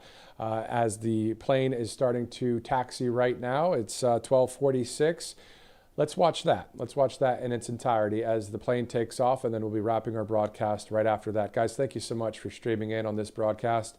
We've been here for a few hours, but now we're about to see the president take a 6 or 7 hour trip back here to the States. Let's go to London live.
Air Force One on the way back to the United States of America. President Trump on board. Susie Wiles, the White House Chief of Staff, and also, of course, the First Lady Melania Trump and others on the way back right now to the United States, back to JBA, Joint Base Andrews in Maryland, and then back to the White House tonight. So it's 12:54 Eastern Time. Let's go through a number of our sponsors here. Cove Pure, a great sponsor here at Right Side Broadcasting Network. You've heard us talk about Cove Pure before, and for good reason. It's because we believe that clean drinking water is one of the best investments you can make for your family's health. Here's something you might not realize. When people take medications, their bodies, doesn't absorb all of it, but much of that stuff gets flushed down the toilet, and water treatment plants are horrible at filtering out those leftover pharmaceuticals. Things like antibiotics, antidepressants, and even hormone disruptors from birth control pills. No wonder our society is so messed up when it comes to this water category. Luckily, Cove Pure is lab certified to remove up to 99.9% of impurities. That includes fluoride, PFAs, agricultural runoff, and of course, pharmaceutical drugs. The first thing you're going to notice with Cove Pure is the taste. It's what water's supposed to taste like. Pure, clean, no aftertaste. You'll actually want to drink more water. And Cove Pure makes it so easy. It sits on your countertop, no plumbers, no drilling. You just fill it up and plug it in, and you can even select whatever temperature you want, hot, cold, or warm, with a tap of a button. So, of course, you wouldn't want to take a stranger's drug prescription, so why would you accept their leftovers in your water? Gross. Protect yourself, of course, with Cove Pure. CovePure.com/RSBN. And for a limited time, you'll get a special discount of $200 off of Cove Pure. Let's also go to callshe.com/RSBN. That QR code's there for you as well. You can download the app too. So more than 1 million users on Callshe, and all sorts of topics to bet, trade, or check out polls with. A lot of people like this site, and we do too. It's great to have Callshe with us here at Right Side Broadcasting Network, especially if you want to just check out the polls and see what people are betting and trading on. They're actually putting money on the line for all this stuff, but interesting polls on there. Callshe.com/RSBN. It's 12:56 Thursday, September 8th. For all of us here at Right Side Broadcasting Network, thank you so much for watching. We'll see you again soon as we have more live programming, live coverage of the president and other news, including Sunday's memorial in Arizona. I'm Matthew Alvarez. We'll see you again soon.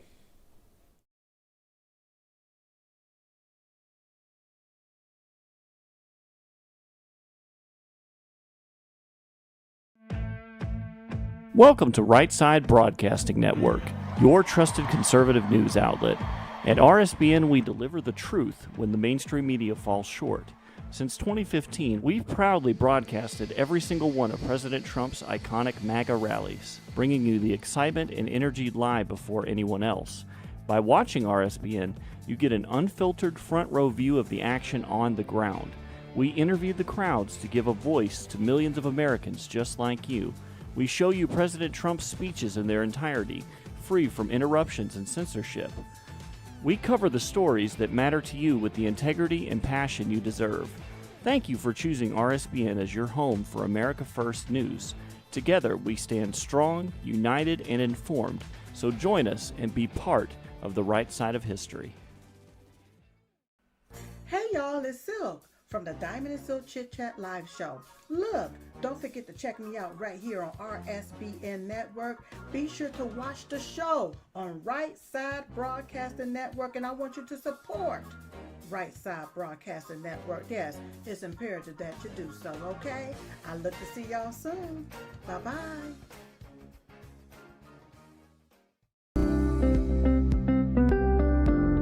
allfamilypharmacy.com/RSBN. You can scan that QR code now, RSBN10. That is the code, easy to remember, for 10% off. This is ivermectin, hydrochloroquine, antibiotics that will save you and yours from bacterial and viral infections, NAD+, and much, much more. 200 essential medications and emergency medical kits, the meds you trust delivered to your door.